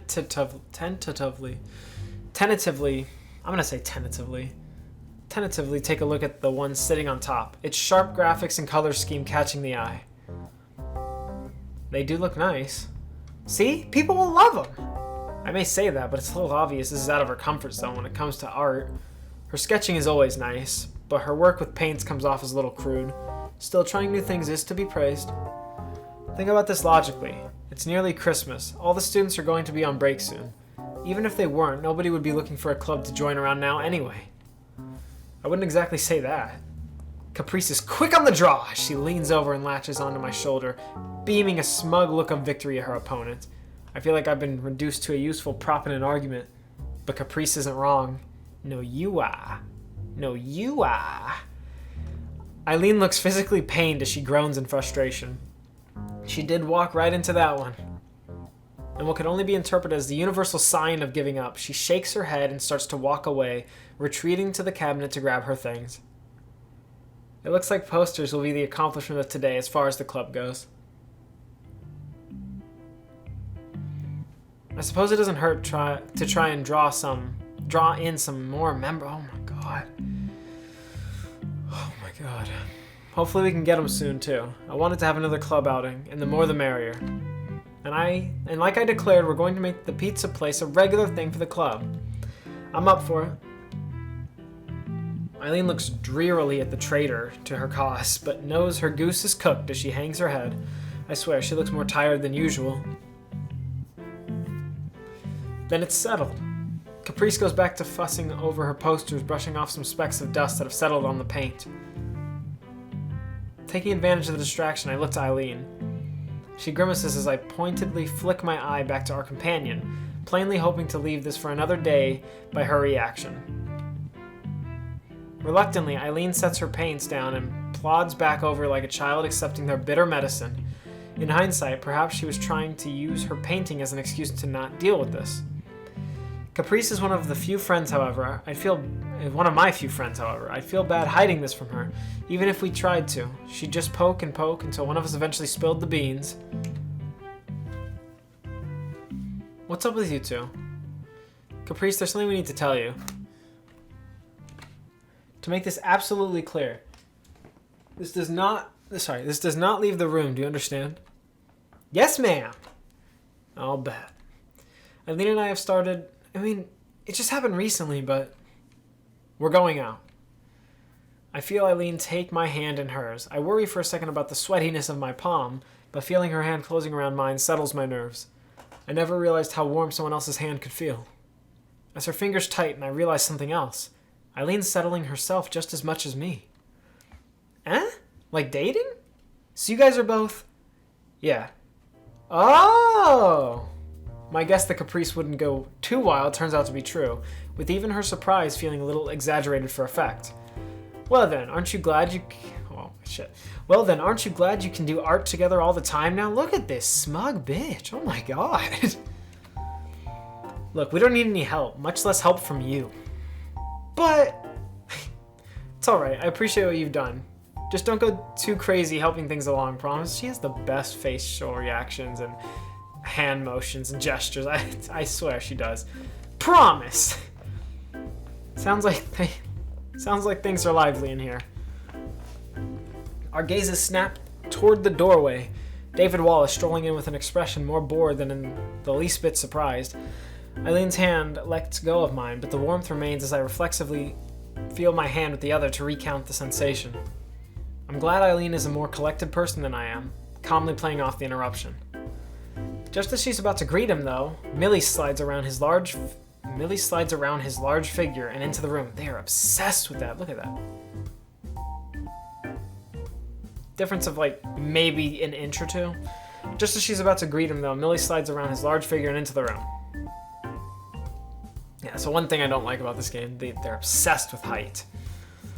Millie, you're here. You're looking cheerful today. We just finished our own club work, so thought we'd pop by. So you're in the writing club too, Wallace? Only for now. Only until I graduate from this place. I'm not joining this club no matter how many times you ask. You make it sound like being here is some horrible fate. I smile a little at Eileen suddenly finding some pride in the art club now that someone's spoken against it. As for what I actually came here for, Haley was wanting us to join her for takeout. Alright, takeout! Lead the way! Millie gives us a polite wave goodbye as Caprice skips over to pick up her hoodie on the way out. Unfortunately for Caprice, Eileen doesn't let her go so easily. And your club? Today's art club meeting is over! Good work, everyone! With a thumbs up from Caprice, the two disappear out the door and head off down the hallway. The three of us are left to our own devices after they leave.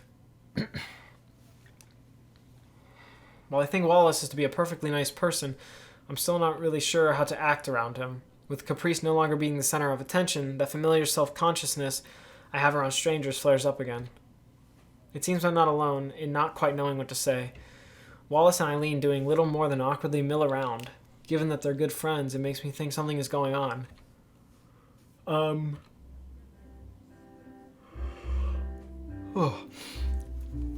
I've told her, Wallace, you don't need to keep your mouth shut anymore.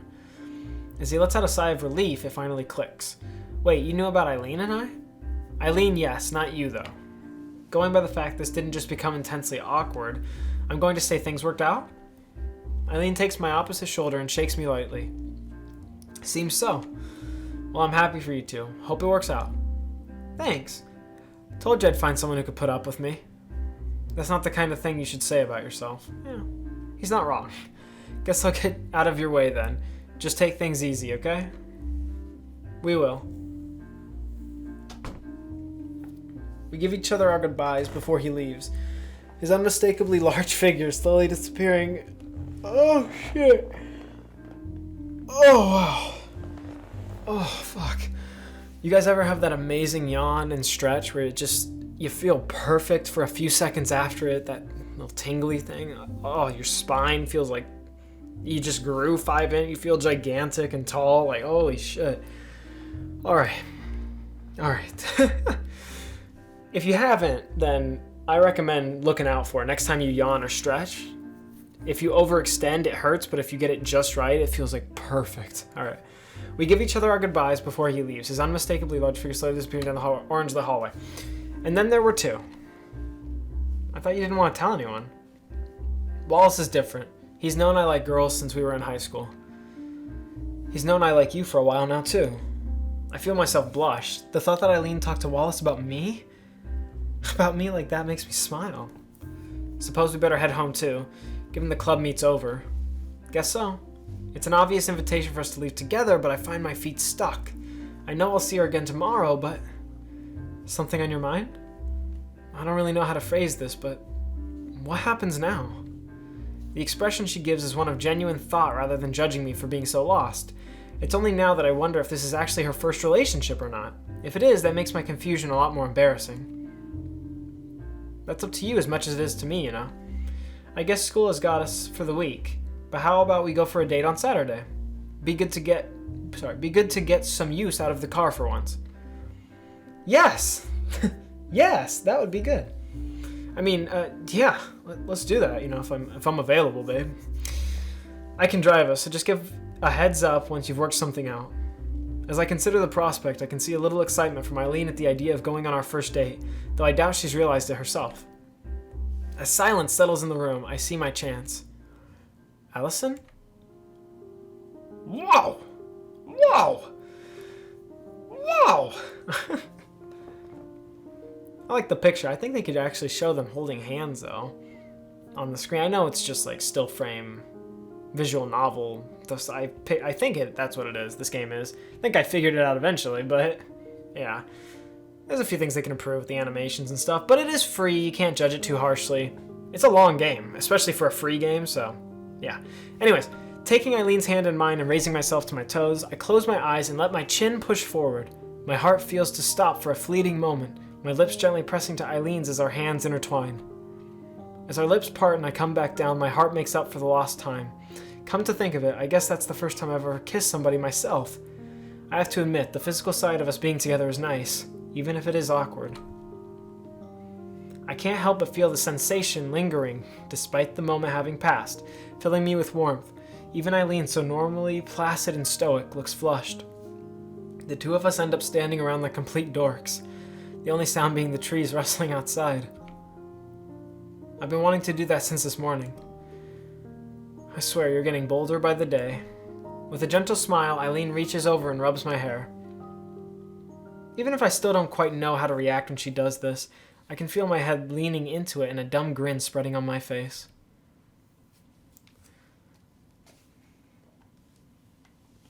So end of... holy shit. I'm not gonna make it. I'm not gonna make it. With the day wearing on, I let out a badly hidden yawn as I leave the cafeteria.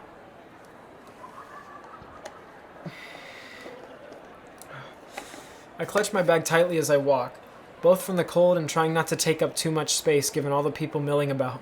I can't help but eavesdrop on the conversations around me as I walk, the building humming with activity. One conversation from the groups idling about catches my ear, the chatter between some girls about their plans to be with their families again for the holidays. It makes me excited for Christmas all over again. As I push through the heavy door and step outside, I wonder if Eileen would be as eager. The fact she doesn't get on with her parents is a worry, but surely they can't be too bad if they're paying for her to live in such a place. For all I enjoy it should have been for all they're paying for her to live in such a nice place. For all I enjoy Christmas, it doesn't sound like Eileen has much reason to.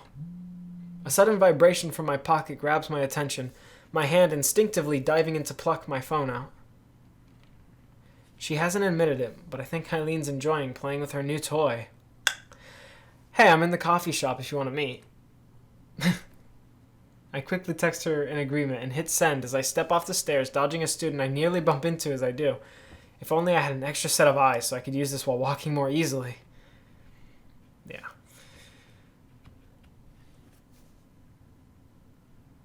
Heading towards the cafe, I was thinking of something and then I blanked out there. I totally blanked for a second. Heading towards the cafe, I muse on how normal things still feel. I'm happy for us being together, of course, yet life goes on. She enters my thoughts more and more these days, but schoolwork, chores around home, and the club don't stop. One thing has changed, though. I feel more sure of myself than ever. One thing has changed, though. I feel more sure of myself than ever. Knowing what my own feelings are is oddly liberating.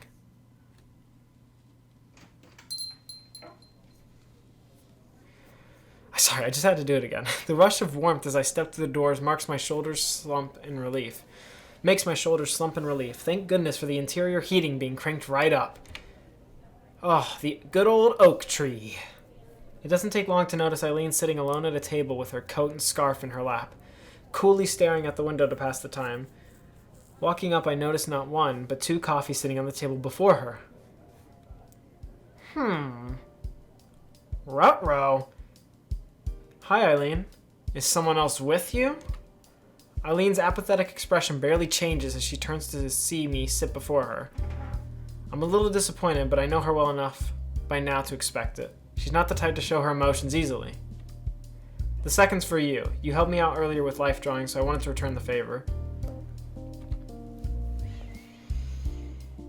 It's fine, you don't need to repay me. So that debt was still lingering on her mind, huh? Now that she's bought it for me, though, I suppose I can't exactly say no. The coffee proves too hot as I bring it near my mouth, so I settle for blowing on it a bit. How's your day been? Good. I mean, normal, I guess. I might... Oh, God. Yep, really starting to feel it now. Okay. Woo! We're gonna get through this. We're getting through this together. You guys are... If you're still here, you guys are fucking awesome. We're getting through this together. I'm getting through this for fucking you. I might think everything's still normal, but my nerves around Eileen haven't quite settled yet. We have only been together a matter of days. I gingerly take a sip to calm myself down before continuing. Physics was good, kinda basic right now, but I think we're going to get some interesting stuff next year. So what are you doing? Trying to stay awake. What a day. Caprice? You're getting too good at this. I just awkwardly smile. As I do, my eyes drift to the side after noticing a sharply dressed familiar figure breeze into the cafe and up to the counter. Eileen follows my gaze, an eyebrow lifting. Oh, it's that mechanic girl. She's appalling with names. She's Millie. You should at least remember who fixed your car. Did you want to talk to her or something? You keep looking at her. Well, I don't want to annoy her, you know? She might be busy. I barely know her anyway. Eileen looks at me a moment, unimpressed. I used every excuse in the book to not bother Millie, too. Then again, I suppose that's the problem. Hey, Millie!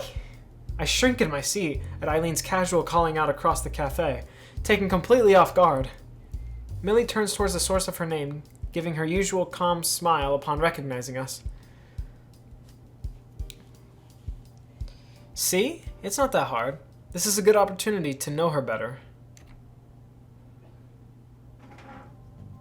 Millie takes her coffee as the barista slides it across the counter before strolling over and daintily taking a seat at our table. Good after... What the fuck? Huh? Okay. Good afternoon, Allison, Eileen. Afternoon. Welcome to Friday. Finally so. Yes. Any plans for the weekend? Eileen and I exchange a brief glance. Both of us are looking forward to plans we made for Saturday, but there's still the day after. Depends on the weather. I was thinking of heading out to the mountains with Wallace if it's not too bad. As Eileen takes a long drink of her coffee, the majestic mountain ranges and foothills around the city float to mind. It'd be freezing cold this time of year, but she seems to be made of stern stuff. I hadn't taken her to be the outdoorsy type, though. That sounds nice. Hiking? Eileen shakes her head as she sets down her cup. We bought some permits for deer hunting. Deer hunting? As in killing them? She stares at me for a moment before looking downward, trying to make sense of the words. It takes an awfully long time for her to formulate a response. Well, we don't pet them. Wallace taught me how to shoot down at a range, and I take a loner whenever we head out. So that's what Wallace gets up to outside the riding club. I did wonder about that. It's nice that they found a way to bond as friends, but to think of a big proud deer lying dead on the grass. So I guess that's what David Wallace gets up to when he's not, working for corporate. Part of Dunder Mifflin. You do know how meat goes from an animal into a pretty little package at the supermarket, don't you? Of course I do, but I wouldn't want to personally involve myself at that level. Is that the point of a big day out for them? I have to admit that I'm a little jealous of how they share this whole little world, but I don't think I could ever be a part of it. Millie reads the room quickly as I take another sip of my coffee. Any plans yourself, Allison? Nothing so exciting, just shopping for groceries. Sounds like my weekend plans. I'm the only one of my roommates with a car, so it's easiest if I do the groceries myself. Speaking of roommates, what are your thoughts on this new club of caprices? At first I thought it was just a diversion, but she really does want her art club to work out. She's talked a lot about you two as well, actually. Eileen and I look to each other in concern, Millie offering no further explanation beyond an indulgent smile. For all I tease her, I am sincerely glad to see Caprice so happy. She shines brightest when she has something to work on. It's nice to see Millie care so much. They strike me as caring for each other as more than roommates. Almost sisters or such. While I still feel the familiar pangs of homesickness from time to time, I'm finally seeing that sometimes family is more than who you grow up with. Shout out to Fairy Tale. We all have people around to support us and help in what we set ourselves to doing. Yeah, exactly. Reminds me of Fairy Tale again. Fuck, that show saved my life. If you're into animes, check out the English dub version. It saved my life, so if you don't like it, I understand. It takes a little while to get good, but once it does and you really get into it, it's fucking amazing. A ping from Millie's phone rings out. Eileen and I going silent as she hastily takes it from her coat pocket. The resigned frown spreading on her face shows it's not good news. By the way, we're at about... Or never mind. We're almost at 2 hours. I'll let you guys know when we're there. We're at around midnight as well for times. Noticing our concerned expression, she soon moves to allay our worries. I don't know what that means. Sorry, I have to go. Affairs in my own club need attention. Sometimes I wonder why I do this to myself. I ask myself that question all the time. Take it easy. Take care in the snow. It's starting to pile up. I'll make sure to. See you around. The two of us wave her off, Millie quickly doubling back to fetch her still full cup and take it with her.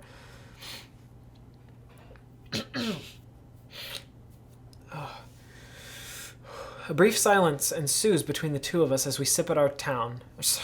What? As we sip at our own, the quiet chatter of the other students and staff at the cafe providing background noise as we do. Oh, why didn't they put in small background noise right when they said that? I don't... Okay. Sorry for being so weird about the hunting, that is. See, I think if they just added little things like that, and they put the cues in perfectly, I think this game would have been even better, you know?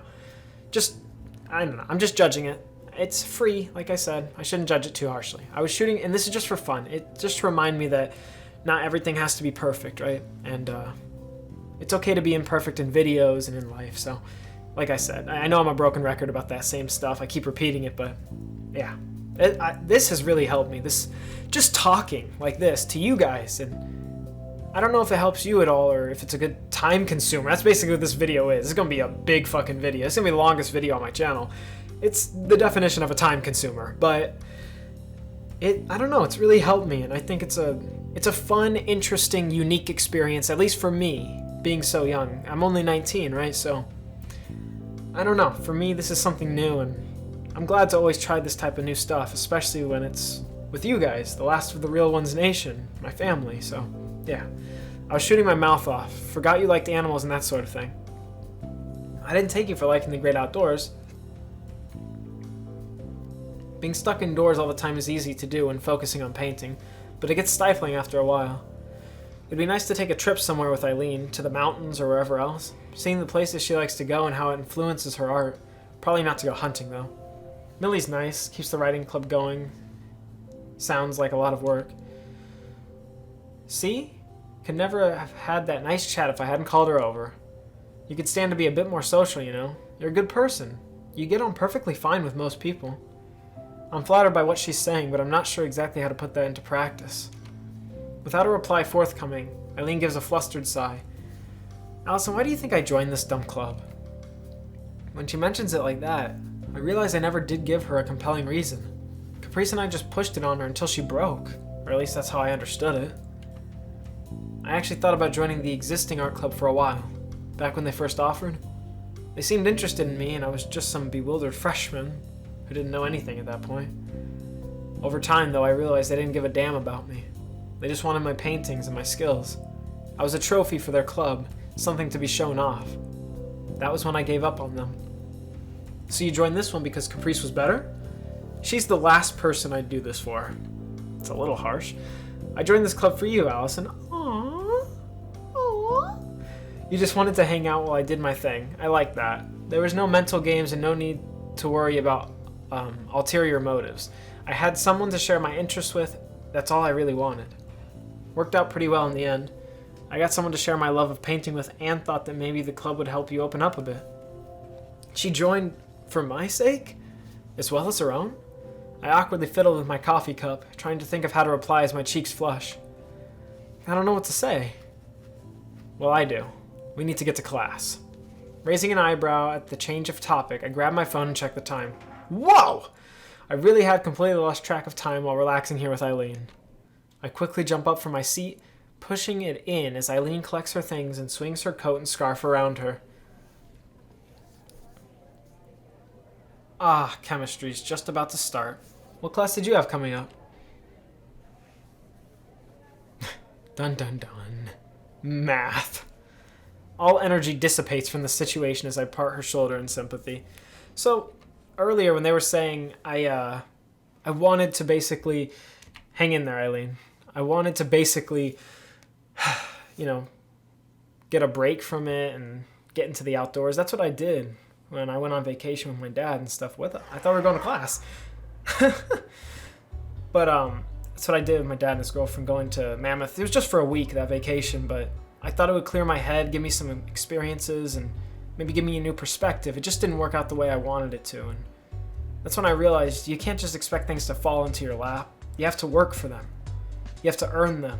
It's not just going to be handed to you. And you got to give it your all, And that's why, I'm pretty comfortable admitting I played this game already. And it was yesterday, actually. I was still sick. And I recorded 6 hours straight, but I didn't take a break to stop the recording. And basically what ended up happening was the file became corrupted, and I made a rookie mistake, and I deleted it from the source, my Elgato recording device. I deleted it from there thinking that it would, because I had 0 gigabytes left. I had 0 kilobytes free. It was red at the bottom, so I was like, oh, I should delete it here because I already exported it, And I was too lazy. I didn't want to have to re-export it. But the files were corrupted. Now, maybe if I delete this and there's actually room, then the files won't be corrupted anymore. I deleted the source and the files remained corrupted. I tried for an hour to fucking get it to work. I was literally...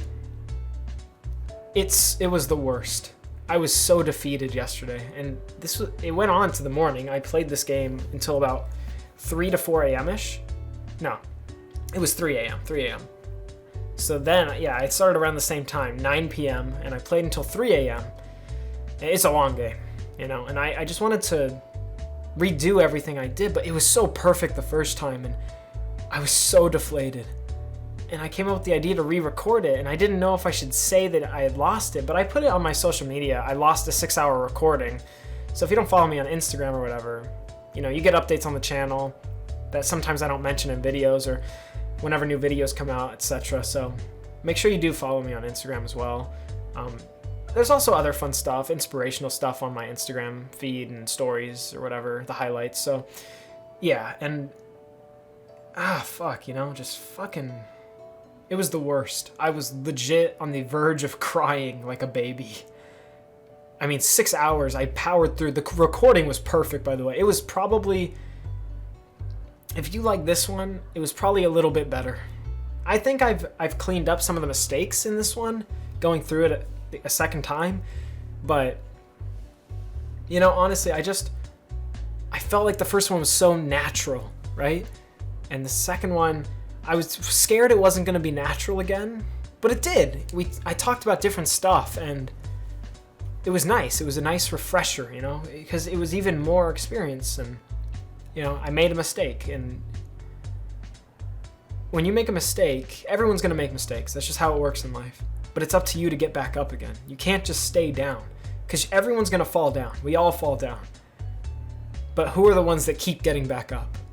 That's what matters, and that's what I realized, and that's why I'm here right now, powering through the sickness again to fucking do it here. And You know, I'm not asking for pity or for you to praise me for that. I just wanted you guys to know what actually happened. And, you know, this is the amount of heart and passion that I have. This is something I love and that I'm serious about. This is something I want to do. And I'm fully behind that, you know? I may have lost myself for a while, but I'm completely on track now, and I'm so happy right now. Despite that failure from literally just less than 24 hours ago. That stupid mistake that cost me so much because it was so fucking good. But I'm glad that I made that mistake because I get this opportunity now to actually try again with you guys, and it's amazing. It truly is. So yeah, back to the story though. The elephant's mighty trumpeting sends a couple of children scurrying away with giggles of laughter. The animal is excited about the small crowd watching on as they are off him. Stepping back from the enclosure and joining Eileen once more, the two of us walk on. Even as we bought our tickets, I'd wondered if coming here during winter was such a good idea. It turned out to be better than I could have hoped. I've never been here with so few people around. Usually this is a complete madhouse. It's nice. Well, I'm glad they're finally getting it accurate how many people are actually in the certain places that we are in, so that's good. Big improvement. As we stroll on, Eileen takes my hand in hers as we walk. It's weird how much a simple gesture can make me feel so warm, my cheeks hurting as I smile. I've seen it done in so many romantic movies, but actually feeling someone take my hand in theirs feels so unexpectedly comforting. You're easy to please. Without any real idea of how to respond, all I can do is keep walking. Maybe I should find it off-putting that Eileen's so calm about this sort of thing compared to me, but I think I might even prefer it. She feels reliable, I think. Level-headed. Crowded or not, it's a nice zoo. You've never been here before? Considering I've only been in this city since college started, not really. Wait, where did you come from then? Russia. My family immigrated a few years ago, so still getting used to how things work around here. The question of whether she was a native has genuinely never occurred to me. She doesn't have any kind of accent, so I would have never thought of it. If she's Russian, I couldn't tell at all. That was a lie. Oh. I can't tell if she meant for it to be a joke. Her expression makes it obvious she didn't expect me to actually fall for it.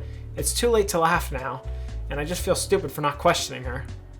I'm actually from around here, but moved to Colorado when I was a kid. Colorado, whatever. When I was a kid, I never had much interest in zoos. Colorado, huh? Colorado. Fuck! I'm questioning myself now. Colorado. We're going Colorado. But why would you come back here? Moved out from my folks' place to make my own path. Have my own home, partner, life, and all that. To choose to move so far away from her family, especially to live in her apartment alone, it's hard to imagine, considering how hard it's been for me. Having problems with her family is one thing, but jumping states to get away from them? Left wondering if I should delve into the topic any further, Eileen speaks up as we leave the savannah area. The few people around the zoo seem to be congregating around the eating area ahead, which is a good sign we should grab some lunch too. Hungry? Just a bit. To be honest, I just needed a rest. Eileen's pace is unrelenting, yet she looks fine despite how ragged I am. I don't understand it. I'll go grab something then. Go grab a seat for us before they're all taken, would you? Roger. Caprice's speech patterns are rubbing off on you.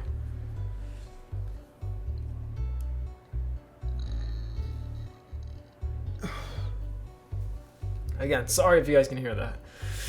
Whew, we both share a grimace at the idea before we part. Eileen heading for the hot food stall ahead as I skip down to one of the two unused tables on the outside of the seating area.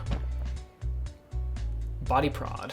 I practically fall into the hard metal seat, watching the condensation from my breathing rise into the air as I recover myself. If nothing else, at least going out with Eileen will do wonders for my fitness. With several couples in line ahead of her, Eileen crosses her arms and patiently waits. I can't help but let my eyes settle on her as she does. Ever since we met, I've noticed how beautiful she is. Her order made, I'm a little impressed at her managing to bring the sodas and hot dogs over in one trip with some very careful use of her fingers. Hungry from all the walking, I quickly slide mine toward me as she sets them down and takes a seat. How much was my share? It's fine, don't worry. You already bought my ticket. I said it's fine. Besides, it's nice to dote on someone. When she puts it like that, it's hard to argue with her. What does dote mean? Dote? Argue with her. Letting Eileen have her way, I start on my food. A loud bird squawks in the distance, its calls reaching right across the entire zoo. I've always liked the strange and unfamiliar sounds you get in a place like this compared to the relative quiet of the apartments and the routine sounds of school. As comfortable as Eileen looks, packing up her quickly finished hot dog and soda and pitching them into a nearby bin, I can't quite seem to settle down. Thankfully, she's willing to take charge, given that I have no idea what I'm doing or how to act. Enjoying yourself? Ah, yes. I really need to settle down. At least she doesn't seem to be too harsh on me for my nervousness. But it's plainly obvious that this is my first date. That's good. I'm not sure what to make of you when you clam up. I'm just not as used to this as you are. What makes you think that? You've never gone out with someone before? Do I look like I have? I almost blurted out a rather blunt answer. Uncompromising is definitely the word for her, but that doesn't mean she couldn't have had a girlfriend before me. Especially at our age, come to think of it. At least I had the excuse of being a bit shy and focusing myself on schoolwork. Eileen said herself she's known since at least high school. Eileen brings her head down, resting her chin on her arms as they lay on the table. I'm dumbstruck as she looks up at me with those tired eyes of hers. For what it's worth, I'm glad you're my first. You're a sweet girl. Aww. The look she gives me single-handedly explains why people do all this dating business. For one brief moment, it feels like the two of us are really in sync as we look into each other's eyes. Only for a moment, though, before a small bird suddenly lands on the table between us. Its head darts this way and that, but it doesn't seem in the least bit shy about parking itself in front of Eileen's startled face. Oh, damn piano blocker. Well now, hello there. Ah, a little fox sparrow. It's so cute. Even my excited whispers don't seem to bother the little thing, leading me to gingerly breaking off a little of my hot dog bun and trying to feed it. While a little too timid to outright take food from my fingers, it seems quite happy to pick at a few sprinkles of bun I leave before it on the table. Eileen seems content to simply watch our little companion. You know what it's actually called? It's orange and white, after all. That would make it easy to remember. As the slightly chubby bird busies itself, becoming a little chubbier, I feel my cheeks hurting from my smiling. You really like animals, don't you? I pause a little, but quickly start feeding again as the bird looks at me expectantly. If our little friend lives around the zoo, it's obvious how it could become so tame. We've always had pets back home, so I grew up around them. Your family keeps getting bigger and bigger. Must have been a hard change when you moved out. Having apparently had its fill, the bird spreads its wings and flies off at surprising speed for its weight. I wave as it goes, my hot dog the worse for wear, thanks to my picking at the bun. Bye-bye. You're a dork. I laugh off her jab before returning to our conversation. It was hard when I left, yeah. I have a new family now, though. You, Caprice, Rose, and everyone else I've met at the college. Yeah, a real family. Disappointingly, Eileen looks rather skeptical at the idea. Then again, she doesn't seem to get on that well with anyone besides Wallace and I. I was always an optimist, I guess. Nothing wrong with that. Maybe some of it'll rub off on me. Eileen picks herself up from the table, giving a big stretch as she does. For a moment, we just look at each other, simply appreciative of the fact that we're here together. Hey, Allison. Yeah?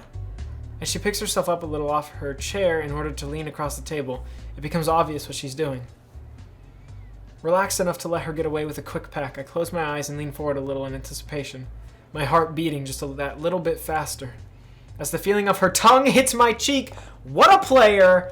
Oh my god, Eileen. Just shoved her tongue down my throat right now. Okay, as the feeling of her tongue hits my cheek, my body suddenly freezes up as a shiver runs down my spine. That fucking smile afterwards. I hear myself give a weird startled gasp before I reflexively fall back into my chair. Eileen looks rather nonplussed as she settles back into her own chair, her eyes studying me as she does. What was that? You just had mustard on your cheek. And I was maybe bullying you a little. I feel my face flower into a wild bush as I grimace at her. Partly for her betrayal after my expectation of an affectionate gesture, and partly for startling me so badly. Oh, did she lick the outside of the cheek? Also, not bullying. Stop it. Creators of this game, you've never been bullied. It's okay, just stay away from the topic. Nothing wrong with that, just stay away from the topic. Or at least, do it accurately, right? I don't mind if you haven't been bullied, you talk about it. Just state it accurately. Don't be telling me some words like a lick on the cheek from your girlfriend is bullying. It's not. Alright, I don't know. I would love that, right? I would not consider that bullying. Okay, if my girlfriend licked my face, yeah, I don't it might be a little weird, but I don't think it's bullying. I don't know quite how to read Eileen. Anyway, moving on from that awkward fucking whatever that was. I don't know quite how to read Eileen's interested expression. That I don't care to ask as I sulk. I'm genuinely a little mad at her, but I don't think it's getting through. I'm still not used to the physical side of all this. Letting out an amused snort and picking herself up from her seat, Eileen dusts herself off and gets ready to go. Come on, Miss Pouty Lips. Let's get moving before the weather goes bad. Wait. It's addicting, man. I like it. As Eileen closes the door to the apartment, I let my coat drop to the floor as I collapse over the back of her couch in exhaustion. How this girl can keep such a pace up for a whole day is totally beyond me. Even now, she doesn't seem too bothered, the only sign she's tired at all being some stretching after she takes off her scarf and coat. Haven't collapsed on me, have you? I'm dead. You can have my stuff. Better check before digging the grave. Remember how they used to do that? Sticking a big pin into a toe to see if they woke up from the pain? Look at that. I'm suddenly alive. It's a Christmas miracle. As she busies herself behind me, my eye is drawn to her entertainment cabinet that the television's sitting in. I keep swinging my chair back and forth. With curiosity getting the better of me, and perhaps to distract my wandering mind, I walk around the couch and press at the right door to pop it open. Yeah, I think it just helps this movement, talking away from the mic, even though it sounds bad on the video, I'm sure. It just kind of helped me, get the temperature down a little. I don't know, it just made me feel a little better, so I was doing it. I'll try to stay still. All right. I'm hardly surprised that the movies inside are all perfectly organized, but the genres she collected are strange. You want a coffee or something while you rummage through my stuff? I'm not rummaging, I try to think of another word to describe what I'm doing, but it doesn't take long to realize Eileen's right. Looking like a kid caught with their hand in the cookie jar as she walks back over, I try to change topics. Do you really like westerns or something? They're all either those or documentaries. Sorry to disappoint, I just like westerns. Can't beat a nice simple plot with a good guy drifting into a town, getting one over on the bad guy and walking into the sunset. Nice landscapes, too. Right. That makes sense. Something feels off as we stand around in her apartment and chat, but it's hard to put my finger on it. The silences are just a little too long, the chatter nothing more than the small talk we've usually never needed. Here we are, the evening after a date, and filling in time, milling about in her quiet apartment. Even the usual background noise of passing cars and busy tenants I hear around my home are nowhere to be heard. Just the two of us shuffling about alone.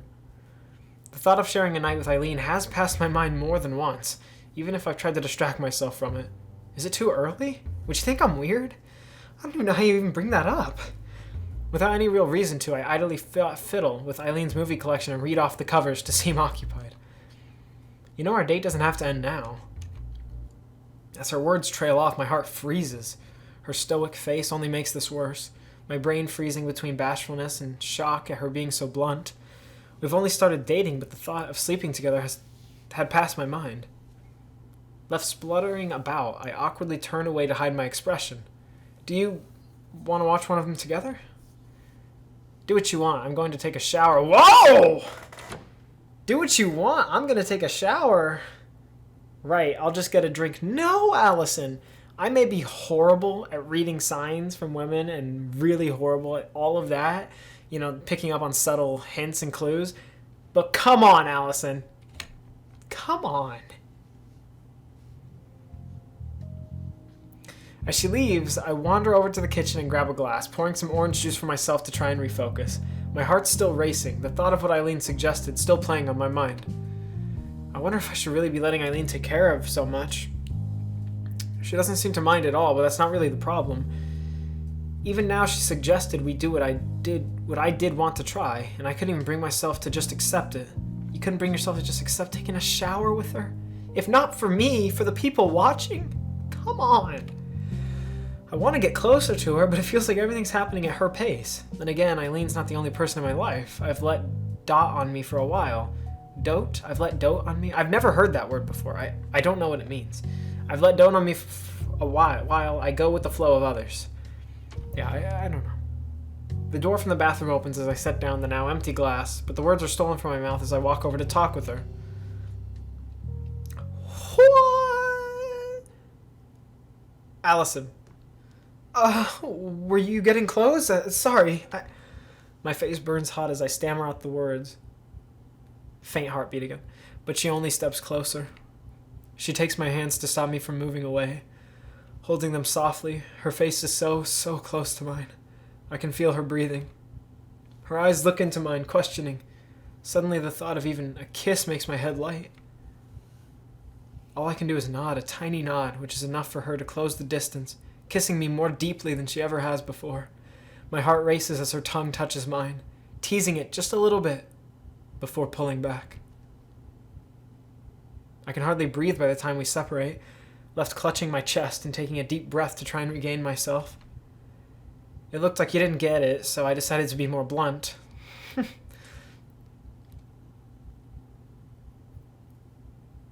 With our excitement over, the two of us had a shower to clean up before settling in for the night. Woo! There we go. Damn it! Why can't we show the shower? It's okay. Still beautiful, still romantic. Alright. Enveloped in a soft, loving warmth, as Eileen cuddles me, I almost want to nod off already as she gently strokes the back of my head. Given how she can be towards others, it's a real surprise she's so physically intimate. I have to admit that I like this side of Eileen, snuggling into her body as I think so. I love you, Eileen. I know. That's not what you're supposed to say. Alright. I love you too. Even a few weeks ago, I never imagined I'd be sleeping with someone else. I'd be sleeping with someone. We won't see each other for a while, so we have to make the most of our time before the holidays. Oh yeah, I'd forgotten about that and all the excitement. It'll be nice to see everyone again, but there's a pang of disappointment that I can't be with Eileen more. You'll be going to stay with your family, right? Yeah, Colorado's not so bad. At least it'll be a nice change of scenery. It'll be nice to see my sister again, too. As Eileen thinks about her faraway family, I'm reminded of my own. I've been excited to go back home for the holidays for weeks now, but with her gone... You okay? I'll be fine. I just wish I could go with you. Sorry? As a plan forms in my head, I try to summon the same strong will she and Caprice have. I'd like to be with you over the break. Could I come? Eileen looks unsure of what to say. I wonder if she's trying to decipher if I'm making a serious suggestion or not. Even I don't know. And you talk about me going fast. Didn't you want to see your own family really badly? I do, but they won't be back home right away. I'll go back before Christmas. I don't want to be alone until then. She looks taken aback. I suddenly find I'm actually arguing for this instead of merely voicing a whim. I'm not really sure about this. You've never been outside the city, let alone the state. Then there's the fact you'll be in a house full of strangers. I coped with moving into Rose's apartment, and I'll be with you. After how much you've helped me until now, I'm sure I'll be fine.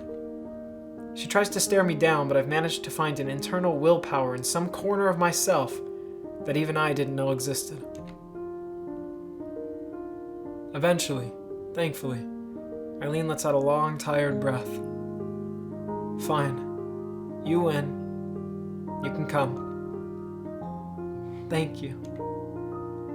Just don't try to fix things, okay? As I snuggle into her warmth with a grin of victory, Eileen silently smiles as she pats my head once more. And I think we got our thumbnail right there, baby. Yeah, I think that's going to be the thumbnail. I don't know if you guys saw this first. I like how there's a little smiley face in the background on the freaking chalkboard. The classroom lies silent, save for the scratching of pencil against paper. Well, the classroom's probably silent because there's fucking no one in the fucking classroom. You ever fucking think about that? I've already finished my math test, the unwillingness to be the first to turn it in being the only thing keeping me glued to my desk. I'm thankful for the chance to rest, though. Eileen's pace as we scooted around the zoo took all my effort to keep up with. And then there was the other business we got up to. Yeah, finally! Finally, man. Actually, got somewhere with Eileen. I told you guys! Building up the love story, man. Slowly but surely, we were getting some of that Eileen action in the shower, alright? Cuddling in bed, going on vacation, meeting the family already? I mean, we're on a fast track to that life. You already know, alright? Someone finally brings his paper to the front, other students following suit soon after. That's so true. I remember in Mr. Carden's class, I think I brought him up earlier. I either brought Mr. Carden up in the previous recording or earlier in this one, but me and Joey had this teacher named Mr. Carden who, he was a total stickler about rules and stuff. He was a good teacher, don't get me wrong. I have a lot of respect for him, but he was a total, like, the desks would be lined up differently whenever there was a test. And you couldn't have your phone or your backpack near you in his class ever. Everyone had to put their backpacks at the side of the room. You take out whatever you need, whether it's a book and a pencil. You couldn't have your phone in your pocket, no earbuds in. And you just had to put your stuff to the side. He was a great teacher, don't get me wrong. But he wasn't an easy teacher, so you didn't love him. Personally, I liked him. I respected him a lot. But that's neither here nor there. So I know. Generic rambling that makes no sense to anyone else. Totally incoherent to everyone listening, and no one gives a fuck about it. So, alright, I'll stop. I quickly joined them, eagerly placing my test on the teacher's desk and packing my things afterwards. The last final of the semester now over, I'm ready to go home, and to see Eileen one last time before she leaves for Colorado. Hey! The loud voice from behind me makes me jump in startlement. Oh, Caprice, hey. My heart slowly moves out of my throat, with Caprice and I starting off together towards art club. I had considered asking Eileen if we could walk back to her apartment together instead, but I couldn't leave without saying my goodbyes to Caprice, and Wallace if I could find him. What brings you to my class anyway? Millie wasn't around, so I got lonely. So I'm the second choice, huh? Well, at least I can be around for her. You two really are close, aren't ya? Yup, we grew up together, and now we even live together. Millie and me and Haley? She's our friend, our other friend. We take good care of each other. There really are all kinds of relationships. It's so different from high school where everyone was neatly organized into friends, classmates, or strangers, and we all just lived with our parents. Do you have a roommate? What are they like?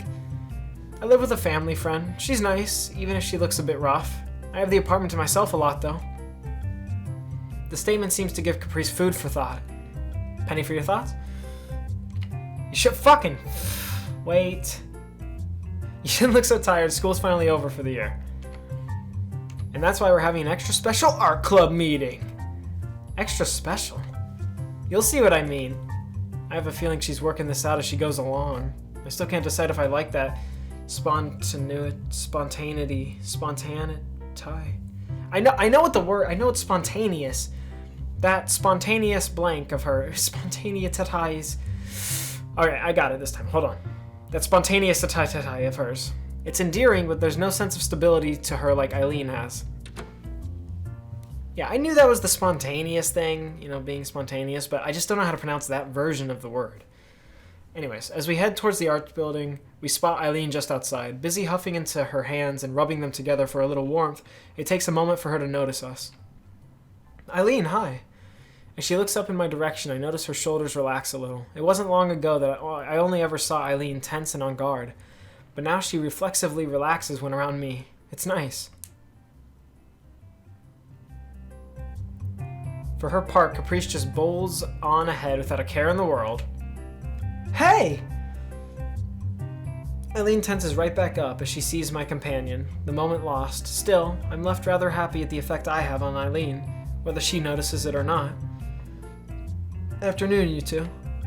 Caprice, why are you looking at me like that? It's creeping me out.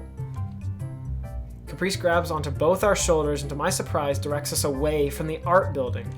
Yeah, it should be arts, singular, not arts. We've had a change of plans. Do I get a say in this? Once again, Caprice either doesn't hear or chooses to ignore the question. See, I didn't do it that time. I resisted. Alright, by the time we arrive at my apartment and shirk our coats, it's already dark enough to flick the lights on as we enter. Apart from the sound of passing cars, the only sounds are Caprice's exaggerated sounds of thoughtful inspection.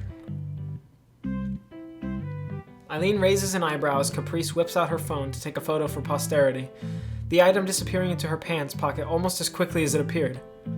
Will you just leave that thing? You've been fiddling with your phone on the way here, more than Allison does. Hey! Well, it's true. Caprice gives a thumbs up, but it has the opposite effect, if anything. Her agreement is a little too quick given how stubborn Caprice usually is. So Rose isn't here then. She drifts in and out. I've given up trying to work out any schedule to it. Cool posters. They're my roommates. She's been living here longer than me, so the decorations are all hers. A knock on the door rings out. Four light taps, struck with a metronome's timing. Come in. Door's unlocked. What's going on? This is my apartment, you know. Caprice just grins, drawing a grimace from Eileen. What'd you think I was on my phone for? I called over some friends. She really is the girl. Go over to someone else's house and then start a party up. The parents aren't home? Roommate's not home? Let's have a party, bro. The old door creaks open, with Millie's head peering into the living room. Assured that she's come to the right place, she skips in with the unmistakable figure of Wallace following her like a giant shadow. Millie, have you heard from Haley? Millie answers as she takes off her coat, Wallace doing the same for his scarf. She's at home sleeping. Seems like finals tired her out. She never wants to go anywhere. I don't know this Haley, but I feel like I can relate. It's not just about finals or going particular places. Being around people is exhausting in itself. Lately, I've been looking forward to it, though, even if it takes a lot out of me. The clinking of bottles draws my attention, looking downward, showing a six-pack of bottled beer being carried in one hand, and a plastic bag with a couple of brightly colored nacho packets visible inside. Caprice looks up to the two, surprised, just as I am, by the present they brought along. Just a little something for the special event. I can't believe you didn't take the Santa hat they were offering, though. I'm not wearing a Santa hat, Christmas or not. Why not? It would have suited you. Don't you start. So this was Caprice's plan, a party to celebrate the end of college for the year. I really would have preferred her to just tell me, but there's also a begrudging respect that she apparently managed to organize all this during the short trip from college to my apartment. I'm about to warn Wallace about Millie casting covetous eyes on his beer when Eileen leans over and murmurs in my ear. Is a party here going to be a problem for you? It'll be fine, I think. Satisfied with my answer, she steps over to the couch and takes a seat with a sigh. Despite my waving off of the concern, I appreciate Eileen's sense of responsibility. As we talk, Wallace sets down the beer and chips on the table. Caprice wastes no time in scooting over and ripping open the bag, Millie soon following and taking a seat across from her. The fact that she steals one of the beer bottles doesn't go unnoticed. Millie. Just the one? It won't hurt, right? Hey, stop hogging the chips! But I'm hungry! Wallace just sighs, defeated as the two bicker over the food. I feel a little sorry for him, but given he did bring them. Make yourselves at home. Eileen gestures for me to join her, jerking her head, giving up any thought that I could control them. I skip over and take a seat on the cushion next to her. As Eileen turns towards the television, she finds a beer bottle held in front of her face. Looking up to the smiling Wallace offering it, she takes it in her hand. Merry Christmas, Eileen. Cheers, same to you. The two... Jeez, that scared me. It was like right in the left, if you guys are wearing earbuds or anything, I'm wearing a headset, but it was right in the left, like, speaker, basically. Jesus. Thought someone was in my room. Because I have a patio right outside my room, so I thought someone was outside that door, all clink, topping on the glass. The two clink their bottles together, popping the lids with a bottle opener on Wallace's keychain before Eileen slouches back into the couch. While the thought passes my mind that the last thing I'd want is an alcohol-fueled mess at my place, those fears are put to rest as the two gently sip away. They're just friends sharing a drink, not partygoers looking to get as drunk as they can. Looking around the room, this sure is low key for a college party. We're just friends drinking and gossiping. It's nice, far from the wild craziness I expected when I heard tales about college when growing up. Guess I fell in with the right crowd. What are you doing hanging out with us losers anyway, Millie? Riding club not doing anything special? They're doing this and that, but most of them seem to have plans. The leader and his friends are graduating, so it's going to be up to me to keep the ship sailing.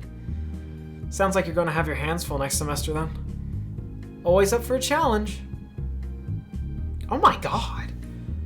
Do you guys see her eyes? What the fuck? Demonic, dude. Hey, Wallace. Caprice's excited tone as she wolfs down, her mouth full of nachos, fails to enthuse him. Remember what we talked about at the pizza place? I mean, about your club and all? No. But, no. Millie grins triumphantly at her friend's expense. I feel a little sorry for Wallace being caught in their rivalry. Oh yeah, so that's what the rivalry is. It's the riding club and the new art club. Because they're roommates. Millie and Caprice, yeah. Alright. Just had to remind myself. I'm the only one who notices the creak of the door, my attention wholly focused on it as I wonder who's arrived. Part of me worries that Caprice organized for more people to come. The girl now bickering with Millie. Oh shit. As the leather-clad woman steps in, everyone in the room suddenly drops into a dead silence as they stare back at her. The woman being just as dumbstruck. And this is also the first time she's arrived without a cigarette in her hand. Sup? I struggle to stifle a chuckle, never having seen Rose act so awkwardly before. Everyone, this is my roommate Rose. Rose, these are my friends from college. The clarification has the intended effect, everyone relaxing as soon as the words are said. Sure is some wild party you got going on here. Oh, actually. I'm left wondering what she's doing as she clicks her fingers and dives back for my coat. After a few minutes fishing about, she manages to pluck out my phone. After handing it to me to enter the unlock code, Rose stands back in the corner of the room and holds it up in both hands. Just gonna take a quick photo for the folks. Smile, guys. Caprice and Millie need no further prompting, leaning towards each other as Caprice flashes a V and gives a toothy grin. Ah, there we are. There we are. I simply lean towards Eileen as she does the same. As we do, I idly note that this will be our first photo together.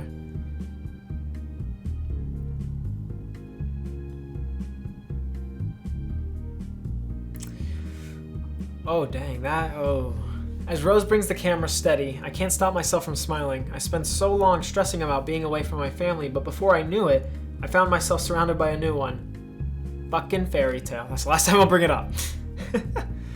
This might have to be the thumbnail. I don't know. We'll see if we can get a good, We'll see. You guys don't know what the thumbnail is. I won't. You guys can let me know what I decided and if it was the right choice or not. Just letting you know my thought process when I can do this when I'm not actually, sick or anything. So, yeah, because I'm not fucking editing this right away. Fuck that. All right, no. I'm taking a little breather. We might all be a bit odd, but we get along. Yeah, I'm gonna heal up before I upload this. So I'll be healthy again by the time you guys watch this, but at the time of recording, it's a little different of a story. We might all be a bit odd, but we get along. I found someone to hold dear and who cares for me. We're all in this together, celebrating life in my little slice of the city. That's exactly fairy tale, man. They don't get along, they fight all the time, but they fucking love each other. They're a part of the guild. It's amazing, man. It's amazing. I can't stop thinking about it now. Sorry, I said I wouldn't bring it up again. I finally made a life that I can call my own. Thank you, everyone. Rose, Caprice, Wallace, even Millie. Oh, that might do it. And especially Eileen. That might have to be the thumbnail. I don't know what I'm gonna pick. You guys gotta let me know if I picked the right one. Oh, thank gosh. Okay. Act 3 has finally arrived, which means I can take a small breather. You guys know I need to stop the recording, export it, and then I will hop right back into it. I'm also going to give my voice a small rest and then drink some water, and I will finish this up. It's about 1 a.m.-ish right now, to somewhere around there, yeah, 2 a.m. So I'll finish up around 3 a.m. again, which is kind of funny, but yeah, I'm excited. So again, I'll be right back. All right, guys, happy to report everything went according to plan. It looks good from my end right now, but you never know with these files and how this fucking, it's just how the world works, man. I don't know. Like, sometimes bullshit just happens, but it looks good for now. Both of those previous recordings should be good. We're on to the third and final act of this game. I'm very excited to get back into it. I am freezing because the AC is currently just blasting down on me right now from right next to my ceiling, not on the ceiling, but, you know, the vent above of my wall. And yeah, it's right above my bed. So fuck, I can't even concentrate right now. I forgot what I was gonna say.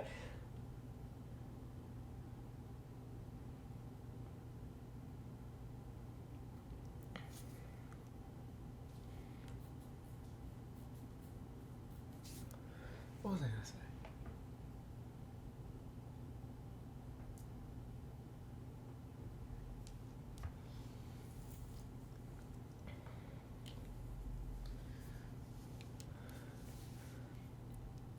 Oh yeah, unfortunately, my voice is. It should be fine. I can get through this. I swear. I'm gonna fucking power through it for you guys. But oh man, my throat is feeling even worse. I took a little break, nothing too long. We'll still finish around 3 a.m. So I didn't mess up the timeline, but I drank some water. I just rested it for a few minutes, you know, while that was exporting, and it didn't really help too much. It feels worse now. I don't know if it'll get any better or not, but I don't want to compromise this video and everything it represents, to me at least, and to my channel. So, yeah, I am going to give it my absolute, everything I've got left in the tank. It's being used. We're going to fucking get through this. Last of the real ones nation. Let's hop right into it. One thing I hadn't counted on when asking Eileen if I could come over was how large the distances involved were. I'm already feeling the difference from home. Okay. Colorado and Utah might be right next to each other on a map, but all to be seen between them are vast plains of utterly nothing. With noon approaching and little else around for miles as we motored down the endless strip of tarmac, Rose made the executive decision to chance this place for some lunch. Man.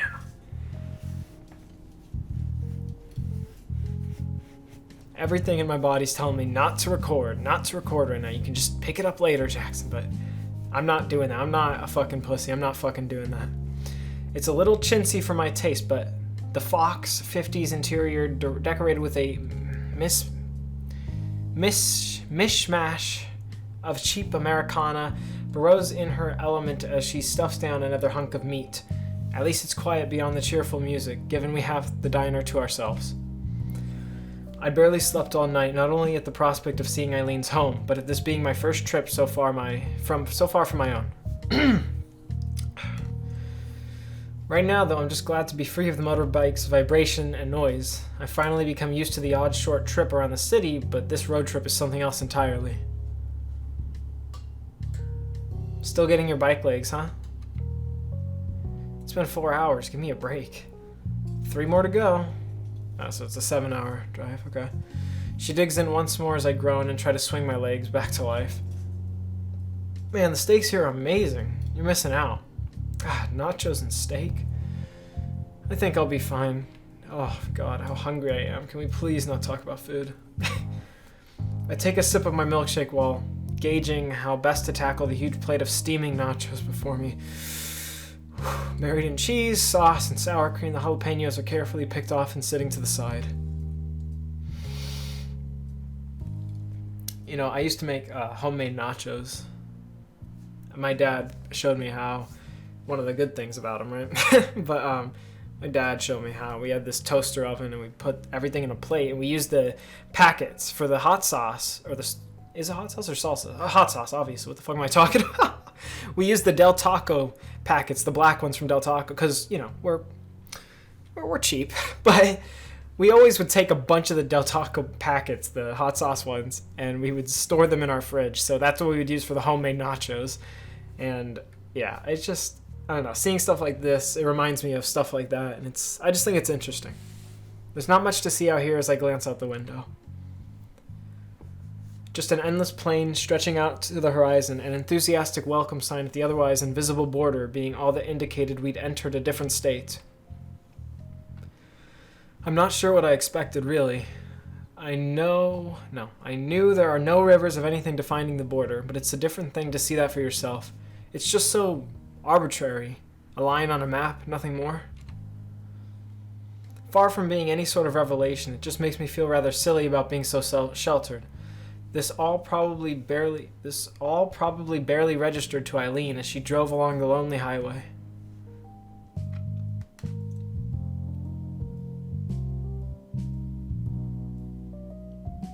Rose picks up her phone to check the address I gave her once again, forcing down the current chunk of steak she's eating with a giant gulp. Still have a while to go, huh? If it's as close to the big city as you said, we shouldn't have a problem finding the place. So she's never told you anything about her home, her family? She mentioned her sister once. She scratches the back of her head as she thinks. I don't mean to pry, but I still don't get why she'd come all the way from outside the state to live in Utah. Not that I have anything against the place, I do like it, but it's not exactly where I'd choose if I were her. But coming here just for a community college? That's the part that gets me. I'm not exactly an artist, but from what you've said, she could probably get a scholarship at a proper college.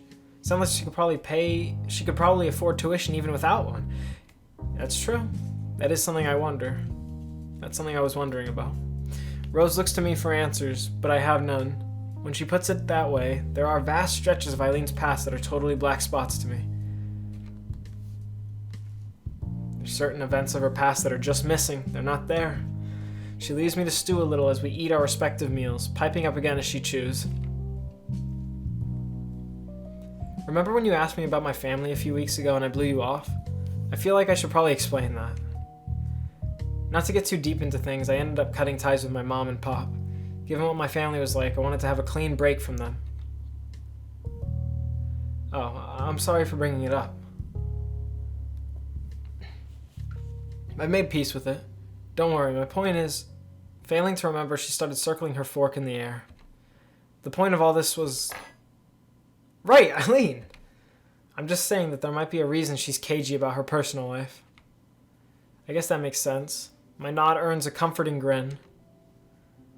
You're a good kid, Allison. I'm sure you'll do fine.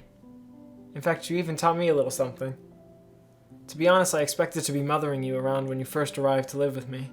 That you were some kind of kid I already knew everything about, who I'd be left teaching adult life to. Yeah, I was kinda wrong there. But you've helped me so much. I couldn't have managed without you around. And you've surprised me so much. You made me rethink how much I know about the world and other folks as an adult.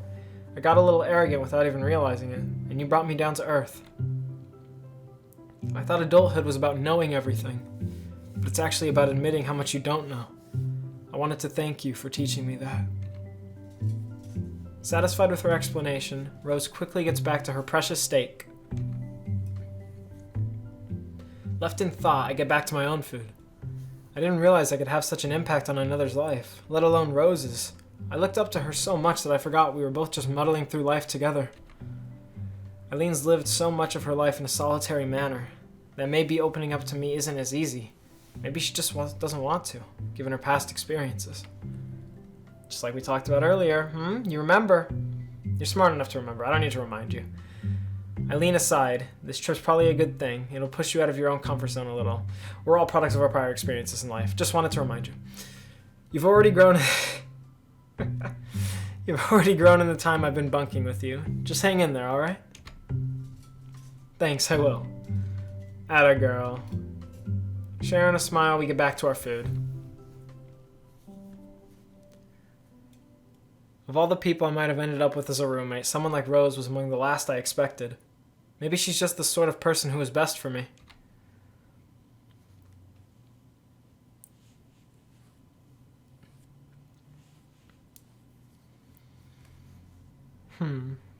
The two of us find ourselves in a surprisingly quaint little corner of America. A heavily forested town with snow-covered pines visible no matter which direction you look. Wood seems to be the norm for building around here, rather than concrete. I find it quite charming, actually. I was worried I'd be awkwardly roaming around through some manicured slice of suburbia, but this feels closer to a friendly country town. Almost something from one of Eileen's westerns. Just give me a call the day before you want to come back, alright? I will. Thanks again for all this. I know it's a really long way. Don't worry, it's a nice ride out to here anyway. Might stick around a bit before heading back.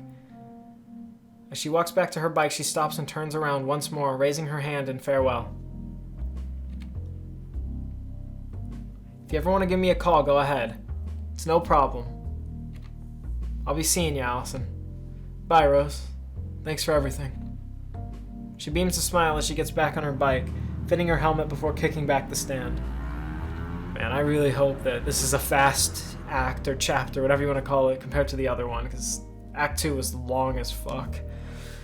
Okay. I just need it to be. Nah, I'm enjoying the game. I'm enjoying everything. I know as much as I'm bitching and moaning and complaining, I actually am enjoying myself. So, if that's surprising to you, you know. I don't know what to tell you. That's the truth. As much as I bitch and complain about this. With a flick of her wrist and press of her foot, her bike roars to life, Rose sailing off down the road and around the corner out of sight. I do my best to appear natural as I turn back to the house before me, duffel bag of clothes slung over my shoulder. The scenery around here is nice, and there's hardly a crowd. In fact, I'm the only person around at all. Now that I get a good look at it, Eileen's house sure is big. My eyes slowly scan around as I slowly make my way down to the front garden path, taking in every detail. I guess being outside the city would make bigger houses a little more affordable.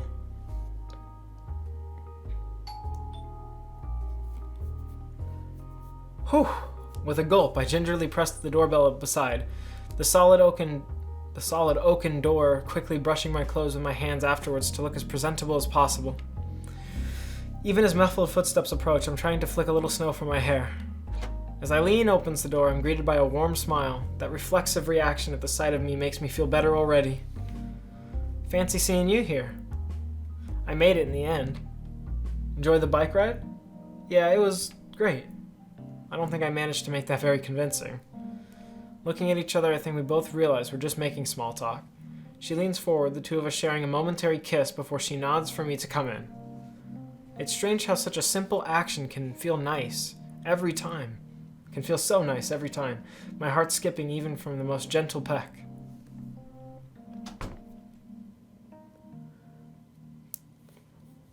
I obediently follow her inside, closing the door behind me as I do. Dad, she's Eileen's cut off by the sound of soft footsteps on carpet rapidly approaching. A small figure suddenly skips around the corner of the stairs and onto the entranceway, nearly barreling straight into Eileen before stopping herself. With both of us taken by surprise, the little girl examines me. Small, likely around 10 by the looks of her. It's difficult not to see a bit of Eileen in her face. Hello there. She quickly shuffles behind Eileen in response, her apprehensive face peering out from safety. Eileen just gives a sigh in response. Welcome to the family. Oh, come on.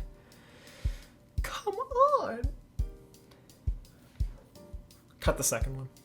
The smell of freshly cooked chicken wafts in the air, the skin still steaming away with an appetizing glint. The line of plates down the center of the table hardly lacks for sides either, with potato salad, coleslaw, lettuce, and other greens. While I'm thankful for the luxurious dinner before me, it's a rather quick introduction to her family. I can't help but feel intimidated when surrounded by everyone at once.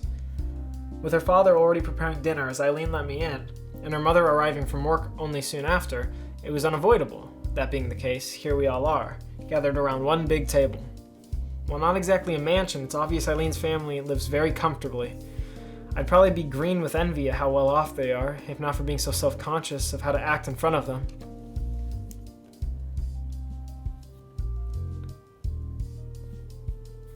I suppose some proper introductions are in order, now that we're all together. I'm Eileen's father, Andrew, and this is my lovely wife, Elizabeth. A pleasure. And you would be Allison? Oh, yes, Allison Merlo. My nerves seem to amuse her father as he gives a reassuring smile. This isn't a job interview. You can relax. Right, yeah, sorry. I let out a long breath to try and relax a little, though it doesn't really work. Well, now let's dig in. I'm no chef, but it hopefully shouldn't give you food poisoning. Smiling politely at his attempt to lighten the mood, I start to ladle this and that from the large plates.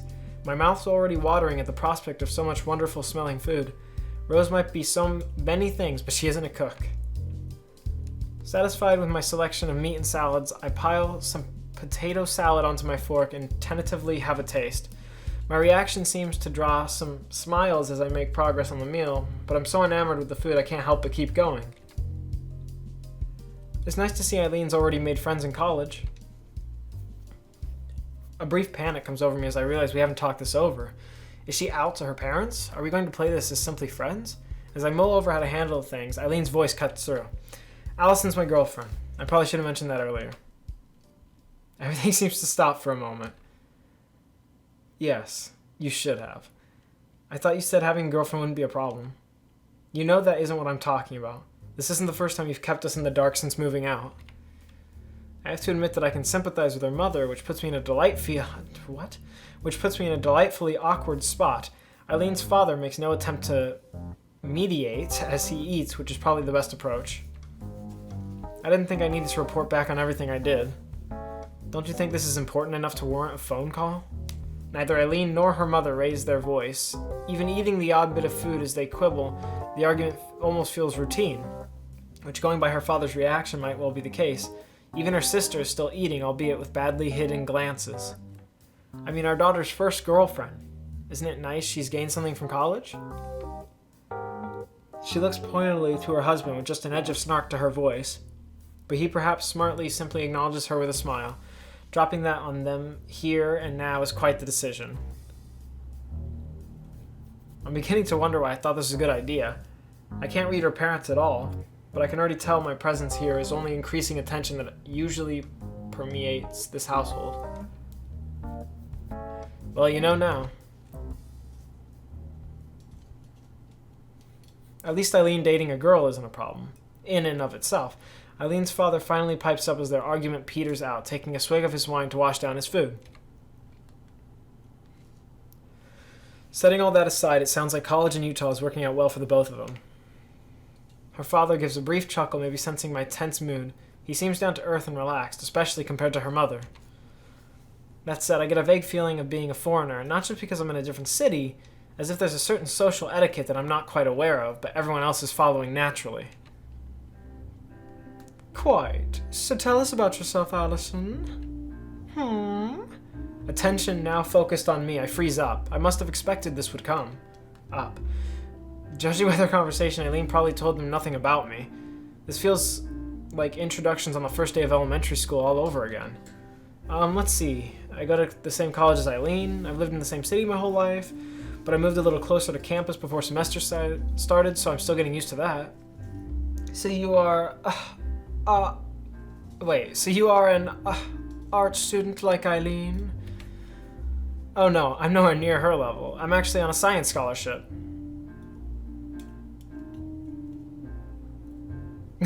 Science, huh? She sounds immediately interested, her eyebrows raised, but all I can offer is an evasive dodge. I don't know how to say that I'm not really excited about it, even if I apparently have some talent. We are in the art club together, though. We met through mutual friends who made it. I see. Her previous curiosity suddenly hits a wall, her entire demeanor changing. Did I say something wrong? The abrupt change in tone completely breaks my train of thought, unsure whether to continue or clear things up. The other problem I have is the feeling of someone's eyes drilling into me. Eileen's mother notices as my eyes shift beside her, hand holding the little girl's back to reassure her. Come on, dear, be polite. The effort doesn't seem to move her, the girl resisting it as her suspicious face shrinks behind her daintily patterned children's paint. I said every word in that wrong. Did I just fucking skip something? Oh. Don't be silly. My name's Eve. Nice to meet you, Eve. That's a lovely name. I keep smiling, but her pouting shows my charm offensive isn't working. Once again, Eileen comes to the rescue, speaking up as I try to think of another way to overcome her distrust. Are you going to be like this all night? Eve just huffs and starts shoveling food into her mouth. The size of her spoon and the table before her makes the attempt at seriousness look more amusing than anything else.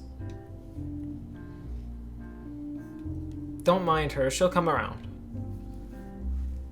She might say that, but I was hoping her cute little sister might be a little warm towards me. At least her mother has given up questioning me for now. Oh, I almost forgot to tell you, the spare guest room's just been cleaned out a few days ago, so you can use that while you're here. Thank you very much. I'm really sorry to impose so much on you. You have charm going for you, wouldn't you say, Eileen? Eileen grimaces, her mother embarrassing her in that particular way only a parent knows how. So the awkward family dinner's how we first meet, man. Ugh, that's a rough one. I can already feel my eyelids getting heavy as I lean back into the wonderfully soft couch, the exhaustion of the trip and meeting with Eileen's folks finally catching up to me as I rest in the living room. The fireplace happily crackles away near the Christmas tree, the cozy room all the warmer thanks to the heat of the shower still lingering on my skin. All that can be heard are the fire and the faint clanking of dishes as Eileen's parents wash up, recounting the day's events between them. I very nearly succumb to my doziness before Eileen walks in, pulling back her still slightly wet hair. Oh, the sight of her in pajamas wakes me up a little, though I quickly try to move my gaze elsewhere. She practically collapses onto the couch beside me, staring up at the ceiling for a while to collect herself. I catch myself staring at her, but if she minds, she doesn't show it. What a day. That goes for both of us. I almost mentioned the argument Eileen had with her mother, but I can't work out how I want to phrase it. Maybe it's for the best that Eileen preempts me.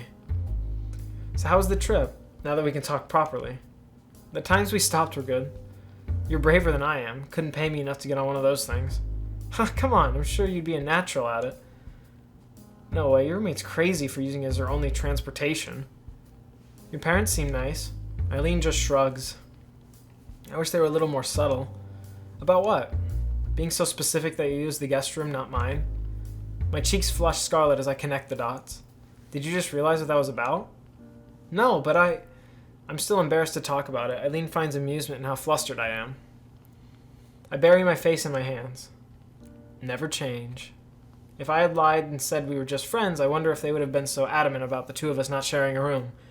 Well, that's not really fair. I mean, think about it like this. If your daughter brought home a boyfriend and she was straight, would you let that boyfriend, like if I was the boyfriend she brought home and I said, oh, by the way, I'm sleeping in your daughter's bedroom tonight. You think that's gonna fucking fly in the parents' house? So the fact, if they're trying to go for a homophobic thing there, any parents would say, any good parents would not let another fucking person in their child's bedroom that is a potential sex threat or object. Anyone that can take advantage of their child. That's just called good parenting. I'm sorry, but that's just the truth, okay? Like, I can share a room with my guy friends, but when I was younger, I had this friend named Diamond who lived in our neighborhood, and Laura never let us sleep in the same room, even though we were just friends. But because we were both straight, well, guess what? Then I become a sexual threat, even though I just viewed her as a friend and I would never do anything like that. Do you see what I'm saying? Like, that's just normal parent stuff, all right? And trust me, if you had a kid, you'd understand. And if you've ever had an experience like that where someone didn't let you sleep in their actual room, you'd understand as well. All right, I peek at her from behind my hands. I don't really know what to say. I don't know enough about her parents to say anything. Maybe that would have been better, huh? Her smile returns and she leans in towards me. I can feel my face go redder. My heart burning in my chest, all I can do is lean in to meet her. Eileen closes her eyes, our lips meeting for one brief moment. As I pull back, the two of us look at each other and smile, partly from happiness and partly from our sheepishness. It's going to be a while before this comes naturally, I guess. As I watch her, though, Eileen's face slowly collapses into frustration. What's wrong? Everything's wrong! Eileen makes no secret of her displeasure as she sighs and takes to her feet, confronting the small and very unhappy girl before us. It stings to be so close only to be interrupted. Eve.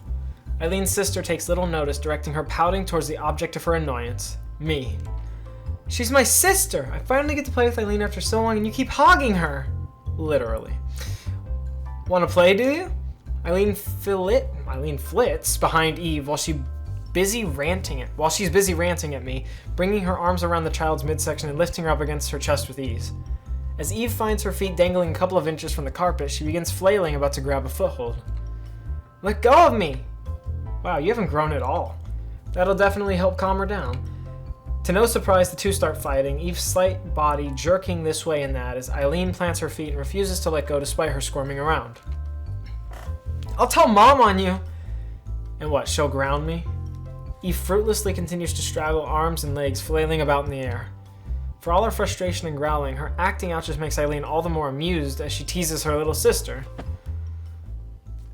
Watching the two having their little sibling scuffle, it reminds me of my brothers at home. For the first time, my nerves about being here fade a little.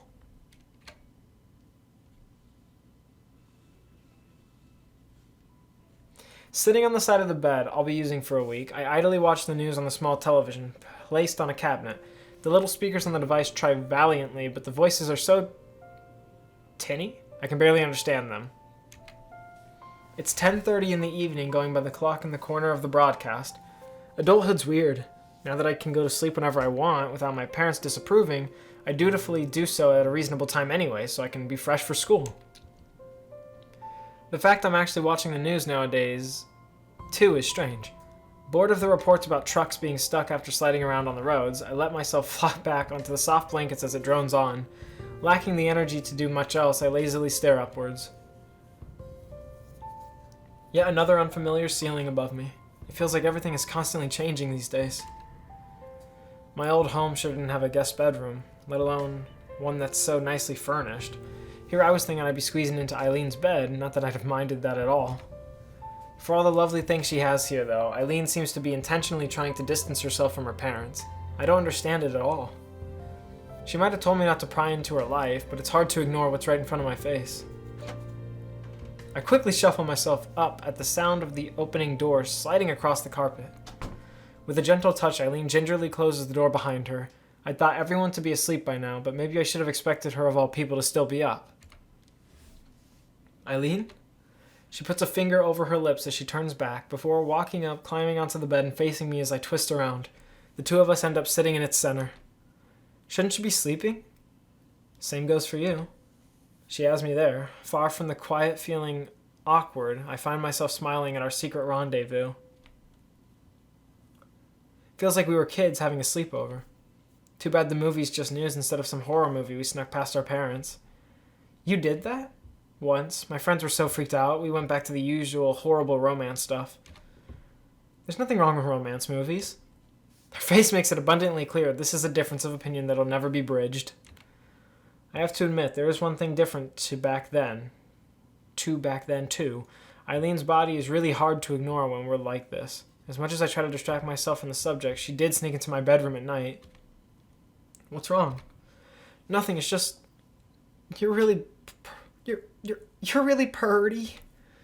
It isn't often I catch her being bashful, but I think this might finally be one of those times. Whoa. My moment of victory is brief, though, with Eileen's quick movement towards me taking me all the more off guard.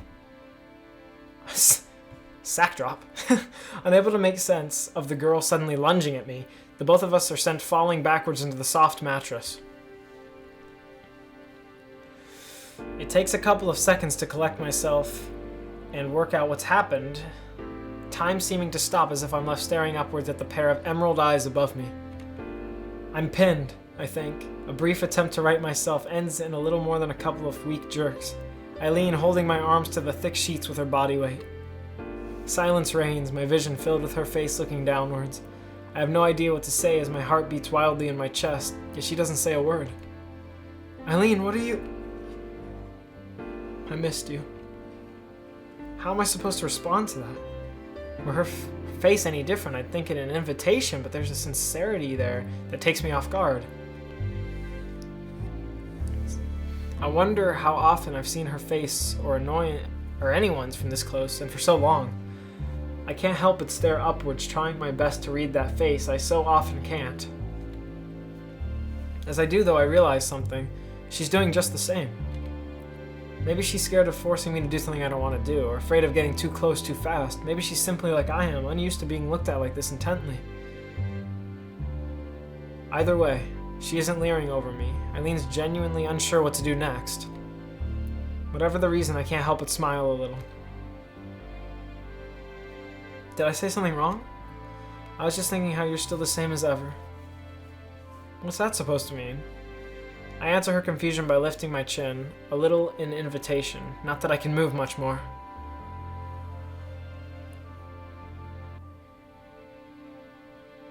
Without any further prompting needed, she presses her lips to mine with a satisfied sigh.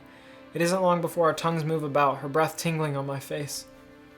I squirm about roughly as the atmosphere gets heavier between us, Eileen easily keeping me down. It's a little exciting to be playing like this, and she shows no signs of letting up. A shiver runs up my spine as I find her thigh between my legs and my fidgeting about, my heart beginning to race with the ideas of this and that. With lips affectionately breaking and meeting, Eileen barely letting me take so much as a breath, I can't help but think back to the first time we did this. Oh wow. Then several sharp thuds against the door ring out. My entire body freezes, my heart nearly jumping out of my chest. The both of us freeze up as I break from our kissing to look over, hoping against hope that the door doesn't creak open. It's getting late, Allison. Why now of all times? I can only thank my lucky stars that we've been quiet, but being one door handle turn from being seen like this is far too close for comfort. Alright, sorry, I'll go to bed soon. That was remarkably more natural than I thought I'd be able to pull off. Thank you. If you need anything, just ask. Sleep well. Thanks. Good night. As her footsteps go down the hallway, the both of us heave a great sigh. The mood's completely gone as the both of us look to each other. I suppose this is one benefit of Eileen having her own apartment. One benefit. It's a million benefits. I run my hands through my hair to settle myself down as Eileen sits back on the bed, wisely letting a few minutes go by before trying to slip out of my room. I also missed living alone. Well, that was annoying. See you tomorrow, I guess. Have a good sleep. With that, she slips off the bed, quietly shuffling across the room before pausing a moment, before turning the handle. As I pick myself up to wish her a good night, she curtly turns back. To be honest, I think you look really purty, too.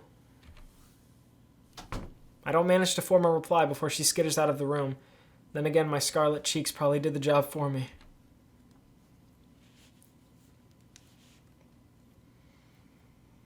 End of act. No, I'm just kidding.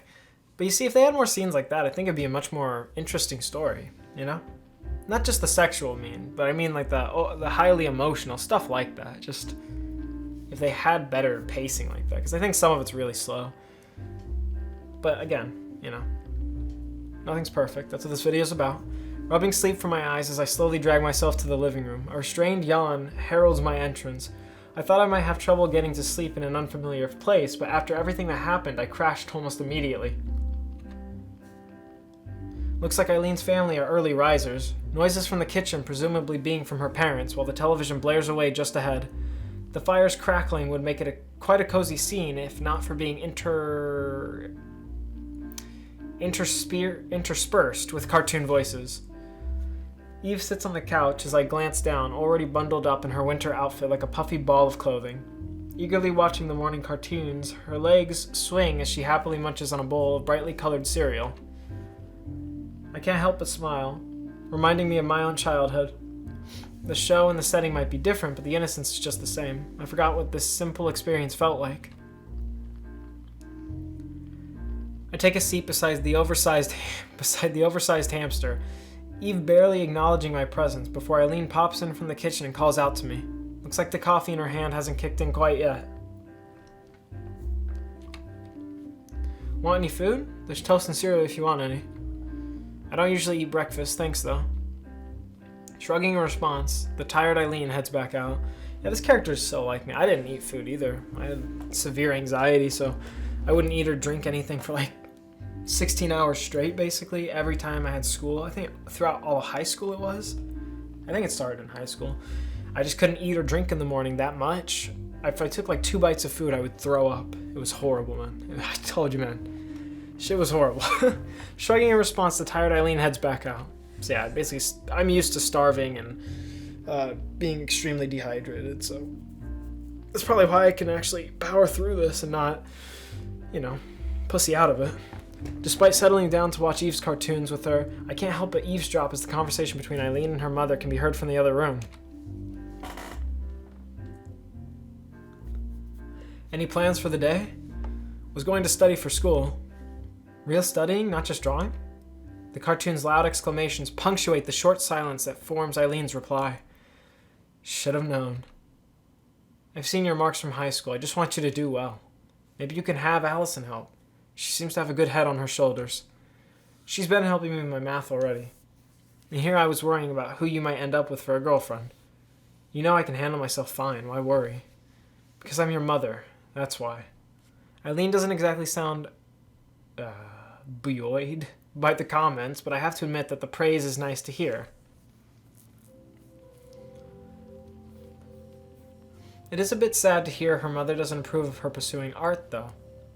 I wondered how tempered this exchange is, thanks to them keeping things together since I'm around. Morning, you two. Going out, dear? Just swinging into town to grab paper and milk. Want to come along? Eve, Allison. We're heading out for a moment. Okay. We're going by your favorite shop, Eve. I'm coming! She drops her almost finished bowl onto the coffee table so hastily that it nearly spills, skittering out the door with a faint pitter-patter on the carpet. It's amazing how much energy kids have. Eileen's parents give a short farewell as they escort Eve out, the girl racing out straight to the car to be a child again, filled with excitement for the next car trip or television show. With her family out the door, Eileen watches them drive off before heading over. I shift over a little as she drops onto the couch, setting her coffee down with somewhat more care than her sister's cereal. I give a loud stretch, but rather than being out of tiredness, it's more to calm myself as my heart starts beating in anticipation. We're finally alone, for real this time. As I look over to Eileen, it's obvious that she has the same idea as she turns off the television. Want to pick up where we left off last night? I want to, but isn't it kind of early for this? She has to think that one through. It'll wake us up. I'm not given a chance to respond as she presses her lips to mine. Not that I particularly wanted to argue the fact. This will likely be the last time we can share a moment like this for a good while.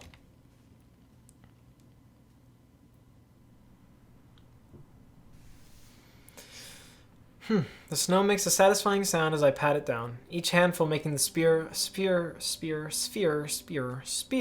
before me that little bit larger. It's surprising how much physical work putting a snowman together is, but this is my first time making one this size. Standing out on the front lawn in the cold of early morning, I keep patiently patting away at my creation, slowly but surely building him up. I've been wanting to make a snowman for a while now, but between moving, studying, and hanging out with others, there just hasn't been much time.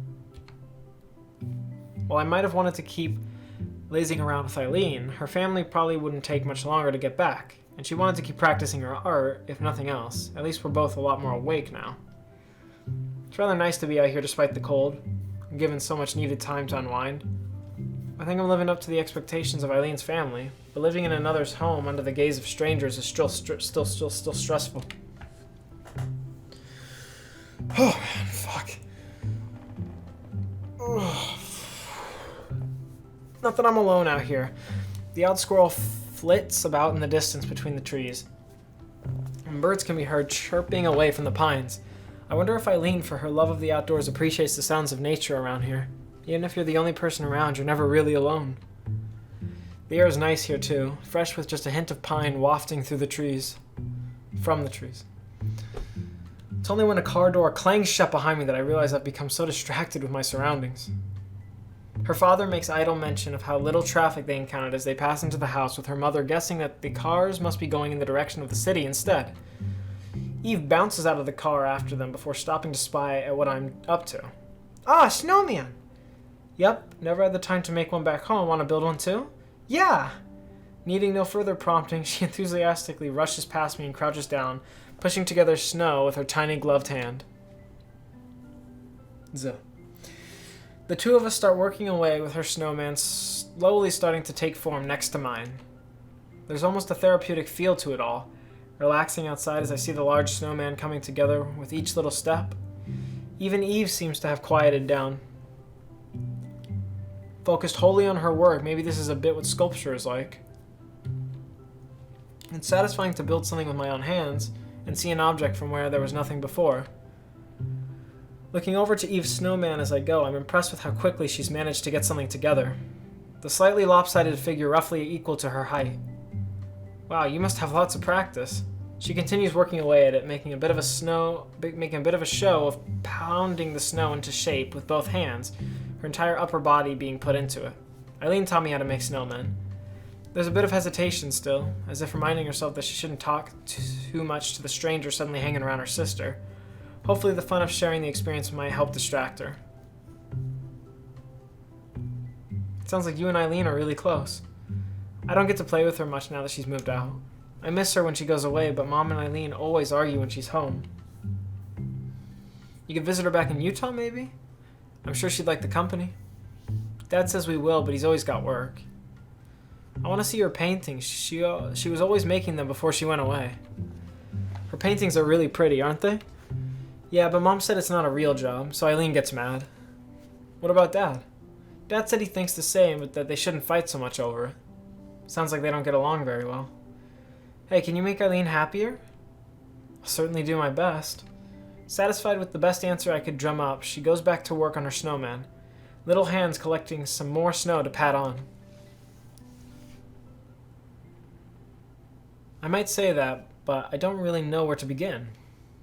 Now that I think about it, she's done a lot for me, but when I think back to when we've been together, all I've been able to do around her is watch as she draws and paints. I'm just getting myself worried over her. As she said, Eileen's perfectly capable of looking after herself. It's not like she needs me to be happy. Trying to stop myself from dwelling, I focus on patting the head of my snowman some more to make it a bit less rectangular.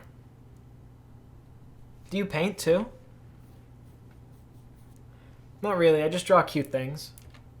I draw too. Can I show you my drawings later? Sure, that'd be great. As she beams a grin, I'm glad to finally be making headway with her. I never thought I'd be bonding through messing about in the snow. Have you shown Mom and Dad? They're always busy, so I can't always show them. My nanny's seen all of them, though. She's nice. A nanny, huh? I suppose you don't get to live this nice a life without some sacrifices. I wonder if Eileen was raised by a nanny, too. I wonder if either one of them was ever really connected with their parents. As we work away on our creations, the door opens once more. Looking around to see who it is, a familiar figure strides up. I do worry about her long boots in the slippery snow, but she doesn't seem bothered. What are you two doing? Making snow, man. You don't say. Well, if you want some lunch instead of freezing out here making snowmen all day, come in from the cold already. But I want to make him better. Eileen studies her work for a moment before reaching over towards me. Too confused to respond, I just stand there as Eileen's hand reaches over me. As hands reach over me and take my scarf in their grip. Unwinding it from my neck, she silently walks over to Eve's snowman and smartly wraps it around what's supposed to be the neck. That looks cool. There, he'll be happier now that he's less cold. He'll still be here when you get back, so go and eat something. Your show is starting, you know. Shocked that she might be missing even a minute, she completely drops any attention she had on the snowman and stomps off as quickly as her restricting clothing allows. It's obvious Eileen has Eve wrapped around her little finger. Just like the police. All I'm left to do is stare at Eileen pouting. That's a good song. Wrapped around your finger. You can grab your scarf back when Eve gets bored of making him. I was going to use it on my own snowman. I swear, you're worse than her sometimes. I swear, there's so many words that just remind me of songs and bands in this dialogue. It's interesting. It is. The sound of Saturday morning's kids shows fill the living room as I walk back in, each hand carefully balancing a bowl of cereal. Eve sits quietly, wholly focused on watching television.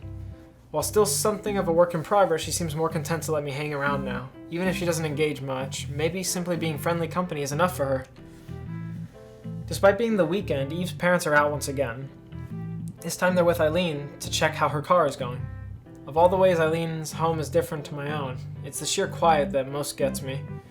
With few cars around nor people nearby, there's only the odd boisterous bird outside to make noises. I could get used to the small town life like this.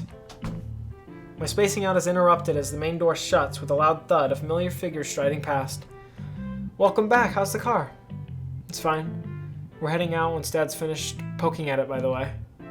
Sure, where are we going? You'll see. Finish your breakfast for now. I'll get your clothes out and pack everything.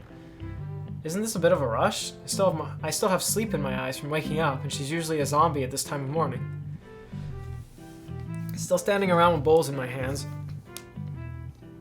Sorry, oh shit. Still standing around with bowls in my hands, I hold them out and look down, checking that I'm not going crazy and did actually dress myself this morning.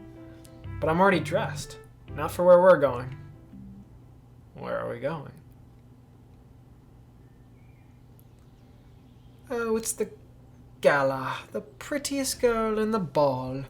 The quiet morning is only punctuated by the crunch of snow underfoot, the occasional birds chirping, and the jangle of items from our backpacks. Apart from the woman plodding ahead before me and the footprints she leaves behind, all that I can see are pine trees, as much snow on their branches as greenery. Oh, and the puffs of condensation from our breaths. The scenery is nice. At least I'd hardly expected to be spending today hiking through the forest when she dragged me out of the house, but so far, it's been a pleasant way to spend the day. Tired as my legs may be, Eileen's pace doesn't falter. The hiking clothes she lent me hang off my frame, but I suppose that should have been expected given our height difference. They're comfortable, though, and most of all warm. Picked a good day for this and all. Not exactly warm, but at least it's not bitterly cold. She says this with all the care that one might give when looking out the window of a morning. Eileen really seems to be treating this as almost an everyday activity. The fact we need bear spray out here also weighs on my mind. Apparently, being black bear country, Eileen simply carries it in stride. And so we keep plodding ahead. On the plus side, the air is nice and fresh up here. The odd huge bird squawking as it flies above us, its calls echoing around the mountains, makes for a nice atmosphere. When we're alone like this, her family feels like the elephant in the room. There's so much I want to talk to her about, but I'm not sure what I'm supposed to say since she told me not to pry.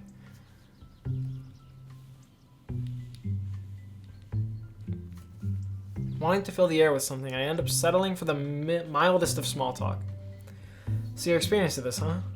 Yeah, I've been for a few hikes around here. Played outside a lot as a kid, ended up adventuring more and more until I started hiking. With your father, or no, alone? It's nice to have some time to myself. Without a doubt, Eileen has to be the most solitary person I've ever met. Maybe this explains her abrasiveness towards her parents, but it feels a little unfair for her to take it out on them. That didn't make any sense. Coming out here has been a real help with my art too. But we're running out of breath. I have to stop and take a moment to collect myself. My natural pace is slower than Eileen's, making this hike all the more taxing. How is all this related to art? The more life experience you have, the more inspiration you have. Hard to create anything of worthwhile stuck in the four walls of my room. You need input to be able to create output. That's how culture works. Yeah, that's what I was talking about with going on vacation with my dad, just trying to get new experiences and stuff. You know, it's part of the reason. You want to get in a different headspace sometimes. Thinking on her words as I turn and start moving once more, Eileen's voice calls out, "Watch out, there's a stone there." I look at my feet, quickly stepping around the dangerous trip hazard. If it weren't so big, I'd move it out of the way for future people coming up here. I took this route a lot as a kid. It's probably the easiest way to make it through this area, but you still have to keep an eye out. My breathing heavy, I come to the grim realization that Eileen must have been far more fit when she was young than I am now. Sorry, I'm a total city kid, I guess. You're plenty smart, but you can't just pick up everything from books and internet, you know? I don't really know how to receive that half compliment, half criticism. Is this where Eileen picked up her independence? Hiking in the woods alone? It's not like it's bad out here. The air and the sounds and everything else are nice. I just can't imagine doing this alone. And not just because I'm barely being pulled along as it is. Do you think maybe we can rest soon? Going by the frown on her face, Eileen is clearly disappointed with my request. We've barely started. There's a resting place I want to reach, but we can't stop every few minutes if we want to get back by sundown. Just how far does she plan to take us?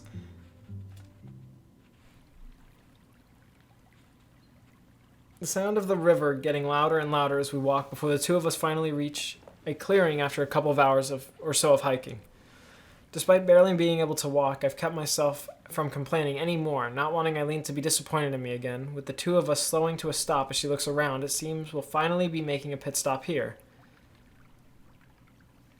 Same as it always was. Looks like nobody's messed with it. Oh man, my nose. You guys know what that's like, right? That fucking feeling when you have the flu or some shit and... just the inside. There's nothing you can do about it. I'm about to ask what's so significant about this place before she bends down and sweeps some snow off a few large rocks, showing them to be purposefully set in a small circle. Here, have a seat. Setting herself down on a particularly large rock, I quickly follow her lead and sit next to her. Looks like most of the rocks here were carefully set in the ground to make a little campsite positioned next to the gently flowing river. My legs are happy I get to sit down. Looks like you've come here before. I ended up building this place up into a little base camp over the years. Bears kept taking out anything I brought in or set up, but at least they leave the rocks and ditches alone. Eileen makes herself comfortable as she pulls out a tin and thermos to pour herself some water, while I cup my hands and huff into them to warm up a little. With the two of us settling down to recover for a while, I listen to the sounds around us. It's so different to my own home, with the sounds of cars and crowds replaced by the river's slow trickling and various birds and other wildlife.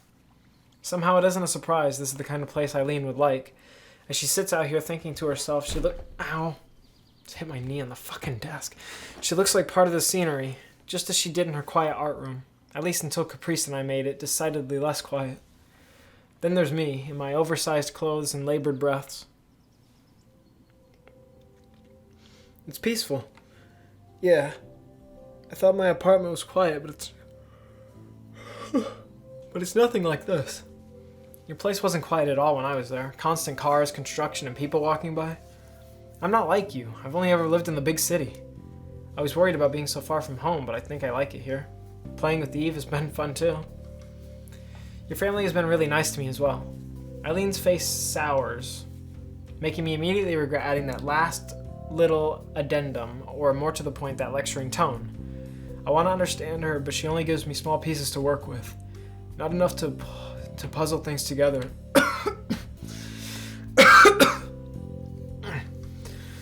I knew my sudden intrusion into her home would be at least a little awkward, but I've begun to realize Eileen's resistance to bringing me here was about more than that. I've started speaking before even gathering my thoughts. This isn't a great start. Just what is it that makes you want to be away from them so much? To move to a different state? I mean, is it just about your choice of career, or... Can we not bring all that up? I came here exactly to get away from my parents being on my case. And then there was silence. That explains her rush in the morning to organize our hiking trip out here, especially if she was stuck with her parents while they gave her car a spin around town. So what am I even here for? Something up? I thought you brought me out here because you wanted to share it with me. I was really excited to see the kinds of things you did when you were growing up. Her face tells me that she didn't even consider that reasoning. I feel a little stupid for attaching so much feeling to this now. Well, I mean, it wouldn't be a good look if I left you back at the house while I wasted time out here. So this was just stress relief for her? Even now, she's not looking at me. Probably more busy thinking over with regards to her family. I opened my mouth to try and ask her about it, but I can't work out what to say. I'm just here because she feels obligated to invite me. I guess I should have realized she doesn't want me here. She didn't want me here at her home at all. I'm the invader. I'm in her space. It's no wonder she treated me like a bird in this entire walk. If I was going to get in her way, she should have just said so. In the end, the only reason I even know anything about her disagreement with her parents is because Eve told me. Eileen doesn't want me to know. For now, I'll just have to be content as a spectator, looking into her life without getting too involved.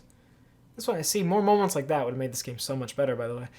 I quickly looked at her, but rather than acting contrite, she's pointing to my left side with her gaze focused. An insect seems to be lazily crawling around on top of my left hand, the thing about a fingernail in length and jet black. I don't recognize it, but it looks harmless enough. To be honest, I couldn't care less about the little beetle right now. You're not worried? Should I be? Well, I mean, most people don't like bugs crawling on them much. I just shrugged, leaning down to press the side of my hand to the cold ground while gently persuading the bug to get off with my other hand.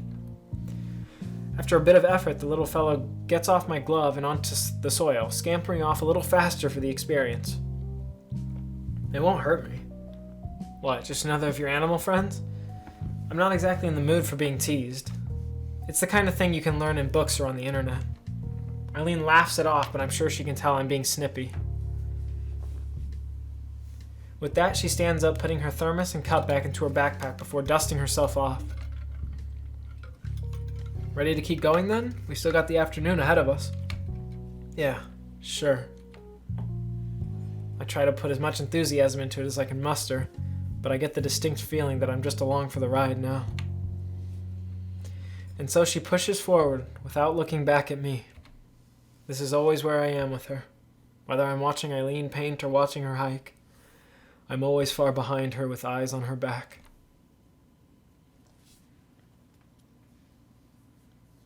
And that's the end of No. Okay. Whew. I need this ending. I really need this ending to come up soon, man. I need it. God, fuck. Oh, come on. Just fight. All right. Whew. Give me 5 seconds. Okay. Splashed a little bit of my water from my water bottle right here on my face, and also slapped myself around a little, like the little bitch I am. All right, let's get back into it. With a wave to her father as his car disappears down the road, Eve takes my hand in hers as we start off down the street. With the weather particularly nice today and Eve needing to burn off some energy, we decided to take a grand tour of the local town. Her pace is thankfully slower than her sister's, with my sore legs needing a rest after the excursion yesterday. I had wanted to do this with Eileen, but she couldn't be dissuaded from painting in her room. There wasn't much fight in me to argue with her, so that was that. Maybe some time away for her is for the best. Even people who like each other sometimes need a break, I think. The old wooden storefronts hardly loom over us, being mostly just a couple of stories tall, themselves dwarfed by the forested hills behind. Strolling around is a much nicer way to take it all in than clutching to Rose on the back of her bike. It's nice here. Kinda boring sometimes, though. Thinking about it, I could see that being the case for a child. The few people out and about today are basically all graying older folk hobbling along as I look around as such a pleasant atmosphere has its downsides. My thinking is interrupted by a ping from my pocket. As we stop for a moment, I pluck my phone from my pocket and unlock it. That rhymed. Hi Allison, how are things going? Who is it? Just my dad asking how I'm doing. As she stands on tiptoes trying to look over the phone in curiosity, I get an idea. Crouching a little and bringing the phone level with her, as she sets herself back down, I try to hold it steady. I'll send him a photo. Stay still. In response, Eve fixes her posture to stand up prim and proper, dusting herself off to look as good as possible. It's charming how seriously she takes this. Another possible thumbnail. With a tap and clip, the photo saved and quickly sent on to Dad as a message.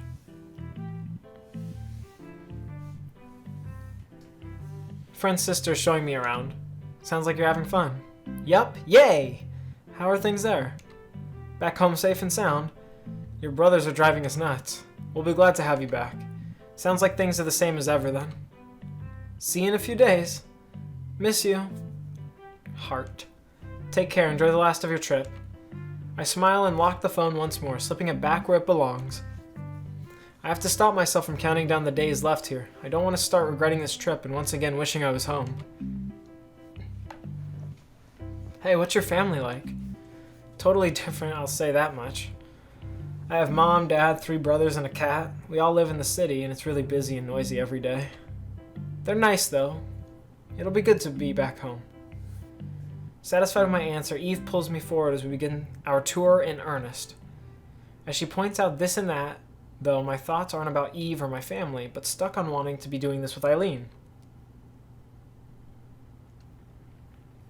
Just as it was whenever I watched her paint, I feel like I'm watching her life from outside rather than sharing our time together. I don't doubt that she likes me. She certainly likes me in a physical sense. I like those times too, but I feel like I'm the only one who wants to become closer in more than just a physical sense. I'm the one who planned our first date. I'm the one who asked to come here. Now I'm wondering if Eileen even wanted any of this. The one time I thought Eileen wanted to share something with me, she was just using me to distract herself from her problems. Problems that she wouldn't talk to me about. All I can do is sigh. What's wrong? Just a shame your sister was busy. That's all. Is Eileen having a good time in college? Why do you ask? Mom said she was worried about Eileen since she moved out, but when Eileen's around, they always argue. Is she really right? Is she really alright? Eve says this with genuine worry in her voice. Eileen's parents really do care about her, even if she doesn't think so sometimes. Eileen's fine. Every day she's making pretty paintings and having fun with friends, and she's helped me a lot since I met her. Eileen's always been fine, now that I think about it. Ever since we met, I've merely watched her as she's lived her life. Since getting together, has anything really changed? For all our intimacy, she still treats me the same way she always has and while relentlessly pursuing her ambition. No, I can't think like that. I'm getting myself wound up. Your parents are nice, aren't they? She gives an enthusiastic nod. They think you're nice too, since you hang out with me. At least they think I'm useful, I suppose. I never really realized it before, but having a little sister is really fun. Not that I mind my own siblings, but 3 older brothers aren't quite the same company. Let's see some more of the town before we have to go back then, okay? Yeah. Finally back from our trip after a bus ride back. Eve bounced through the door as I drag myself in and close it behind us. I don't know how kids can have so much energy. Eileen stands with a glass of water looking nonplussed at our entrance before noticing the new book held tightly under Eve's arm as she skips over to the living room sofa. You didn't. I can spare that much money. It can be her Christmas present from me. You're enjoying having a little sis, aren't you? She got me. How's the painting going? I need to go down to the city soon for supplies and stuff. No art supply stores around here. Wanna come? So I'm along for the ride as usual. I feel bad for thinking bad thoughts about her, but I can't muster any real want to come along. I'd just be baggage while she did her thing. Sorry, still tired from yesterday. Suit yourself. I'll be straight back afterwards. We're having pizza for dinner tonight, by the way. Oh, good. The two of us briefly wonder how to continue the conversation, but I can't think of anything to add. With that, she wanders back to her room to keep painting. And Jackson takes a drink of water, because he needs one. I feel like I should follow, at least to see how her painting's coming along, but my feet feel stuck.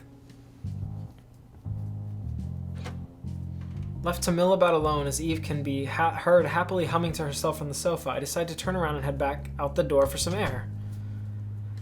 The warm afternoon air is starting to fade by now, causing me to push my hands into my pockets to try and save whatever warmth I can. At the rate the weather's going, it's sure going to be a cold Christmas. At least the snowmen are liking it, still standing tall as they guard Eileen's house from the front yard.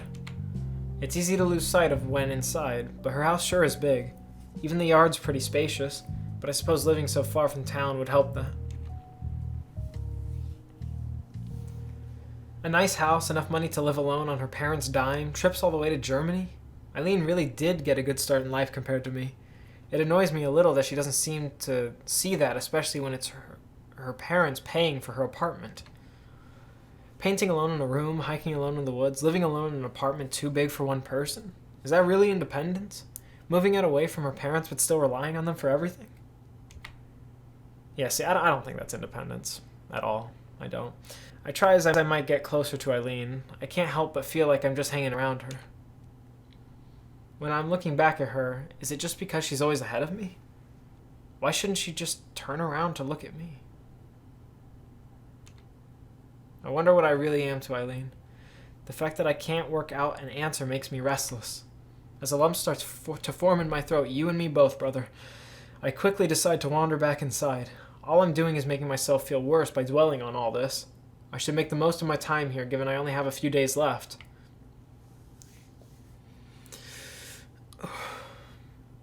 And the end of Act 3. Oh my god. Oh my god. Whew, okay. The park makes for a peaceful sight as we enter, the three of us slipping between the low wooden barriers as we step from the rough concrete car park onto the snow-covered grass. A bundled up Eve clings tightly to Eileen and I, with both her little hands, each of us on either side of her. A bag of old bread swings away at Eileen's other side. Destined for the local wildlife, I'd feel like a killjoy to say bread isn't good for them. It's not. With the two of us acting as babysitters thanks to Eileen's parents working, we decided it'd be better to head outside than let her vegetate on the couch watching cartoons all day. Tired from the walk, I take a seat on the swings facing the lake as Eileen mothers around Eve. Tugging at the girl's scarf to pull it tight, Eileen hands over the bag of bread for the ducks before ruffling her hair affectionately. I wonder if that's why Eileen does that to me, now that I think of it. With her sister having finished her fussing, Eve turns and starts for the shore while Eileen watches her intently. Be careful around the water, Eve. 'Kay. The ducks peacefully floating about the still lake start flapping about excitedly, quickly realizing that the girl waddling towards them comes bearing food. Satisfied that Eve isn't going to topple over in her rush and flop in, Eileen wanders back towards me and seats herself on the other swing, all the while keeping a keen eye out. It looks like nobody else is here at all. It is getting rather cold, but it's more likely people being busy with the holiday sales. I'd think the lake to be frozen over given how still it is, save for the birds floating about. She's cute. Yeah. While Eileen smiles warmly at her sister, I struggle to do the same. I'll soon have to make the call for Rose to pick me up, after all. Leaving behind this lovely town, Eileen, Eve, their parents. I'm not sure when I get to see them again. Eve clumsily crumbs the bread in her gloved hands, chucking it into the lake with varying degrees of success. Half the crumbs end up dropping to the ground at her feet, but she doesn't seem to notice. Is something up? You've been kind of quiet over the last couple of days. I really don't get how you're such an upbeat person in general, though. Nor do I get how she's so comfortable being so alone, so apart. The more I'm around her, the more different I feel we are. I just think it's better to see the best in people. I have to admit, I wish I could be like that. Why not try being more friendly in general? Every time I see you, you're closing yourself off to focus on painting or trekking out in the wilderness. The more I get tied up with people, the harder it is to do what I want to do. You should know that better than most with Caprice and all. You shouldn't talk so badly about her all the time. She just wants everyone around her to enjoy themselves. I'm a little taken aback at how firm my tone is, but I'm starting to get tired of how she's always so critical. I force myself to keep my eyes on Eileen, despite her own surprise. Maybe it's for the best if I clear the air and talk about this directly. Our concentration is broken by Eve giggling loudly in the distance, the birds enthusiastically crowding around in front of her and occasionally flapping away at the water. Come on, what's this about? I get the feeling something's on your mind. It feels like we're hanging around each other, but not actually. I pause for a moment to phrase my thoughts correctly, trying not to let my emotions cloud my thinking. Eileen thankfully patiently waits for me. I guess it feels like I'm going along for the ride. It doesn't feel like I'm really there with you. What, here? We've been spending a lot of time together and we've had some nice times to ourselves, right? Is that all this is to you? My silence reigns. The fact that she even needs to think about this is a bit upsetting. I don't know how relationships are supposed to go, but it feels like we both have a very different idea about it. What am I supposed to say? Is there something more you want from me? I'm just not as clingy as you are. Clingy? I just want to be by your side. You'd have gone off without me the other day if you felt like you could. Yeah, but I was being considerate of your feelings. Is that a problem? It just feels like you'd rather I wasn't there. I like being with you, you know that. But I've been fine on my own all this time too. I don't need you to be there. Even though I always want to spend more time with her, she doesn't even care whether or not I'm here. Or there. You have it so together. I've always admired that about you. Maybe you have it too together. Before coming here, I didn't realize how good a life you left behind when you moved away. To drop everything here, including Eve, to pursue art at a community college? From the way you talked about your family, I thought they must be really hard on you. They just want what's best. I mean, the apartment you have seems like it wouldn't be cheap for them to cover, for one. Because I don't hear that enough from them every time I'm around here. Can we just drop this? I like being around you because you don't bring this stuff up. Is that all you want from me? A quiet girlfriend who doesn't ask questions and leaves you alone? Eileen takes to her feet, her mood significantly souring. While I freeze up, I don't feel like shrinking from her for once. Am I only here to distract you from your parents? You're the one who begged to come. I told you that you could come precisely because I didn't think you'd go sticking your nose into my life. But I want to learn more about you. That's what having a relationship is. That's up to me, not you. This is why you shouldn't have come in the first place. She points in the general direction of her house. I'm used to enduring their crap already. I didn't need you here to make things worse. I'm already hearing from them about how my girlfriend has a better life path than I do. So that's my fault? I think I'm shaking. My eyes are stinging from salt waiting to flood out. Maybe they have a point. Do you think any of this through beyond just escaping them? Is that all our relationship is too? An escape? I had my life on track before I even met you. Just because you and Caprice want to come along and try to push me around, it doesn't mean I'm going to derail myself. Is that how she thinks of it? Didn't she agree to the art club? Didn't she agree to date me? Didn't she say she loves me? Hearing the sound of footsteps on the snow, the two of us turn in unison towards Eve, standing a few yards away with an empty bread bag held in her hands. Is something wrong? Eileen looks to me for a long while, her face full of frustration. I don't think either of us really know what to say next, even without Eve being around.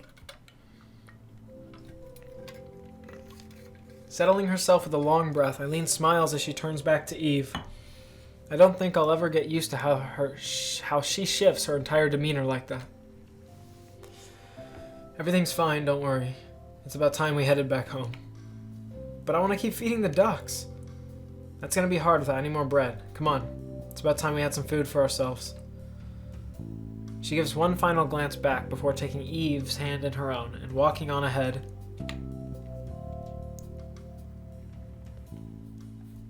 I thought I was someone important to Eileen, but I feel more like I'm just being used to make herself feel better while she lives for her work.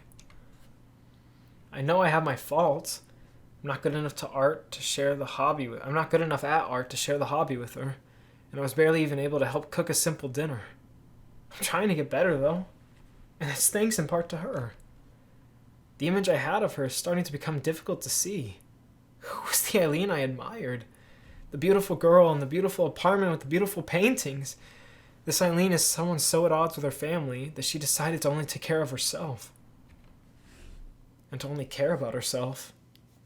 As I watch her leave hand in hand with Eve, she looks ever farther away from me. Maybe she's only so far away because we aren't walking on the same path. See, and I'll try with the emotional voice to, when it gets actually good. When I think it's good, I'll actually try. I'll fucking fight through this shit in my throat because I'll tell you what it feels like later, but yeah. I'll try when I think it's good, don't worry. The jingle of the old bell above the grocery store door rings out as we step through into the street. There's a slight chill to the air, but that hasn't stopped a good few elderly people from hobbling around the town streets. Aside from needing to tell Eve she couldn't have the sugary snack, or that as we walked around, shopping ended up being a quiet affair, Eileen went through the shelves with her usual military efficiency as she checked off her mental checklist. Yesterday's argument between us hasn't helped, but that's not the only reason for Eileen's quietness. She might not even realize it herself, but it's small things like that which remind me of her solitary nature. That ability to tune others out so easily isn't something that comes naturally, at least not to me.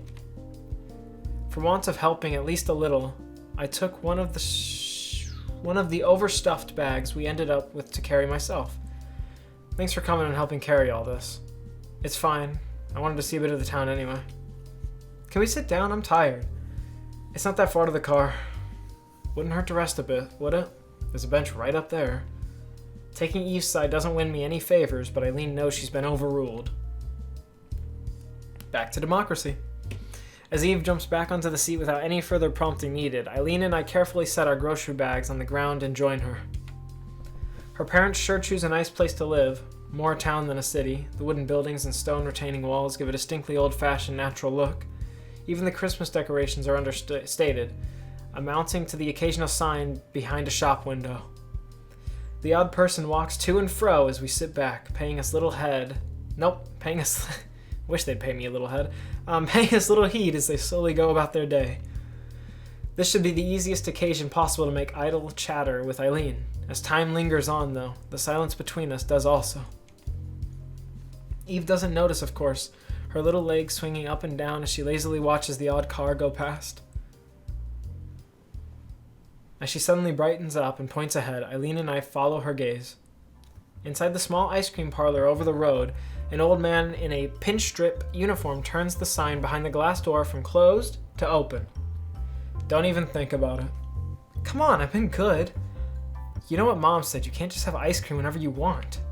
Besides, why would you even want ice cream when it's already freezing? Eileen's answer doesn't exactly satisfy the young girl. After a moment's consideration, I take to my feet and start heading over. Allison, I was just feeling like getting some ice cream for myself. Might as well get her one while I'm already there, right? Strawberry! 2 strawberry ice creams coming right up.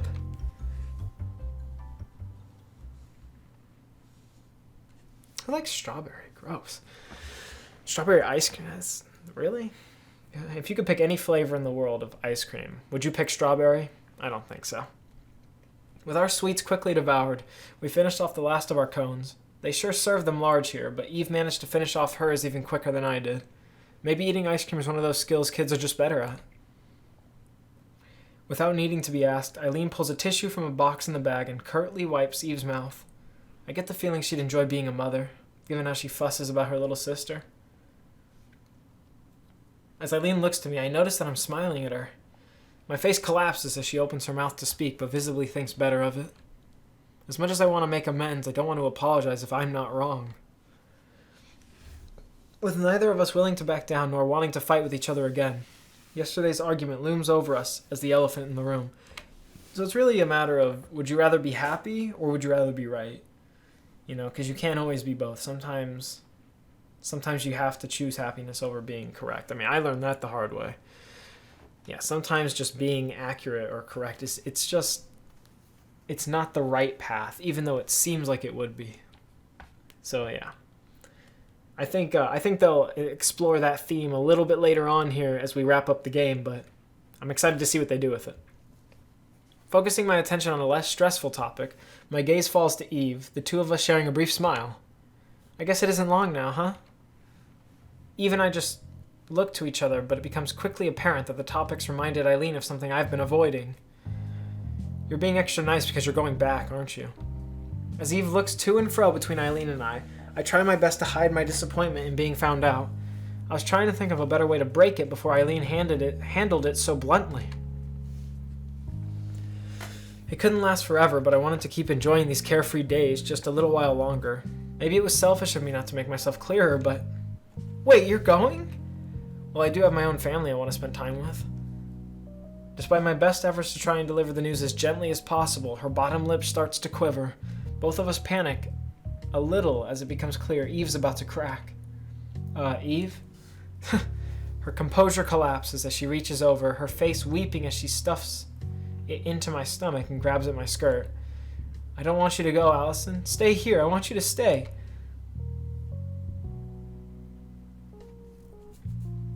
This has gone about as awfully as it could have gone. Glaring at Eileen in frustration, I seem to have made my feelings clear to her as she turns rather sheepish. As Eve cries into my stomach, I stroke her shuddering head reassuringly, speaking as calmly as I can. Come on now. Do you want me to remember you crying? Or with a big smile? My gentle suggestion seems to work as Eve pulls back and sniffs harder, her little cheeks still stained red. She doesn't manage a smile, but I'll take what I can. There we go. That's more like the Eve I know. It's been so much fun playing with you, so I wanted to thank you with a little something for being such a good girl. You're gonna come back, right? Don't worry, I'll come back. Maybe you could even come to Utah and see my home for yourself. As she clumsily wipes her eyes, I give a big smile. Really? Eileen just scratches the back of her head, trying not to make things worse. We might have our disagreements, but I think we can at least hold things together for Eve's sake. I guess we can try to work something out. Eve looks from Eileen back to me, taking my hand in both of hers with as much strength as her little hands can muster. Promise me, we're gonna play again, right? I just smile as I bring my free hand over both of hers. I promise. At that, she gives that toothy grin that I like to see. She really is a charming little girl. I guess that settles things, and that reminds me of, like, anime stuff, where it's like, hey, you come back from this alive, alright? You know what I mean? Those types of things, it's like, I promise, I'm gonna see you again. And then they fucking die and everyone's all sad and they're crying. It's all foreshadowing. I don't think one of our characters here is gonna die, but I'm just saying, maybe some foreshadowing. We'll see. I guess that settles things then. And that's just what it reminded me of. I don't know. We're just fucking around. It's just a fuck around video, so it's all good. Come on, you two. Let's get all this back to the car. Whew. Little burst of excitement was a lot more draining on my body than I realized. A quiet yawn fills the living room as I tiredly wander through, the others in the house being quiet as a mouse. As a mouse, alright? It's as a mouse. God, I really should have just gone back to bed early like the others in hindsight. Restless from the thought of the trip back, I ended up sitting around and watching television long after Eileen left for bed. Try as I might to find her to say goodnight, before going to sleep though, she's nowhere to be seen. Running through the possibilities, I wander up to Eve's room, opening the door as gently as I possibly can. The sight inside makes me feel warm just by looking at them. Eileen sleeps on her side, wrapped around the slumbering Eve, curled up in a ball on top of her bed. Eve must have wanted one last cuddle before tucking in for the night.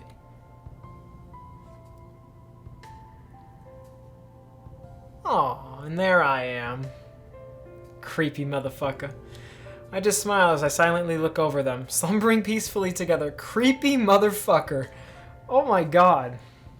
This is Dexter. This is the Dexter thing I was looking for. Oh my god. Screw earlier. This is Dexter 101. Even as I look at them, I wonder if I belong in their world. You know, being a serial killer and all. We have briefly pushed it from our minds, but I think both of us know that the closer we've become, the further apart we've felt. With Eileen's peaceful, sleeping face lingering in my mind, I gently close the bedroom door and head slowly back down the stairs. Oh, Dexter, I'm glad you decided to let them live. It's going to be hard saying goodbye to Eve. It's been nice to have a little sister, and I think she's enjoying having two older sisters doting over her just as much. Then there's Eileen. Yeah, their conversations with Eve when they keep calling her little sister and stuff, it reminds me of the song Little Girls by Oingo Boingo. Check it out, just check it out, alright? Just do that for me. As I try to settle myself before going to bed, I idly notice my phone left on the couch. Taking it in hand to bring it with me, I pause. Eileen's left hers on the table some distance away, the moonlight glinting off its screen. My heart stings as I turn my own and unlock the display.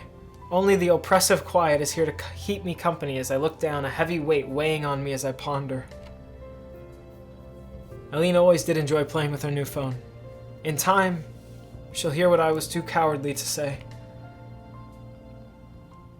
Thinking of the girl I admired so much, I make the call.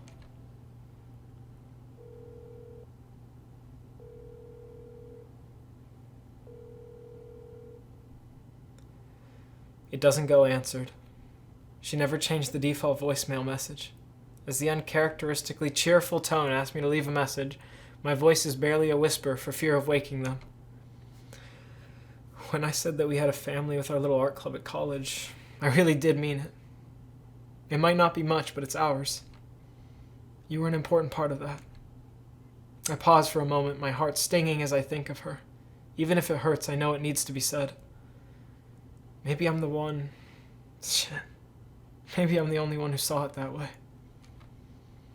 Maybe it was naive of me to think that way. Maybe I've been having the wrong idea all this time. I think... My throat tightens. I wipe my eyes on my sleeve. I must have looked pretty stupid.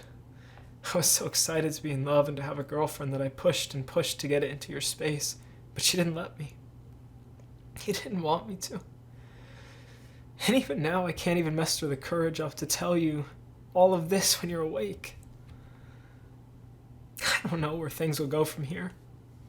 I want you to be happy, but I don't know if I can be the person who does that for you. In the end, the anger and frustration I felt at everything is nowhere to be found. There's just an emptiness. I can at least yell and vent to let go of the former, but nothing can fill that hollow feeling. Good night, Eileen. With that, I end the call. Silence returns to the dark room once more.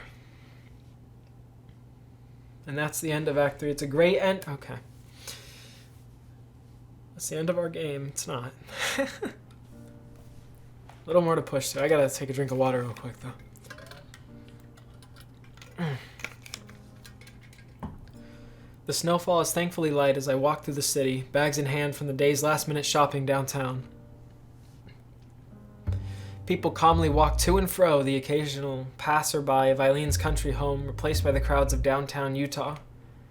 Briefly distracted by the huge Christmas tree, completed just in time for Christmas Eve, I think back to yesterday's events. When all said and done, leaving Eileen's family ended up being a calm affair. I gave her parents my thanks for taking care of me at such short notice, and both said they would be more than happy to have me again. Eve had also reluctantly come to terms with my leaving by then. Then there was the matter of Eileen. Our sullen farewell was short and sweet, but maybe that was because there wasn't much left to say. Thanks to my time in Colorado, a surprising amount of things I needed to buy before heading back to my family slipped my mind. At least wandering around the cities tonight, giving me a chance to unwind and set my thoughts straight. Of course, my phone starts ringing as soon as I appreciate some time alone to think. Pulling it from my pocket with my free hand, I'm surprised to see it's Dad. Dad, hi. Hi, Allison. Not catching you at a bad time? No, it's fine. Sounds like you're busy. I can barely hear you. Just wandering about downtown to fill some time and do some errands. Still good to be picked up tomorrow morning? Yeah. I'll be ready at the apartment with all my stuff. Sorry again about changing everyone's plans. I told you before, it's fine. Plans already had to change because of your finals. We'll pick you up tomorrow then. It'll be good to see everyone again. Is Mom doing okay? She's better, thankfully. You gave a bit of a shock when you said you weren't coming back for so long. We were all shocked. It seemed like you were having a rough time away from home, so I never expected you to go out of state like that. So they could tell. I feel a little sheepish thinking back. So you had a good trip then? I feel a chill as the last few days rush through my head. Yeah, I did. Once again, Dad can tell just from my voice it's impossible for me to hide how I'm feeling. Something in me compels me to try anyway. What? I had fun. Well, when you're home, you'll tell us all about it then, right? Of course, I'm looking forward to it. I am too. You know that you can tell me anything. I know. Bye, Dad. See you soon. Love you. With that, the call ends. I stare blankly at the screen of my phone. I'll be happy to see my family again, not to mention the warmth and liveliness of home. I have to take a deep breath, a lump in my throat forming from homesickness. I guess that feeling never goes away completely. With the phone already out, I take a moment to glance through the photos I've taken on it. A few from Colorado, our most recent, which will be nice to show my parents as I keep going back through. As I keep going back through, though, I stop at a photo just taken before I left for there. Oh, man. Might have to make it the thumbnail. I think we got a first place for thumbnail contender. The screen shines brightly in the darkness of the night. The photo of everyone gathered in my apartment celebrating the end of the semester, making me mull over everything that's happened since I arrived here. It's only been a few months, but my time since starting college has been on an adventure already. I've learned so much, found so many friends, and discovered so many kinds of relationships. It's such a different way of life I lead now. The smiling faces all gathered for that one moment in time. It's all thanks to those around me. I like them. The phone goes dark once more as I lock it. The precious memory slipped into my pocket once again. The only light to be seen now is that cast by the Christmas tree, occasionally broken by the passing crowds. A strange sense of calm falls over me as I stand in the falling snow, hands slipping into my pockets for warmth. I was alone and afraid. Eileen was the answer to that, I thought. She seemed so cool and collected, managing life by herself. That strength of will was what drew me to her, in hindsight. It was thanks to Eileen, Caprice, and our little club that I was able to cope with being alone. The reason that I'm so at peace with myself isn't that I finally learned to live without others. It's because I know... Sorry, I fucked that one up. It's because I know I have others to help. Maybe I was too clingy, as Eileen said. I just wanted to know her more. Oh, fuck! Looks like a V, alright? Leave me alone. Just wanted to know her more, even if she was brusque at the best of times.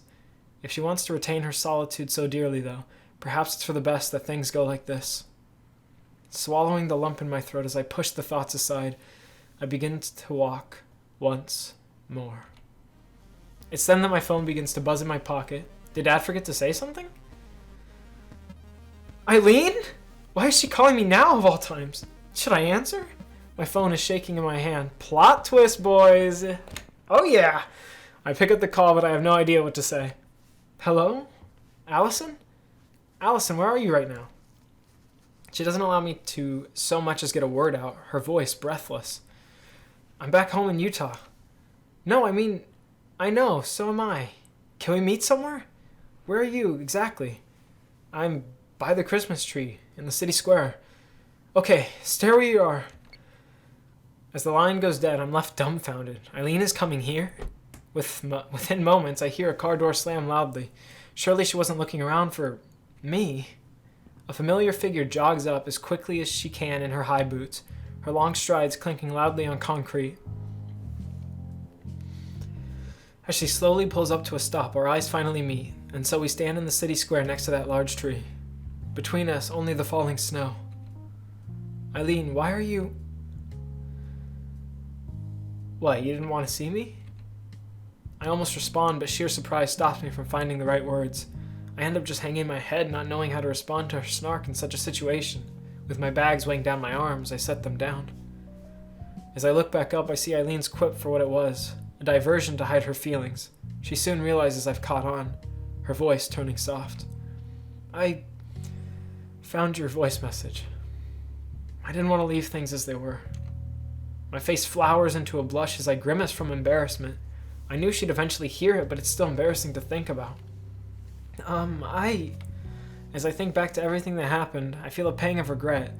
Once again, I feel myself shrinking away from her. But haven't I been a pain? Ever since we met, I've only caused you trouble? Yeah, you sure have. There's that sardonic humor again, and I can't remember if I ever found it endearing. Why do you do that? Your first response to everything is to try and brush things off with a quip against someone. Only because everyone sticks their nose into my business. Including me, I guess. I follow that up with a dry laugh, yet Eileen's expression doesn't change. I should have expected that, but I feel my chest tighten in response nevertheless.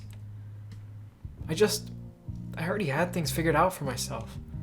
As silence reigns, it feels as though we're just repeating the steps we took until now. Nothing's changed. I'm still me and Eileen's still Eileen. For all I might want to get closer to her, she still keeps pushing me away. She came all the way back here to work things out, yet we're still stuck, awkwardly trading barbs. Everything we did together, was it only ever a pain to you? I didn't want to say it, but I steel my heart to try and force out the words, tightly holding my arm to try and steady myself. I suppose this is all over then. No!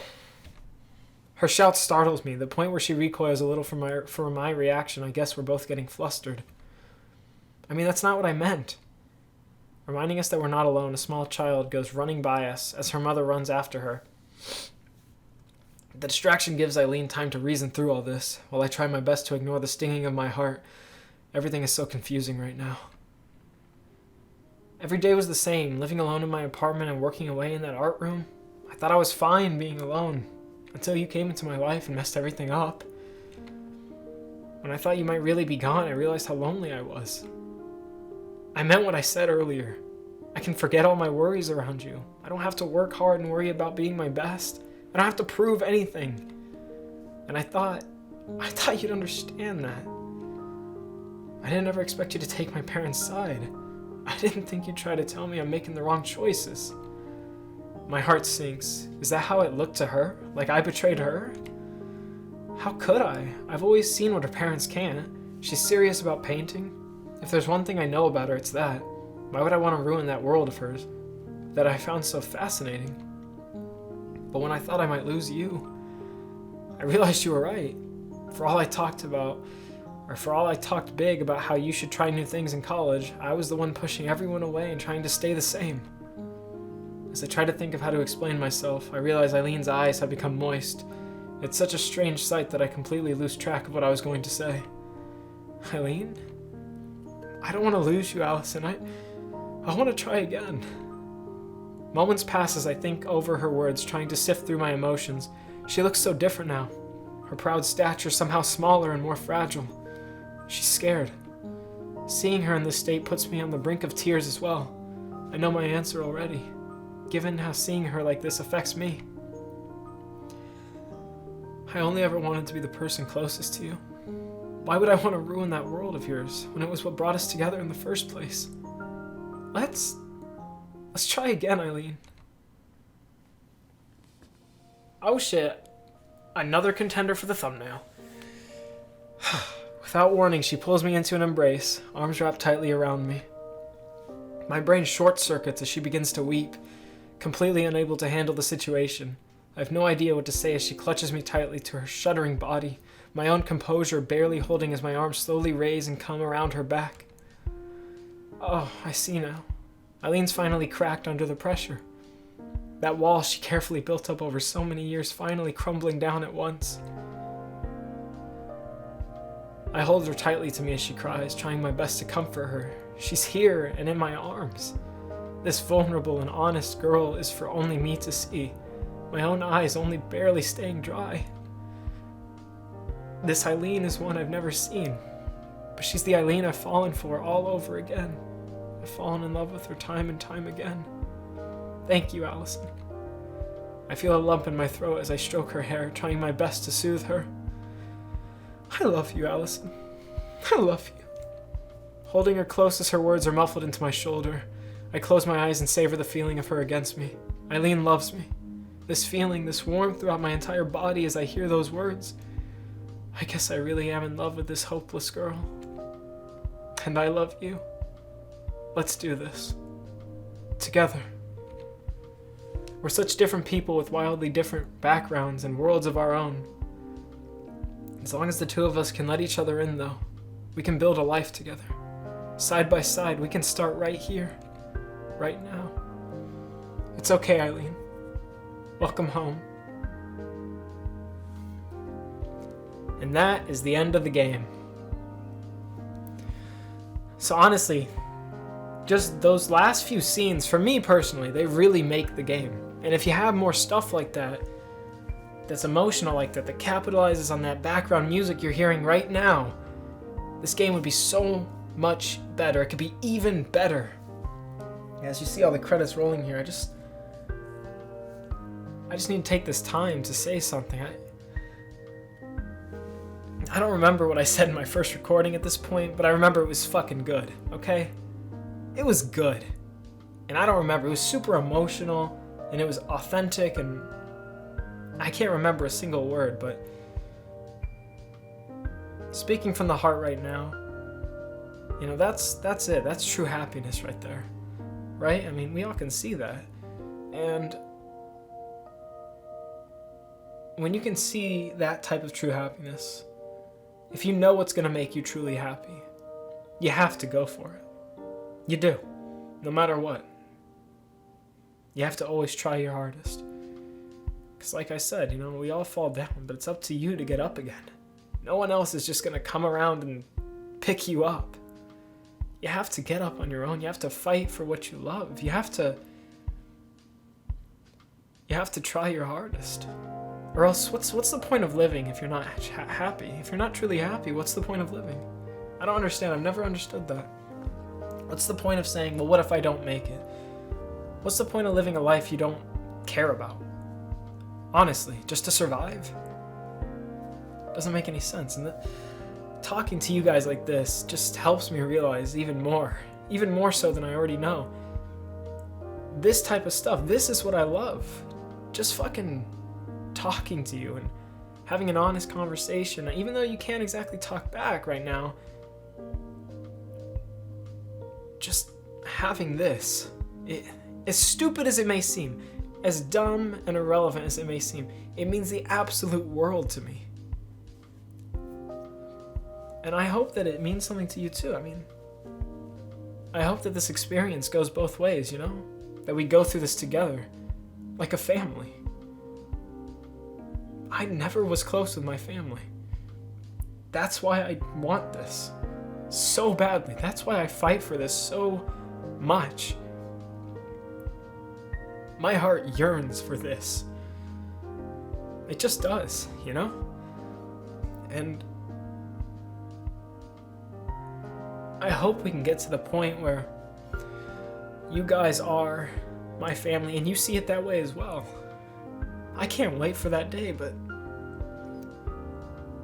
we need to enjoy the journey first, so I just want you all to know If you watch this whole video, you are absolutely a staple member of the last of the real ones nation, and I love you.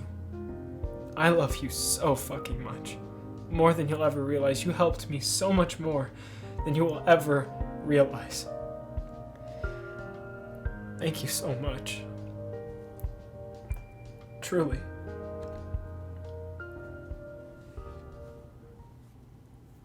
So, This is so exciting, Haley. what? What just happened? Okay. My sickness, my tears, my overly emotional personality, my overacting. I was called Lil Jim Carrey in high school, just so you know.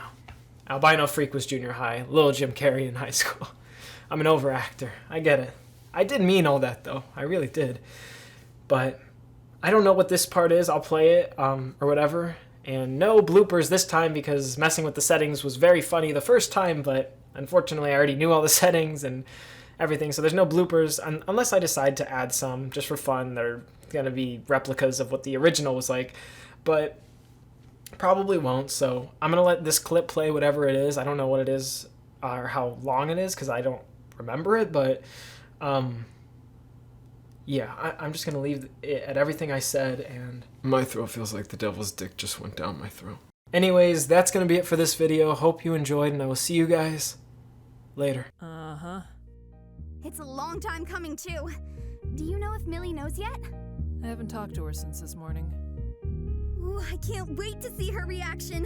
I'm gonna say something as soon as she gets home. Don't you think maybe she should hear it from them? But I really want to tell her. I get it. But, you know... Millie! Hello. Got some stuff. Welcome back. Took a while. There's so many people out there today. Guess it's the post-holiday rush. That's not... Millie! Millie, have you heard the news? I was at my dad's shop half the day. And what? Car trouble again? Unfortunately. Maybe it's time for a new one. That's what Dad said too. He even offered to help pay for it. You don't sound too thrilled. But what would you do with this one? Trash it? Well, sell it, probably. If it still functions. I don't want to, though. Yeah, you can't! Why not? I'd rather not accept something like that from him. He's already given me so much. And you can't just abandon it! Sure you can. Just leave it on the side of the road. That car is like family. As I said, if I was upgrading, I'd at least try to sell it. Hold on. Let's go back to what Caprice said. Yeah! Listen, you've had that car since high school. Think of all the places it's taken us. We have spent quite a bit of time in that car. And besides, It's like family? Dad and I worked on it together a lot. I'm kind of attached to the little thing. Exactly! I know the feeling, but you can't hold on to everything forever. I know. I guess. While we're on the topic, maybe some other people here should think about getting their licenses. I'm a supporter of public transit, actually. Yes, that! Me too! Oh, really? Then you won't mind taking the tram from now on? We like riding in your car, though. It's fun going together. So much for that. At least consider it. It'd be good for the both of you. Especially you, Caprice. I know you're getting your new club members to drive you around places now. Hey, they want to go just as much as me. Oh, really? Did they say that? More or less. Plus, I've helped them out too, you know. Thanks to me, love is blooming in the art room. How much of that was you? 50. No, at least 60%. Really? Only 60? Please, just promise me. As much as I love you two, I won't always be there for you to rely on. You're not going anywhere, are you? Don't worry. We promise. Right, Caprice? Yes, ma'am. Thank you. I won't be going anywhere anytime soon. After all, I suppose you'll still be needing rides to class this semester. It's almost here. I'm getting excited. I'm not really. I've got a full slate of classes. Plus, there's a club to run. I'm gonna recruit so many more members. At least double the size. I don't even want to think about it right now. Are you too hungry? Starving. You gonna cook, Millie? Oh. Ugh. Not it. What about the food you just bought? Today was exhausting. How about you, Haley? Let's just order something. Why don't we go out somewhere? Take the car together? Weren't you just saying there's a lot of people out? Yes, but it's nice out too. Oh, yeah. So, about that news. Let's talk about it over dinner. Okay, you drive. I call shotgun. I'm the only one who can drive. And we're very appreciative. I'm looking forward to removing my tire chains. It's a little warmer today, so the snow is starting to let up. Finally. It's about time.